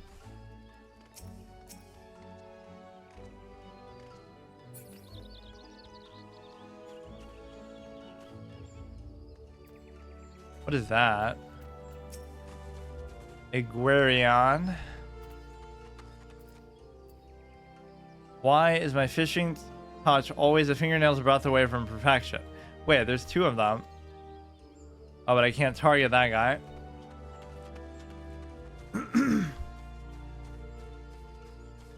So having to deal with other players hasn't been too annoying so far, but you should probably play on a server with less players. I just picked the first one out of pure laziness. Or it kind of already just compelled me to do it. Like I had to go back out to change it. What's all this about? Dumas hand says he needs a break. The nerve of that sniveling little shite, crying for relief at a time like this. Has he already forgotten how short-handed we are now? The businesses with that Zal the other day, and sending a bloody unknown adventurer to do his bleeding no less. That self-servant sod thinks only of his own woes, rubbing his sore souls while welcoming all manner of gill-grab adventurers into our holy wood. Useless bloody fool. Makes my blood boil, it does. But it's not you I should be giving a piece of my mind to. You seem like a decent enough sort. Considering, still, understand that it's our duty to keep an eye on every stranger that passes through these parts. Any road. I appreciate you lending an ear to my subordinate. Damn the fool he is. Go on then and stay out of trouble. More potions that I'll be extremely stingy about using and get myself killed because of it. The Witcher. Play through all over again. I had like a bag full of healing items, and I'm just, not only do I go into combat without using them, because you can't really use them in combat, but I'm sitting there like, I don't feel like waiting for my health to come back, or like using an item, so I'm going to go into the next combat like a moron with half health and get myself killed. It's so unbelievable how preventable that was. Because it was going so smoothly. Oh yeah, I just tore through those dogs in the last pull, so it's no big deal. Complacency and overconfidence is the biggest killer of all. So it'll be the easiest game ever that gets you. Like, oh, this is such a joke, and then one encounter won't be. It won't even be hard. It'll just be mildly not easy. I don't know what that means. Get along and play knife. Turn in all of these. They're actually not giving me that much experience for these. What? I'm terribly busy. Would thank you not to bother me. I'm a carpenter at the prestigious oak atrium. I have repairs to do with the materials that I'm about to give you. Where did I put my... Oh gods, I take you from the guild too then. What's that? Idil sent you with my tools? Ah yes, I was actually just about to go, and this is so embarrassing. Maybe I've been so focused on task at hand. You know, it's a miracle that this amphitheater even survived the calamity. It was the Carpenters Guild that saved it, moving it piece by piece and rebuilding it. When I saw what they had done for Granidia, I keep saying it differently every time, what I wanted to be. But gods, when they told me my first task was to come here. Anyway, oh, you can move this too. Anyway, thank you for bringing my tools. You're new to the Oak Atrium too, right? Well, let's both work hard for the good of the guild. Oh, and may the elementals watch over you and keep you safe. I kind of like that positioning better. Okay, this guy is still kind of chilling there. Yeah, what other creatures do I know from this universe? We know Moogles. We know, obviously, Chocobo. I feel like there must be a lot more. I mean, even the Bahamut and stuff that Rydia would summon. Like, Ifrit was one of the summons. I wonder if there'd be raids in this game that actually call back to stuff like that. There probably would be. Like, you get to fight Rubicante, even though it wouldn't make sense really lore-wise.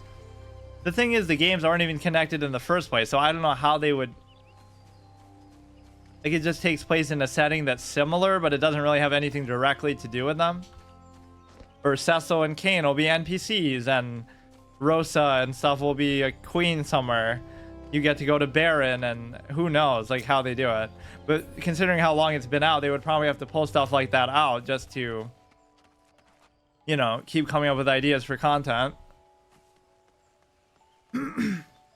That's always a surefire sign of like a retcon thing, is just how long a game is around. Like even with Zelda, they try to say, oh, what was the timeline? What order were the games supposed to take place in? And Nintendo even sort of said at one point, we didn't have a plan because we just made the first game. We didn't expect it to be this big of a hit, that we'd still be making them 20 years later. But even after saying that, people still try to argue it like, oh, well, Ocarina of Time comes before this one and the original comes after. And I mean, Wind Waker makes sense as sort of the last one because it's when everything's gone to shit and Hyrule sunk underwater, but...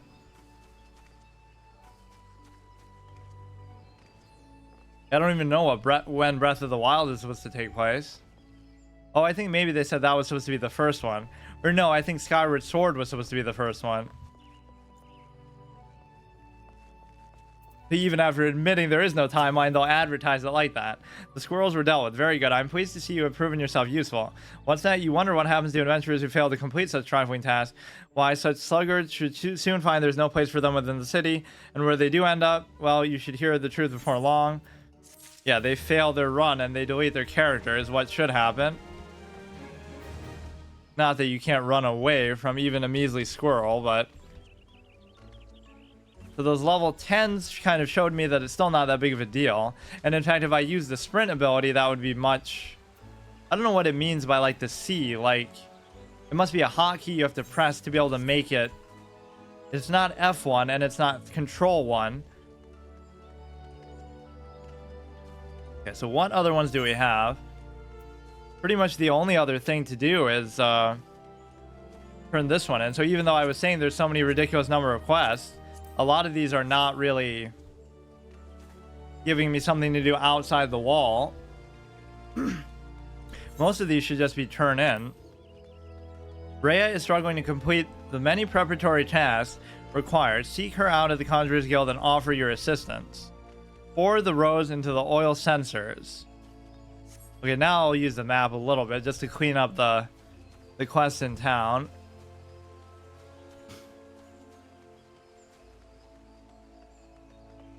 Although, see, by now I should know the town like the back of my hand, so I shouldn't have to do that.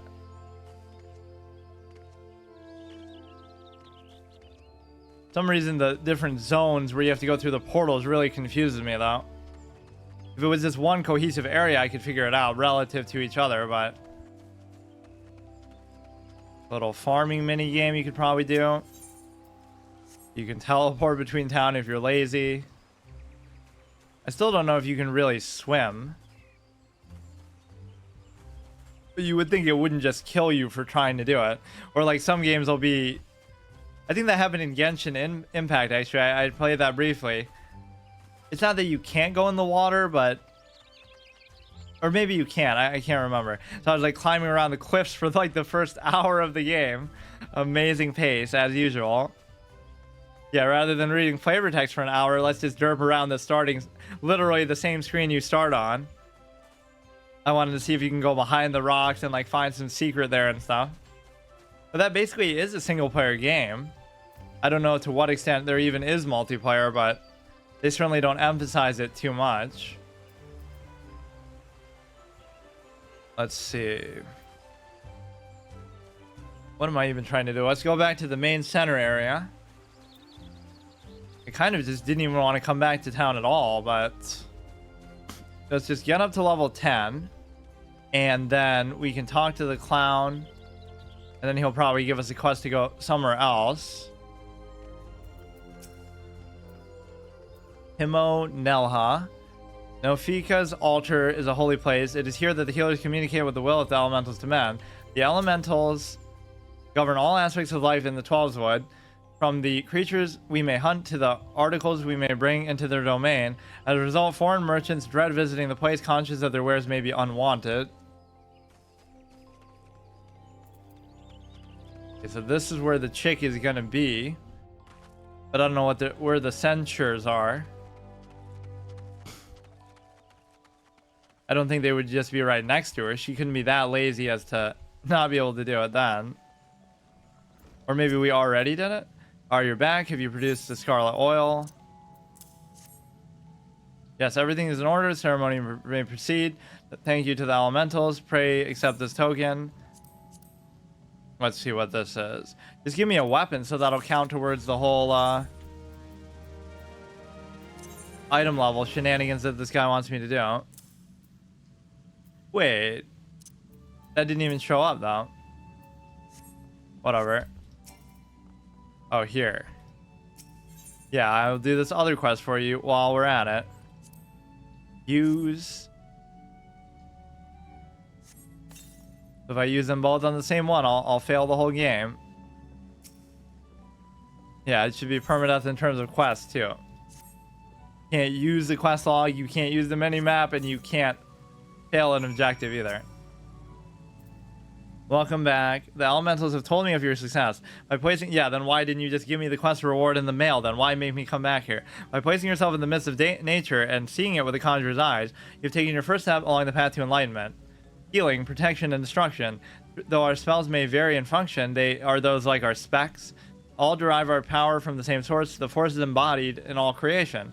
By gaining a true understanding of these, the conjurer may call upon them to manipulate his environment, therefore, or her environment, thereby realizing the state of matter that he desires. Ah yes, yours is a familiar look, the very picture of confusion. Be not disheartened, for comprehension shall come in due time. For now you must learn to reach out to the forces embodied in each of us. Pray receive me of this hunting log, Within you will find the names of such creatures that would pose a suitable challenge to a conjurer. There is no single path to mastering conjuring. Should you find yourself in needing direction, know that the log is there to guide you. Breathe deep and open your eyes to that which cannot be seen. Feel the myriad of life around you. Draw upon and balance energy and reservoir. Take up your cane and use it to lend energy in your form. I prefer to call it a staff, actually. Go forth, my young conjurer, and be at one with the world. Return to me when you have learned to draw upon the forces around you with the self-same ease you draw upon those within. Next conjure quest will be available at level 5, which I am well beyond. What is this? Raisins? Really, dude? I complete a quest and you give me raisins? The hunting log is a record of your completion task involving the slaying of certain creatures. Fine. Wants you to learn about the element of earth. Good to see you again. By the air of serenity that surrounds you, it's plain that you have learned to draw upon the energy of creation. Yeah, since the time we talked 5 seconds ago, I'm glad. It is the wellspring of all our power. Yet the energy of creation is not one thing but many, and to call upon all without first knowing each conjurer is as most basic. As part of our continuing education, it's my desire that you now learn about the element of earth. Make your way to the blessed bud in the North Shroud. Thank God, something that actually sends us outside the wall.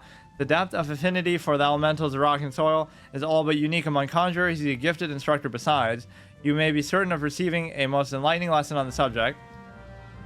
Because then at least you know it'll send you to like a level appropriate area, or they wouldn't give you the quest, probably. Well, many thanks. Rather impressed by how faithfully you followed my instructions. I always considered adventurers to be yeah, they all hate adventurers, but they're so willing to always ask us to do stuff. Uncouth and rowdy lot, but I see you're capable of courtesy as well. Lady Melaine has a fine eye for character. You should feel honored that she chose you for this task. Let's get that just because I don't have any. We'll put that on like 7. I don't even know what it does. Restores mana. Wow, what a mechanic. You have 10,000 and it recovers faster than you can use it, but I'm totally going to need to do it. I would love to see the scenario in which I'm mana starved, because it seems literally impossible to do. What am I going to do? Save these till max level when they're finally going to be relevant? Amazing. That pretty much proves that probably they didn't update that item, since updating the way that mana works in this game, you know, where it works like a normal game where you would have like 154 and you would have to work around a normal system of potentially running out, having to eat or drink after a fight, eat those raisins to recover your health. Spell speed 8%, vitality, direct hit rate. So our item level is almost sufficient for this guy. That's a very contrived quest to give me. Only 3 of these left. So we have to obtain a length of something else. I couldn't find the vendor actually for that. So Galfred is outside. This guy is also outside. North Shroud. Blessed Bud, or is that part of the town still? Okay, what's the other one too? Speak with Barno Botant. Does that mean these will show up on the map, or what does it do? Okay, let's just finish these town quests. Generally, I'm a proponent of not using stuff like that, but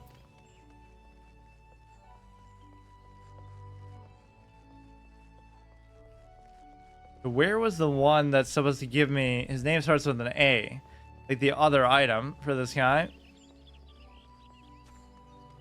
Okay, there's nothing up here. This one doesn't matter right now. At the Blessed Bud. Oh, that's still going to be in town even. I thought somehow the North Shroud would be outside. Where is this guy? He should just be one of the shopkeepers. That's where the other 2 were. Or he'll force me to go like further into this district. Yeah, let's look. See, that's half of the game though too. Is like figuring out stuff like this, but people treat that as like just a foregone conclusion. And it'll help familiarize you with the town, which you probably won't be spending that much more time in anyway once you get to a certain level, but could be through here, or it could have been back through the other way. Level 60, Jack Gordon. Yeah, you could do all kinds of RP names too, like Gordon Freeman. Little dock there. I assume this wouldn't have anything to do with with the quest. In fact, I just went here not too long ago. That was kind of an amazing coincidence that if you say this name verbally, it's like a Phoenix Wright pun or something. Dereliction of duty as I'm exploring around. Dereliction. Totally wasn't the intent though. That's just Terra is an old school RP name that I would always use for female characters. Of which I didn't really do too many, so.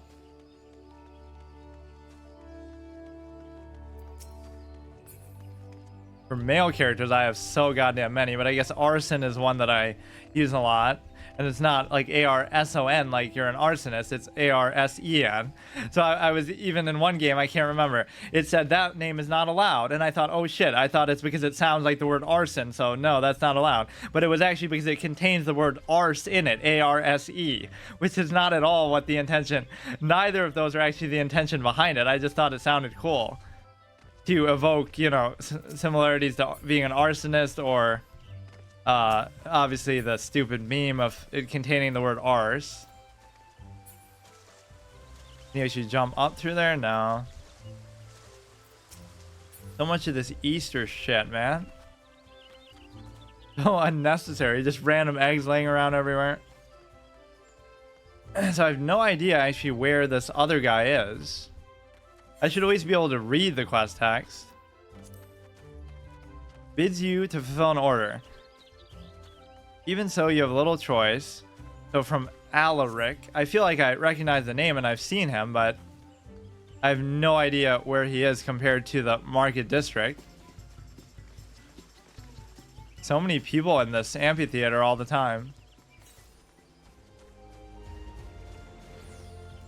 To get Alaric, find Barnabotant, and speak with the guy at the northern part of town. And then Galford is just obviously on the outside.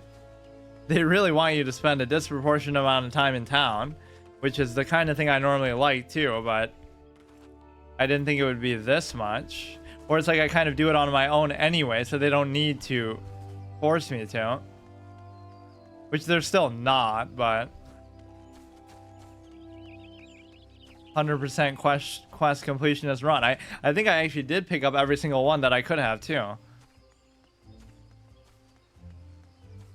But these are hardly giving me jack shit for experience too. You're meant to do this at like level 3 or something probably.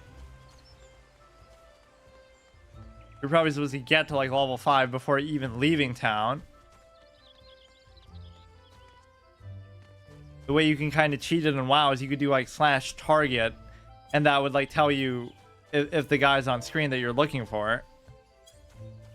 Assuming anybody even played it like this in the first place.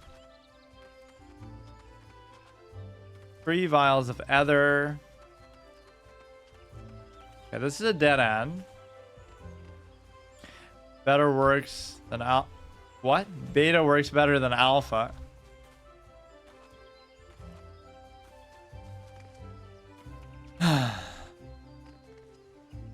Explore a little more. I want to at least get to level 10 and then we can do try to get a chocobo, although I don't know how much it'll cost.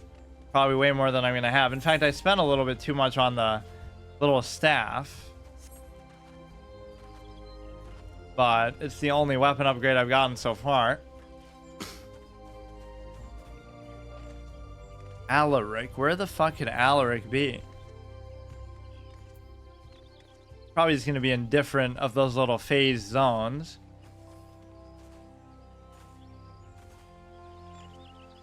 That is what's interesting. Like, if you think about a Stormwind or something, there were no places where you had to zone in or out except for either the Stockade, which is a dungeon, or oddly enough, the Mage Tower, which I don't really know why that is, because it's just like one tiny little room. I guess because you would teleport into there from somewhere else in the world, so it had to account for that. On an errand for that glutton of a Lalafell, past this gate and to the west you'll find the Tree Speak stables.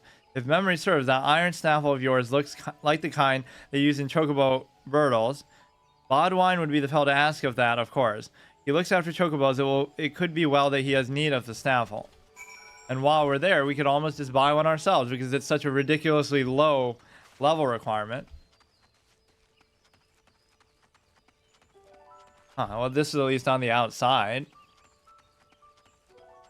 Go for a nice little stroll. We don't have to really kill any of this.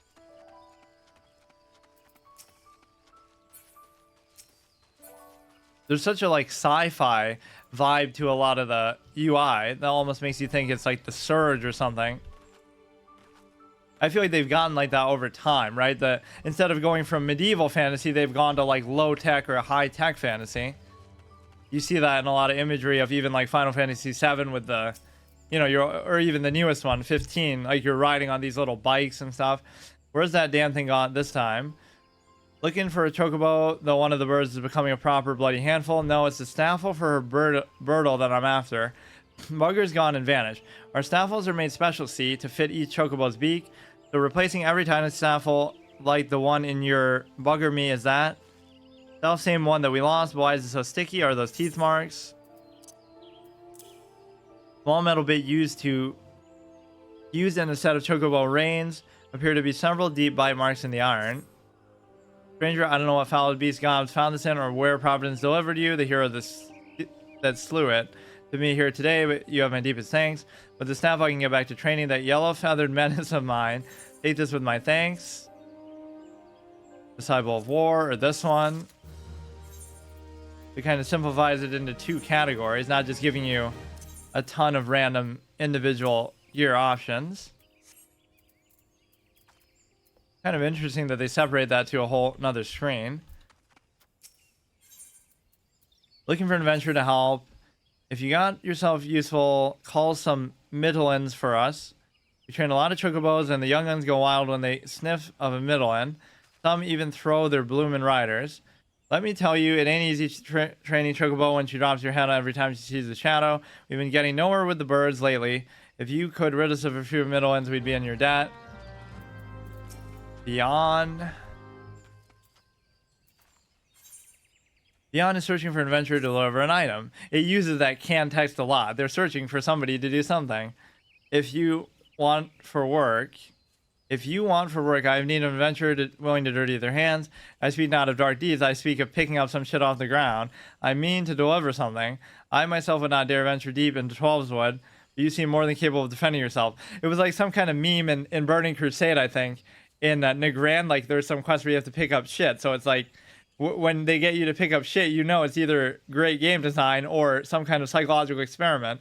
So then they use that again, like in GTA 5, where it's like you're mopping the floor as Michael. How many thousands of hours did people spend all around the world literally mopping the floor as Michael in that heist to like set up the bombs and stuff?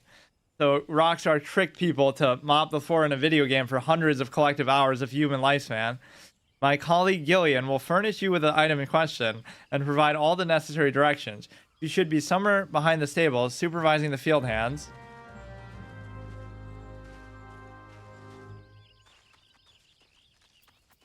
The kind of things you do in video games. Not that you really have to do either of those. You can choose to do the quest a different way. Okay, these things are super low level. What does 4 even do? I forgot. I'll make them sleep, but it probably won't work if they take damage. Like with the dot? Or maybe it has to be a high source of damage. Oh, that's beautiful. So the dot doesn't break it, but that does break it. Makes perfect sense, actually. So what if we start with this and just make him fall asleep? Now, if it was a stronger end... Wait, what? Okay, let me try it again, because the last one worked pretty well. Yeah, you could just wait for that, but it would just take forever, and I don't see the point. But you could take out some super high-level enemy like that very slowly. But no, for example, the... I forgot what I was even saying. I kind of need a range thing that I can do like this instead of an auto attack, like a wand, I suppose. But not really. It's not like you'll ever run out of mana, so you can just spam this more than I would even expect to. Actually, it goes against my instinct as a mage, because you always want to conserve your mana.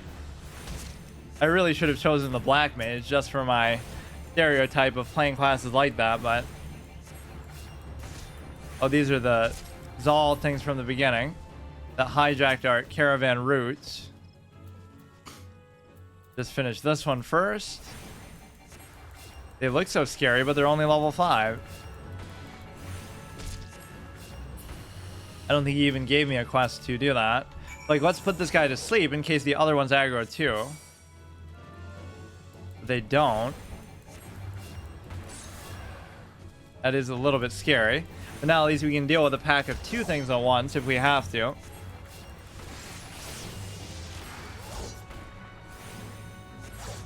Not even like I did this by design to get to such a high level at the beginning, but let's see if the other one even aggros. It doesn't, so they're pretty generous with that. And this guy's just kind of AFKing out. He just turned the other way. Oh, I didn't need to really do that there. I'm not really taking a very meaningful amount of damage, so... Coming storm.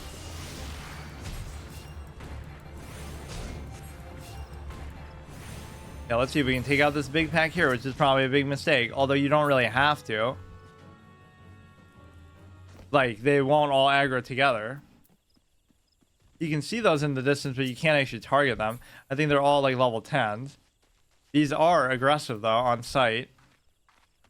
I gotta turn off this camera auto lock, but I don't really care. Oh, does this mean like they're asleep? So clearly the day-night cycle couldn't work like in real life. Or I guess I have been playing this for long enough where that might actually be happening.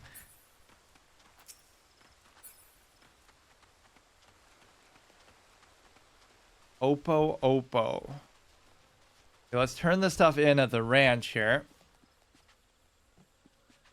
And he'll probably send me to kill the Zal guys next. Passing muster, don't have to worry about that. Jumping at shadows, we did. The nose, speak with Gillian. Couldn't find Alaric, actually.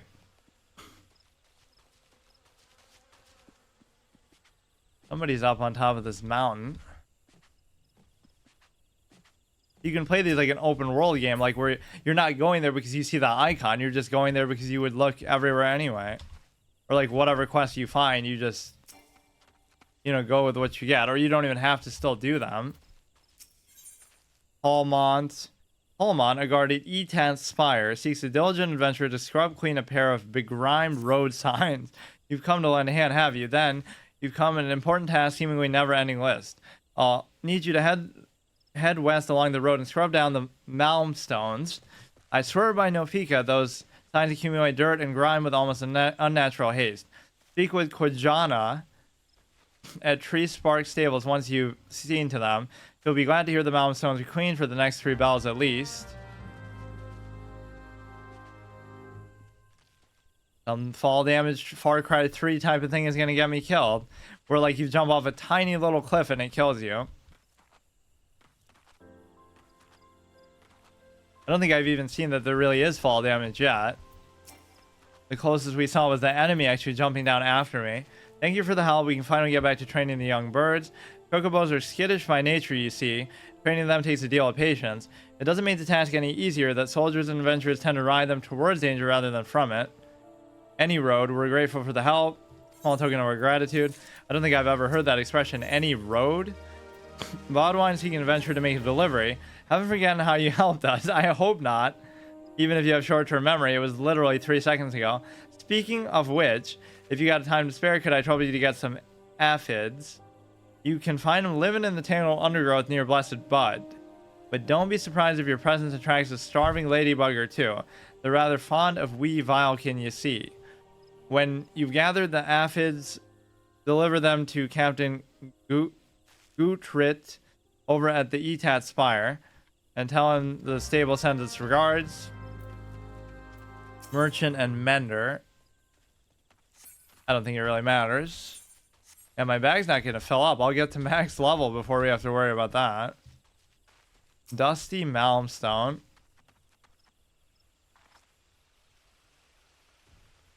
Let's just follow the roads and we'll be sure to find them. 1 out of 2. So what other quests do we even have? These are both in town. That's out here. Gillian. Search for aphids in the tangled undergrowth. I'm surprised he didn't give me a quest to kill these guys.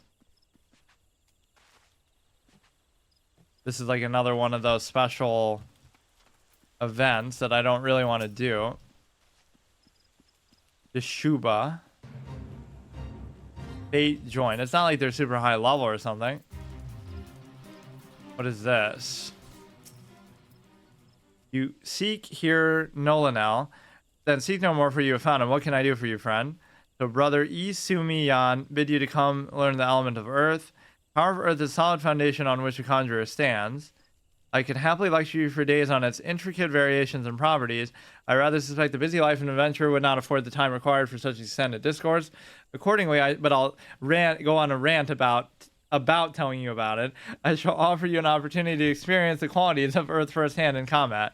Now mark me well, and do exactly as I command. East of here, on the grounds of tree-speak stables, there exists a patch of soil that bears a mark of corruption. Seek it out. When you have found the place, reach out to the focus of earth's trauma and attempt to commune with it as all conjurers can. It sounds more like I'm a druid than anything else. Resentful of your intrusion, the tainted being that feasts unseen upon the energy seeping from the wounded earth then shall appear. Using the powers of conjuring, strike it down and permit the land a chance to heal. Much of the nature and earth will be revealed to you during the struggle. I trust you will return to me a wiser woman who now departs.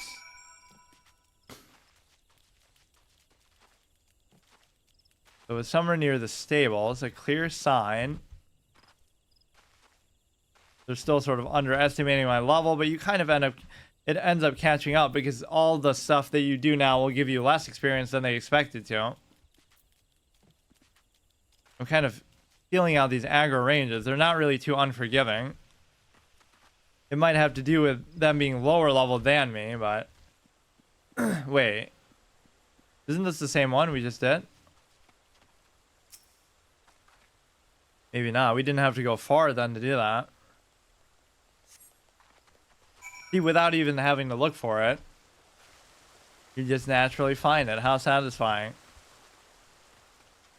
But I'm kind of using the map now too much. What the fuck? They really just jack up the level. Whoa. What is that, dude? They're just sitting there so casually. Nice little camouflage technique. And you can't even see them in the distance what level they are, so they kind of force you to come in close. We could turn in this shit, which is just going to be the stables thing again. Try to complete every quest in your quest log, but then I'll compulsively pick up other ones. Sounded like he was coming after me or something. With Jana. What's that? You've been cleaning malmstones. Why, thank you. With all the chores we need to do around here, I was afraid it would be left to get even filthier. It's not just that they're an eyesore, by the way, in that state. The creatures around here are wont to lay their eggs on them. As to why, well, I can only assume their preferred nesting trees are in short supply these days. Be that as it may, we can't have monsters hatching from roadside signs. These paths are dangerous as it is. A sprinkling of sting brew will help keep the beasts away. Want someone to slay Opos to recover property stolen from them, and then next they'll tell me to kill the Zill. Did you hear about Demeta of Hirmstill or Hirst Mill? Apparently, Opos crept into her stores and made off with her Muntai beans. Ordinarily, Opos wouldn't go near them. You can't really move around either while this is happening. It locks you into like a scene.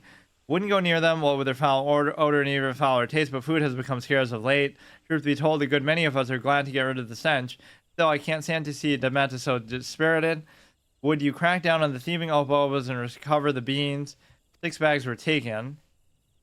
What, like they didn't just eat them, they just keep them? So it would do well to earn your favor. Be polite, smile, don't interrupt if she goes out on one of her tangents. Lies just north of here, you're like to run into Opos. I think this is actually a typo. You're likely to run into Opos on the way. With luck, you may even encounter the bean thieves themselves. I mean, we already kind of saw where they were.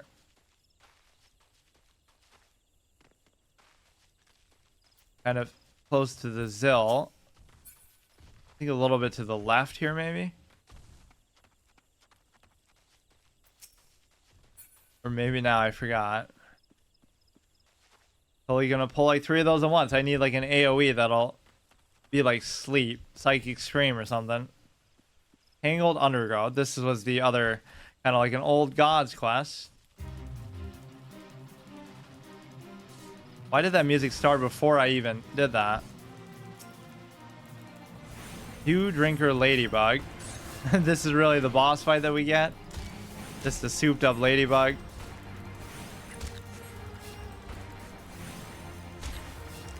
That was so weird too. Yeah, it makes sense. Like maybe the music is playing because this is like a special elite enemy, although it didn't feel that special. But it even had like a J. So why are there so many of the Dew Drinkers specifically? That's weird. It's like the mud crab effect from Oblivion, where the intense music would come on just because one dinky little mud crab aggro's near the... These things kind of look like them too a little bit. Okay, we'll go back here. Or it wasn't even this guy who gave me the quest, it was the other guy. Okay, what other ones did we have? Can't really hide that one. Nose, Gillian. Doesn't matter. Muntai beans. Oh yeah, I forgot about that. Where were the Opos? I just saw them a couple times. Be careful not to walk into that area with the level 25s again. Maybe I shouldn't do 2 games on these days, but I kind of like to do that. The whole point of this day for me, which I usually try to make Saturday, is like where I can play stuff that I never normally play that's about to go offline, or at least that usually is online, that I've kind of avoided or just never got around to. I forget where this actually goes, but then I try to always do 2. So my other one is supposed to be Titanfall 2, because the regular Titanfall is actually offline, so I missed the chance to do that one. Oh yeah, this is how we got here in the first place.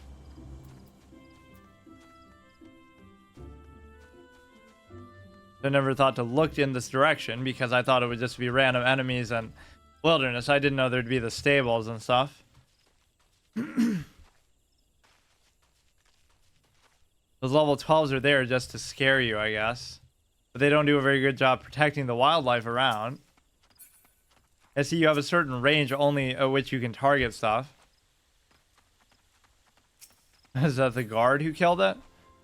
I don't think we've seen that happen actually too much. Even when like I pull stuff near the guards, inadvertently, I don't think they were helping me really.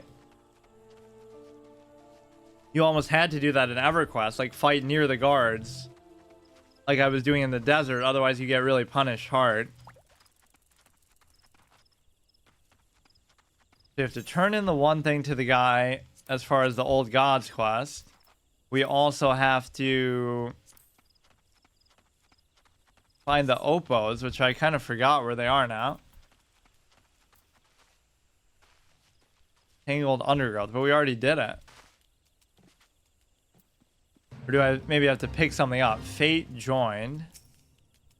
Or is it going to just do it again? Oh, I forgot the most important part, actually looting it. Yeah, I don't know what these fate things are. I don't really want to worry about them. Guards have an aggro range they use to target mobs that wander near them, but aren't already in combat. They never target mobs already in combat. Oh, that's good. Invisible wall over here. Where the heck was that? See if you had a better memory than mine. Oh my god, not this again. You wouldn't have to worry about using the map and stuff. Just in principle, I always hate doing that. Where was this guy who gave me the quest? Right here, right? Oh, but maybe I don't have to turn it into him. I have to turn it into the guy back in town. Let's just get to level 10, even if I just farm random stuff. And then I'll try to buy a chocobo, which apparently you can do at that shockingly low level. It seems like the max level is 90. But I'm not even 100% sure. Can't get a chocobo until 20 in the main story quest. Huh. I think the vendor actually said 10, but maybe then he'll change it to 20 once I get there. Or at least we'll be able to equip the staff and satisfy this guy's level 5 requirement. You know, these things are kind of dangerous to fight if they all aggro together, but I don't think they will. It's a little bit surprising. They always turn their backs to you mid-combat. You could always put one to sleep if you really had to. Just having so much infinite mana is really makes you feel busted. You can use a Chocobo Porter, allowing you to travel between 2 locations. Oh, maybe that's what it was. Like a flight path. Humming Storm is their ability. Gives them haste. I don't even have to kill these things. I do like these little skill shot abilities that even these low level enemies have. All classes have the same max mana. Yeah, it's just weird that they start you with that much at level 1. I'm sure it didn't used to work like that, like when the game first came out. Okay, we're almost level 9. What other ones of these did I have? The Oppos. But I keep getting scared by these level 25s. What route did I take? Not there. You go across the bridge here. Oh, here they are. Right in front of me. So these won't be aggressive either. That's how much you will... Well, yeah, but that's what I mean. It's weird that they give you your highest max level mana when these abilities only take up 200. Like, how am I ever going to run out of mana for a while now?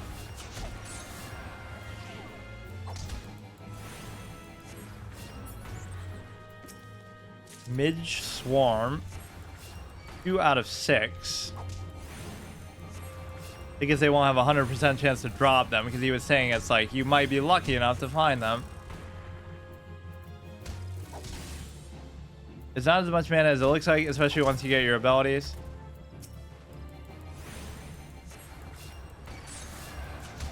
For example, your best main healing ability is Cure 2 and cost 1,000. Yeah, that makes more sense.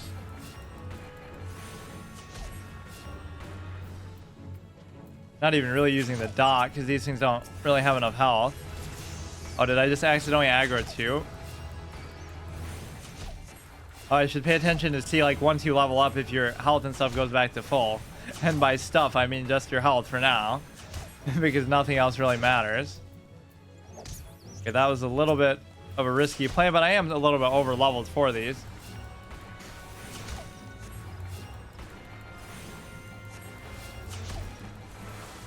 I just want to try a Dark Mage briefly just to see what it's like. But I guess it doesn't matter. That would be my natural go-to class that I would play. I don't know why I even did this. Single player healing class. Plus, as a healer, you're also kind of cheating since you benefit from healer only stat. That's the only stat in the game that increases mana regen, right? Yeah, that's what it is too. It's not even that you have so much mana. It's that it's coming back faster than I can even use it. Before I'm done casting, it's already back to full. You literally could not run out of mana if you tried to.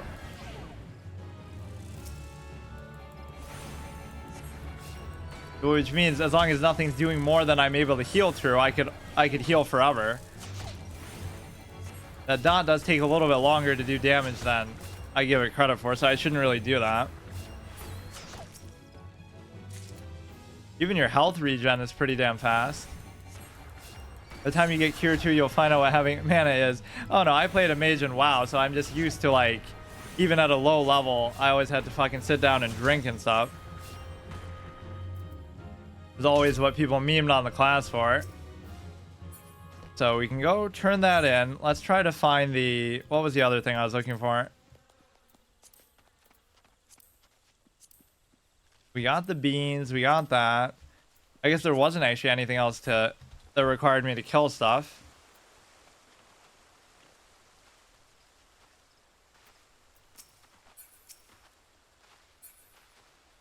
Every MMO kind of did that over time. They just made the leveling experience super easy.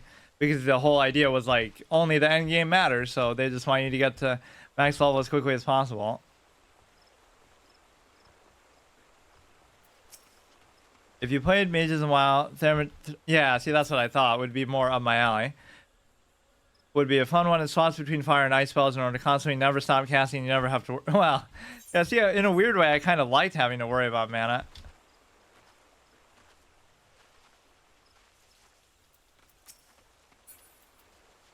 So we go left here, I guess.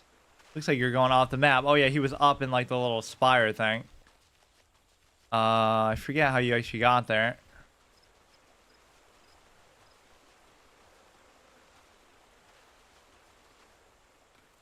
Ice spells increase mana regen massively, but reduce damage dealt. And that is the ultimate. I could use that as a trivia question. Like, what class in Final Fantasy Online lets you summon stuff? And then I'll put Conjurer there as an option. And if somebody hasn't played the game, they would never get it right, because everybody would choose Conjurer, including myself before today. But it's actually the... I forget what it's even called now. The third one. That isn't the one you're talking about, the Thaumaturge, or however you say it. Or this one. Literally in every other game, it would be the Conjurer.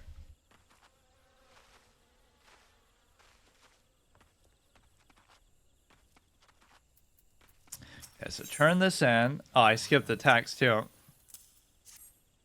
Aphids from the Bodine. It's a blessing. What have we here? Why, they're oil. They're not better for making weapons. As a mana bar that's constantly moving. Were it not for your timely delivery, I would have been forced to send a sentry to replenish our dwindling supplies. I'll have to thank him personally, and thanks to you as well, friend. Which is to enlist the services of adventure in the fight against... Oh yeah, here we go. The Zal, finally. The ones we saw who kind of cramped our trip on the wagon. Just the person. Your efforts on behalf of the Tree Speak Stables mark you out as a genuine talent. If you have the confidence in your battlecraft, mayhap you would agree to help us in our fight against the Zal. According to reports, Zali scouts have been sighted along the river due west of here. Though the area is uninhabited, its borders Tree Speak Stables. We mean to drive them off before they can threaten our people. If several of their scouting parties have summarily dispatched, it might give their leaders cause to doubt the wisdom of their plan. You generally speaking, element-wise, conjure focus on air, earth, water. Yeah. I think one of the NPCs did say that. So right now we have earth, this is wind, and we don't have any water spells yet. Unless this counts as water still somehow.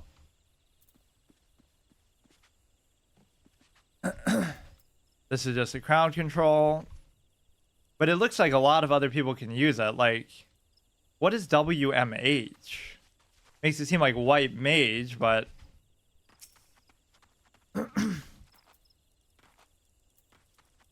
Third caster, you could have... Oh yeah, Arcanist is the summoning one. Which that one is always like a cheap...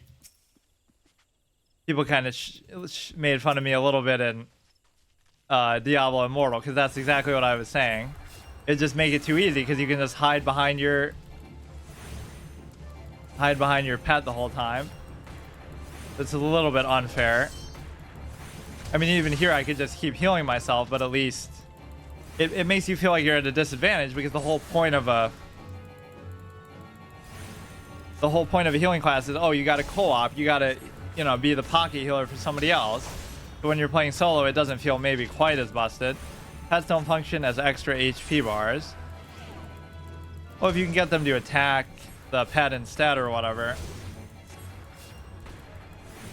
There must be some way to have like a taunt mechanic on them. Or just send them in first. Arcanist summons don't actually... Oh, really? They used to, but not anymore. That's kind of good. No longer generate aggro.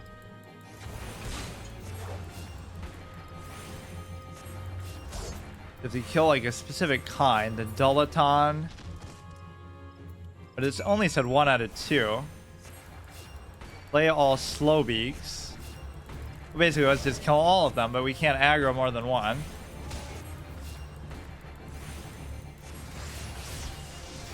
Their aggro ranges are really generous, which is, this is one of those immersion breaking things. Wait, the Oppos are aggressive though. Why is that? Oh shit. I better watch out. Like, how could they not notice their buddies under attack? The only way you could rationalize it in an MMO sense is because they're watching the battlefield and there's plenty of other players around, so they're worried about holding the fort against them, so they can't worry about you. So every man for himself. But of course, in a more solo aspect like this, it doesn't really work. But essentially it is now. If you summon a creature and the creature makes a single attack and then cause your spells to, for the next cast, to act differently. Jesus. It's actually hard to clear them all out. They respawn almost as quick as my mana goes up. Yeah, I don't like all this shit, like where people could potentially help you like that. But it's not my choice. Lost wings and slow beaks. What is a lost wing? Oh, here.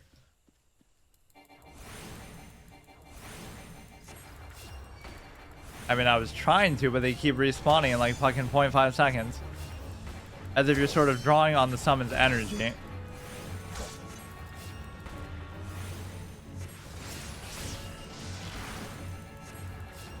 I don't know what was happening with the Oppos there. They started, level 2 started to run through aggressively. That must be part of somebody else's class.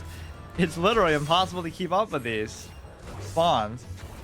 Oh shit, here we go. Very scared of aggroing more than one thing at a time. The backpedaling here is actually super slow too.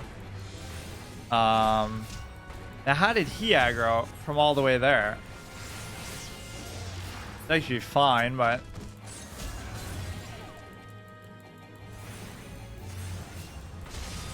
Or maybe you have to kill only each one once, but even then I'd have to get through. Does all of them, but... Here, let's kill the slow beak, lost wing, whatever.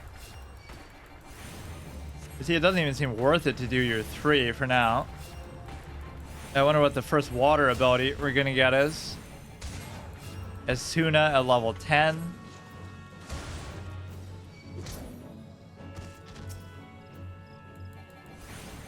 This one we already did, so what other ones do I need? Never read quest text while fighting, though. Something unexpected could happen. Yeah, this and the Star Wars one seemed almost too easy, though, at the low levels. At least. Maybe only at the very low levels. See the marks on the enemy near the name. Symbol with the red spikes means they attack on sight. Yeah. Only if they see you, which their vision is pretty limited. That one seemed to come from, like, way farther away than the other ones, though. Oh shit, I'm getting a little too cocky now. Actually try to outpace their spawn rate. Oh god. No quarter given. Okay, I guess we did it before even killing all of those ones. Go back to the spire. Pretty much I have to look at you head on most of the time. We're still using an item level 1 fucking staff. Weird that none of the quest rewards would have given us that option. Bloody work, but it had to be done. Your service will not be forgotten. Thanks to you, we have now time to plot our next move. We could muster our forces and take the battle to the bird men, or consolidate our defenses before they return. I must needs... Okay, I think we've seen a couple typos in the last few. I must needs consult with the commander. Unless that's somehow some old school fantasy English. What is this quest? Death to the Bean Thief. Oh yeah, back at the stables. Your miscellaneous quests give you a weapon. Ask a guy you to wear armor. Yeah, I have that one. But that's the one. I was waiting for level 10 to equip this one that I bought from some vendor. Oh, whoops, I took it off. The biggest fear in these games, actually, as a death condition, would just be falling off a cliff or something. Fate discovered. I've tried to avoid those as much as possible. This looks like a world boss or something. That must be actually what it is. Part of. Puru Pura. Little dynamic random events. Only need head body. Oh, I guess I didn't need it then. The most important thing he doesn't care about, huh? At least I think this was the stables. Maybe not. Maybe he sent me like back to town. I do want to kill one of these tree things before the day is done. It only says 3:23 here, so if the time of day was based on that in game, it's way darker than it really should be. Eadbert is testing adventurers to make them slay mid-swarms. Ain't seen your face around here before. It's my sworn duty to keep the peace, so I'll ask you to do it for me. Protect them as would be people would do harm. If you mean to stay for a spell, you'll have to prove you can be trusted. Ours ain't a large community, and we hardly any fighting folk. There's always need for battle-savvy types, what with all the beasties lurking hereabouts. As it happens, we've been suffering from an outbreak of midgets as of late. The buggers are driving our patrols to distraction. If you were to exterminate, say half a dozen, we'd know you're a friend.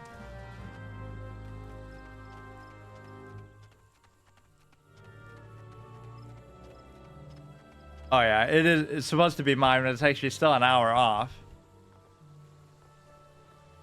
No, but I mean, does the day and night cycle work like real time, like a 24-hour cycle?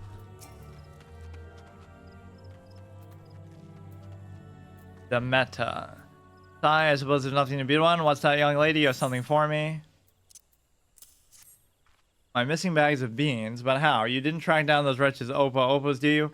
I had all but given up before you arrived, but with these beans I can finally have enough miqo'te tonic for everyone in here to smell.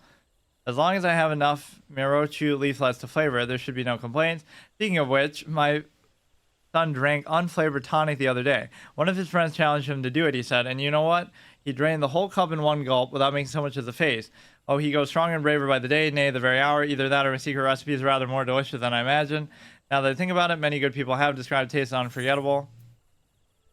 This goes on a tangent. Wind chart, tiny crystalline manifestation of etheric wind energy. Another quest. Need someone to gather miqo'te leaflets for cooking. Oh dear, if I'm to make this miqo'te tonic, I'll need far more leaflets. Young lady, would you be so kind as to fetch the leaflets for me? Outside the hamlet, I'm whipping up a fresh batch. It's a lovely drink, absolutely bursting with nutrients and goodness. A lot of you know I always drink at least 1 cup a day. Alas, few people share my passion for healthy living. Truth be told, most won't touch the stuff, not unless you add miqo'te leaflets anyway. Apparently the taste and smell are so distracting for some, or some such nonsense. But listening to me prattle on like this, like an Ishgardian priest, I shall stop talking and start stirring. Don't stand there, dear. Run along, fetch me the leaves. The batch will be ready soon. Such a shame if no one could drink it but me. The reason the guy doesn't care about your weapon is because none of the quest rewards. Yeah, I kind of noticed that. That is weird. That they're not giving you any. As I just wasted 400 gil on one in the shop, but it will be fine at level 10. Lineve. Quartermaster wants adventurer to bring a glimshroom, variety of brightly glowing fungus. You have the look of an adventurer. Adventurers love tasks. What is this guy doing? He's like stuck in some animation. He's like hanging on to something. You haven't the faintest idea what a glimshroom is. It's a common variety of fungus with a unique white phosphorescence.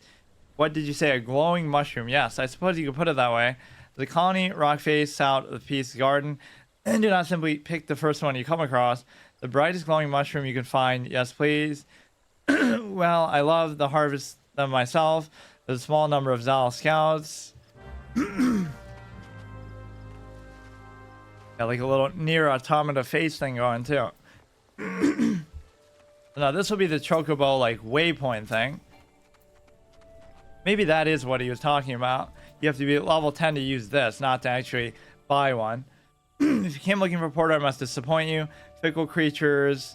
Return once you have proven you can handle yourself. Ah, yes. Although this wasn't obviously the same one.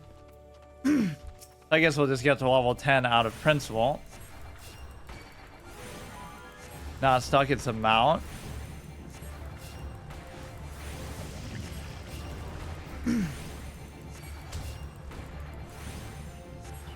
But they're still fighting that same thing, or maybe it's another event. Some kind of shared experience cheese.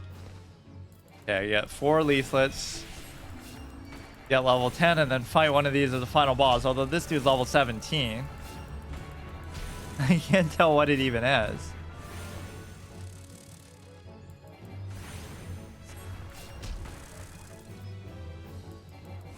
What level even is this person? They are 82. What are they even doing here then? But yeah, why were there so many level 90s in that one starting town? I'm sure there's a better town they can go to hang out and show off their sexy gear and stuff.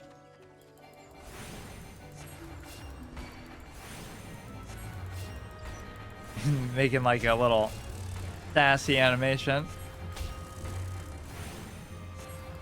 Yeah, we're almost there. Good introductory session, I guess. Just these games are so time consuming. Even if you were to speedrun through them, it's like you want to have a lot of time to play them, so that's why I don't really play stuff like this anymore. All these games should really have an option to turn off friendly interactions, like whether buffs on you or heals on you or people helping you kill something. That one would be kind of hard to avoid though. But like once you tag an enemy, and you would have to turn on the option to be able to disable that, but starting towns are most popular in the main story since you return to those places fairly often. Actually, I don't have anything that removes status ailments like poison and stuff. You just heal through it. Keeper of the Lilacs. Couldn't come up with a more badass title if I thought. See, now they're helping me, I think. Even pulling aggro, so that one shouldn't count, but I can't do anything about it. It's enough to discredit the whole permadeath run. It's so annoying. Level up. Oh shit, that happened faster than I thought. I got the magic stick. Is that because I can do this now? That's actually something that's said in the big green dub of Dragon Ball Z, at least. That's what I associate it with. So let me get one of those level 12 big dudes here. Which this guy's way too high. I've been aching to kill one of those all day for some reason. Take some sort of associative revenge on one of those from Don't Starve from killing me. Those big ass trees that come to life. Still counts, you're fine. You don't... No, not like that. Just in principle. It's supposed to be like a solo permadeath first playthrough run. It's just like a format that I do. But then it feels like, oh, I could have died in that encounter. Even if, you know, obviously I wouldn't have, just in principle. It feels like somebody could have potentially helped you.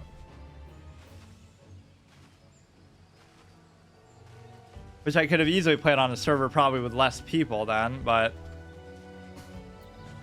It's amazing how these level 5s are just squatting there so close. I like how they don't let you see the level until you get really close to them. It started with these fucking bird things and it ends with them in the wagon. Guess we just have to make our way back to town anyway. Fate discovered. Seen quite a lot of those. Okay, here, this guy must be a... Oh, but this will be part of like a fate thing too. A good excuse to do it, I guess. Level 6 or above. My level is too high. How about this one then? This isn't even to do with the fate necessarily. I don't think I should be that afraid of a mere level 12. He's doing a decent damage, but I can just heal through it. It doesn't even let me do it. Because you have to be like at least level 6, or it's recommended you're level 6, but the guy is only a level 3. I don't know if that guy was even part of it. It makes it seem more like you want to kill this guy. That's so weird.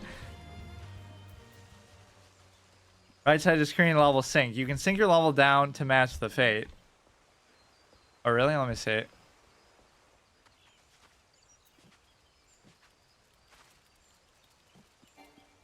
Oh, yeah. I guess I won't bother, but 3 minutes left. You get that intense. Oh, maybe that's what's been triggering the boss music every time. It's not the fact that I was fighting like a particular enemy. It was just I was getting into the fate zone without really realizing it. Let me guess. It's going to be level 20 fucking 5.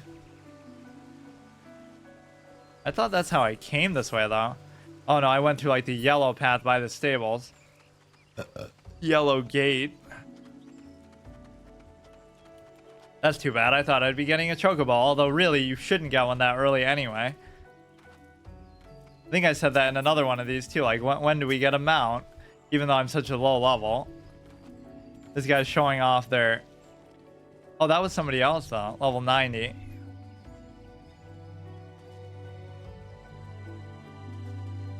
think it would be like all the way at the edge here. We may as well keep completing this on the way back. I am maybe a little bit over leveled for some of the stuff I'm doing, but I did kind of wander around a little bit at the beginning. It's always fun to play an MMO like an open world game, but the problem is the levels are kind of, you know, they prevent you from doing that. You go to a high level zone and just get yourself killed, or you can only go but so far. Oh yeah, I got a new ability too. Asuna removes single detrimental effect. Yeah, now we can remove the poison and stuff. Like the animations on these.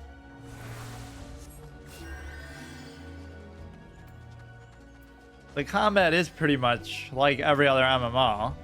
Somehow I thought it would be a little different in some Final Fantasy vein. Or what if it... that shows you how little I know. What if it's like the turn-based? I even said that.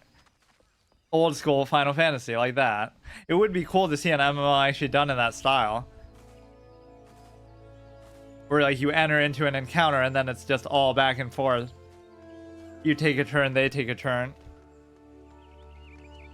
Good thing about the way it's set up is that you wander extremely far. You aren't going to see anything crazy far from your level.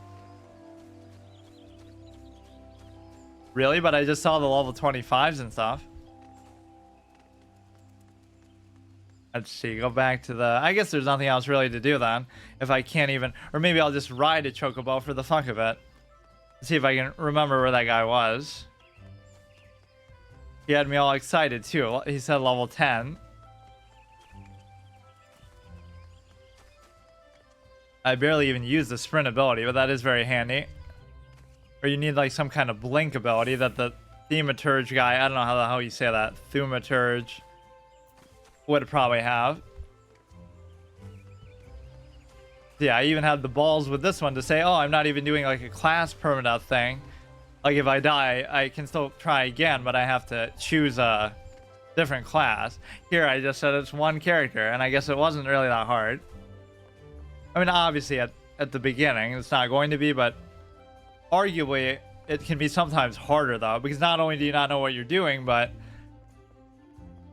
you know, if you fuck up a little bit, you have less abilities and less reserves at a lower level. Less gear that could potentially carry you. Typically have level ranges, sometimes sections meant for a slightly higher level. You're going to see like 50s. What was even down here? Ferry Skipper. Sweet Bloom Pier, Lavender Beds.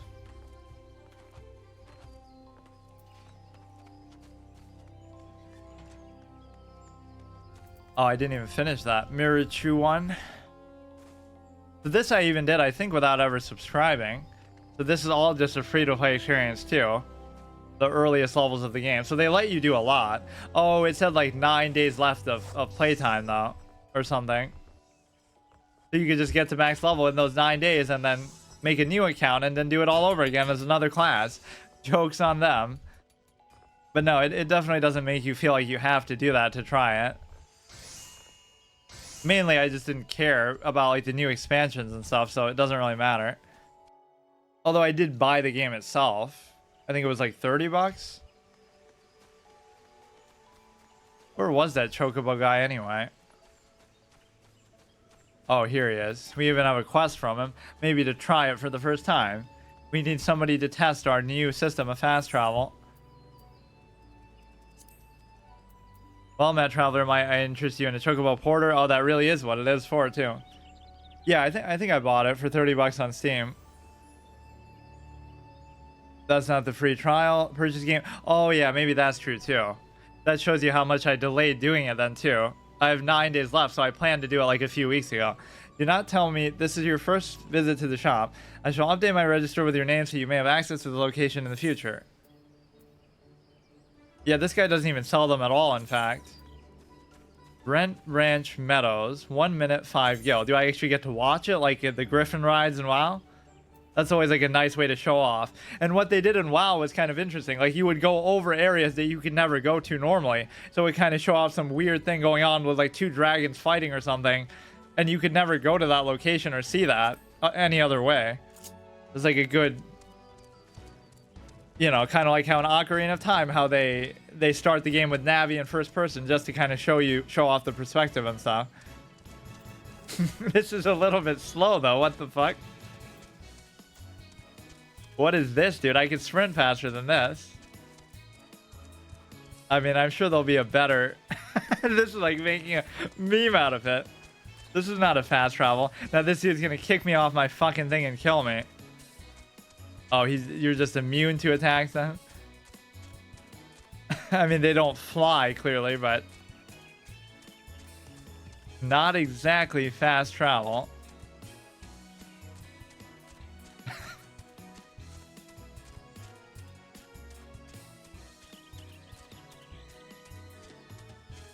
Yeah, just use whatever device that chick was using to fly around all over the place. Where even is this that it took me? This must clearly be a safe zone. Now they'll tease you by showing you one that you can actually buy. Race Chocobo Breeder. These days we have no shortage of fledgling race chocobos. The folks from the Gold Saucer have seen to that. Oh. I think I did talk to somebody who sold them, but I wouldn't be able to do it anyway. I mean, this seems like it would be the place to get them, too. Dismounting porters. Oh, so you could just dismount probably anywhere that you want. Similar to rental chocobos in that they can be hired to carry you quickly, quickly, quote unquote. It's moving surprisingly quick, faster than your default walk speed can ever get. Oldan merchant by the name of Kukuvachi seeks an adventurer to make some inquiries on his behalf. You there, adventurer, you will suffice. I have a job performed, willing to pay a rate, trifling task. I need you to ask the locals here at Ben Branch Meadows what the head wrangler covets most in the world. Private matter, so you can blackmail him, lest you doubt, so be sure to inquire discreetly. And please, for the love of Null, do not reveal that you're in my employ. In fact, it would be best if my name wasn't mentioned at all.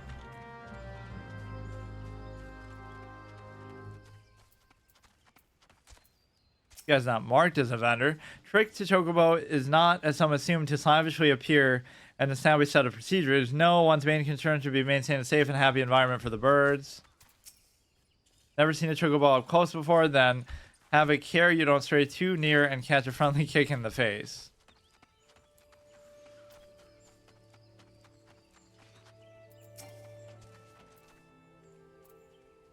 What does Keitha covet most?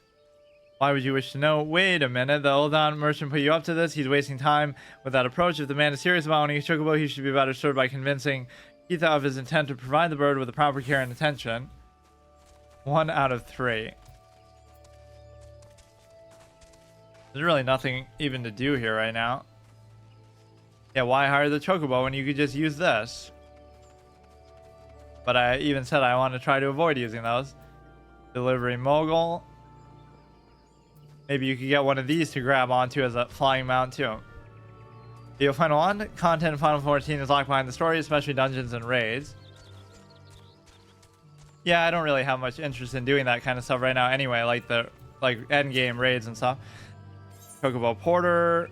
Let's actually just take it back to town. Not like you have much of a choice. 1 minute. I wish I could race it myself with the sprint. I think you move as fast as it when you're sprinting. I think that's how they kind of measure it. So obviously you wouldn't be able to keep it up, but It just looks kind of anticlimactic. And what is all this? It makes it look like you can fight stuff and use abilities while on it. You go right into the enemy too.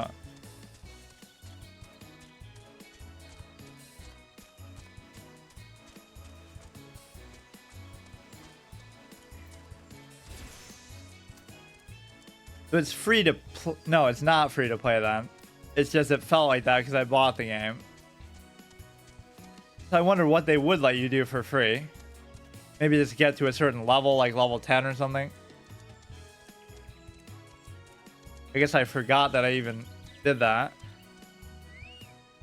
Oh, it doesn't even take me inside? How rude. Okay, so it ends where it all began. I guess level 10 is a decent benchmark. But imagine failing a permadeath run still under those circumstances. It couldn't be me, even though EverQuest and even though... What was the other one? Lord of the Rings. Both of the ones in Lord of the Rings were kind of bullshit, though. Like, I'm reading a fucking flavor text in my menu, and I'm distracted in stealth, and I think I'm safe, but it still counts. And then what was the other one? I do, like, a super hard mode challenge thing on the Bjorn, like the bear class, and then I die. So it can still happen. There is a free trial up to level 60, the entire base game plus the first expansion. You can't friend people. Use the player market board to start your own parties. You can join parties, receive friend requests. I see. That was pretty good. And it was a weird class decision. Maybe that was not the best idea for me, but it was still good. I'm actually kind of curious just to see, like, how quickly would I be able to just see the abilities of the other class? Or maybe I'll just read it. Again, let's see, new character. Let's say, just pick this.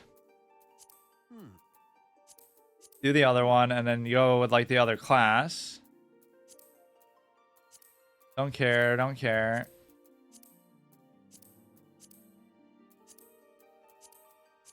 What? I don't remember having to do all this before. Oh, I think I just did randomize. I'm just looping the menus. Play slot 2.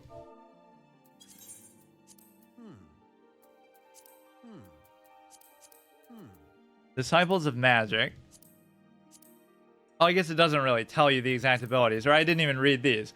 Gladiators specialize in the handling of all manner of one-handed blades, from daggers to longswords, be they single or double-edged, so they could be a tank too. Straight or curved. A defining characteristic of the art is its emphasis on diverse combat tactics, training its members to bring their martial skills to bear in any situation. Essentially, a lot of social restrictions you can skip over via playing alongside somebody who already owns the game. As such, there are practitioners who marry sword and shield, seeking to defend their fellow combatants. Others opt to empty offhand, choosing instead to focus entirely on their sword arm. And all... Oh, so you can't dual wield, but you can just... That's such a weird way of putting it. You're not dual wielding and you're not putting one weapon in two hands. You're focusing on one hand. So you're still a one-handed class. In all instances, the age-old art of the sword makes the gladiator a formidable adversary in any encounter. Pugilist sounds like an unarmed class. You fight with your fists. The path of the pugilist is one of incessant training aimed at mastering the traditional techniques of hand-to-hand combat. Though they command formidable power when unarmed, they aren't wont to use metal. Or they are wont to use metal, leather, and bone weaponry to maximize their destructive potential. Their preference for fighting at close quarters makes negotiating distances an absolute necessity. This is why pugilists are quick to learn that lightweight gear allow maximum agility, ensures them best success in battle. That does, so they can't use plate or chain. Marauder is a combat specialist whose weapon of choice is the great axe, a fearsome arm emblematic of Erosia's pirates. Becomes a paladin, sword and shield stuff. Gladiators, marauders are tanks. Pugilist, lancer, DPS, and archers, DPS. Yeah, range DPS. Arcanist, thaumaturge, magic DPS, conjurers, healer. So there's only one healing class in the whole game? That seems kind of hard to believe. There actually aren't as many classes period as I thought, but I'm sure there's obviously specs and different gradations in them. Their approach to battle is one of brute force, relying on strength and steel to crush enemies and sunder weapons. They are highly sought after for their ferocity and intimidating presence, and are often employed to hunt down monsters plaguing the land, or to, yeah, like everybody isn't employed to do that, to turn the tide of battle between warring nations. But I guess outside of your particular character's adventure. The strategy of the Lancers is to not one of only 2 games we're playing right now where we play as a Lancer, the fucking freelancer in Anthem. One of the least intimidating titles ever. You're a freelancer, like you work on Fiverr or something. There are 4, but you can only start as 1. The strategy of the Lancers is to outrange and fluster opponents with their long, 2-handed pole arms, peppering them with a barrage of thrusting attacks. They are trained in a number of weapons, giving diversity to their attacks, which makes them extremely versatile combatants. In former times, the long spear saw the most widespread use due to great influence of the proud Lancer legions of Alamejigo. Since then, the guild has greatly expanded its armories to include a vast variety of weaponry, such as the halberd and the trident.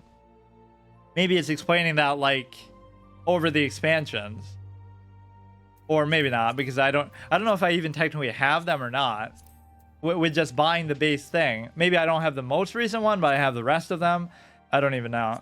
The enduring popularity of the bow is a testament to its elegant design, but the simple weapon would be worth little without the surpassing skill of those who wield it. The archers' projectile techniques, such as high-angle fire, enable archers to assail their foes with deadly precision even at great distances. 4 tanks in the game, 5 melee DPS, 4 healers, 3 physical DPS, 3 magic DPS. There are 4, but you can only start as 1. I see. Constant assessment of the battlefield enables them to carefully determine the most disadvantageous ground from which to loose, as well as the nature of the arrows best suited to the enemy. Together with the longbow sentries of the Elizan military, the shortbow hunters of the miqo'te are widely regarded as the most skilled with the bow. The only thing I was expecting was to actually start in the depths of, like, whatever, the caves and stuff. That's why I chose this race. That's one unique thing about this game that almost no other MMO does. You don't start in a starting area based on your race, but based on your class. That is very unique. Like, it actually says that here too. Let me see. See, if you choose this and then you choose here, the cave dwelling ways. What else did it say? They dwell in caves. Oh, caves and caverns. I thought it said something else.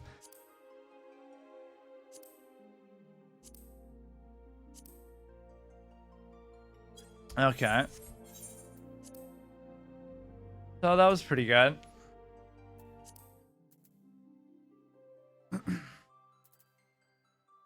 Movies, that would just be the opening cutscene. Heaven's Ward. Oh, this must be some of the expansions. Let me actually look. Like, how many expansions were there for this game? And when exactly did it come out?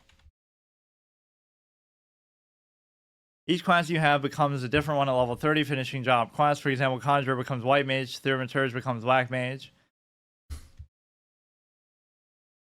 It released in 2010. It has number of post-release updates produced for it, including 4. So they went from 2010 to 2015 without any expansion. I mean, they must have minor ones. Heaven's Ward in 2015, Stormblood in 2017, Shadowbringers in 2019, Endwalker in 2021. Shadowbringers sounds familiar. Either another game used that as its tagline, or I just heard about it a lot. Huh. Console emphasis clear.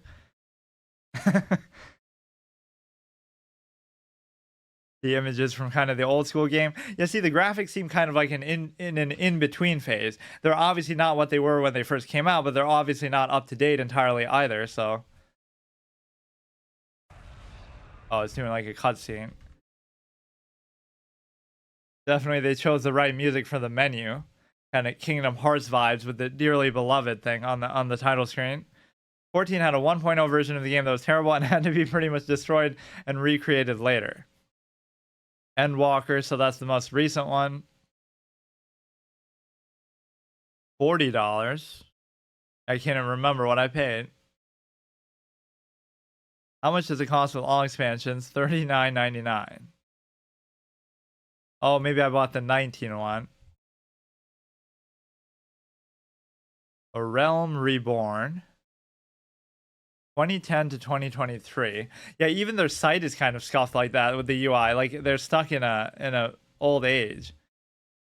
Like gameplay wise and everything, it feels fine, but some of the menus, like even when you go to the launcher, that looks like really old school. Like maybe they never changed it from when the game first came out. Adventure awaits beyond the horizon. Okay, I'll be back. Bring your inner adventure to life. 8 unique races, multitude of customization options. I just love how confusing that would be to people too. Like, it says, like, oh, you want to play all the Final Fantasy games in order, but one of them is a game that you'll never be able to beat because it's an online MMO, unlike all the other ones. Like, the fact that they chose a random number for it is what I find weird. Like, why call it 14? Why not just call it Final Fantasy Online period or something else with the tagline? So in the future, now we'll get up to Final Fantasy 25 and people will still be playing this one. APR is the new base game, A Realm Reborn, hence why when you look at updates, it's labeled as 2.0. I see. It went so long without an expansion because they redid that.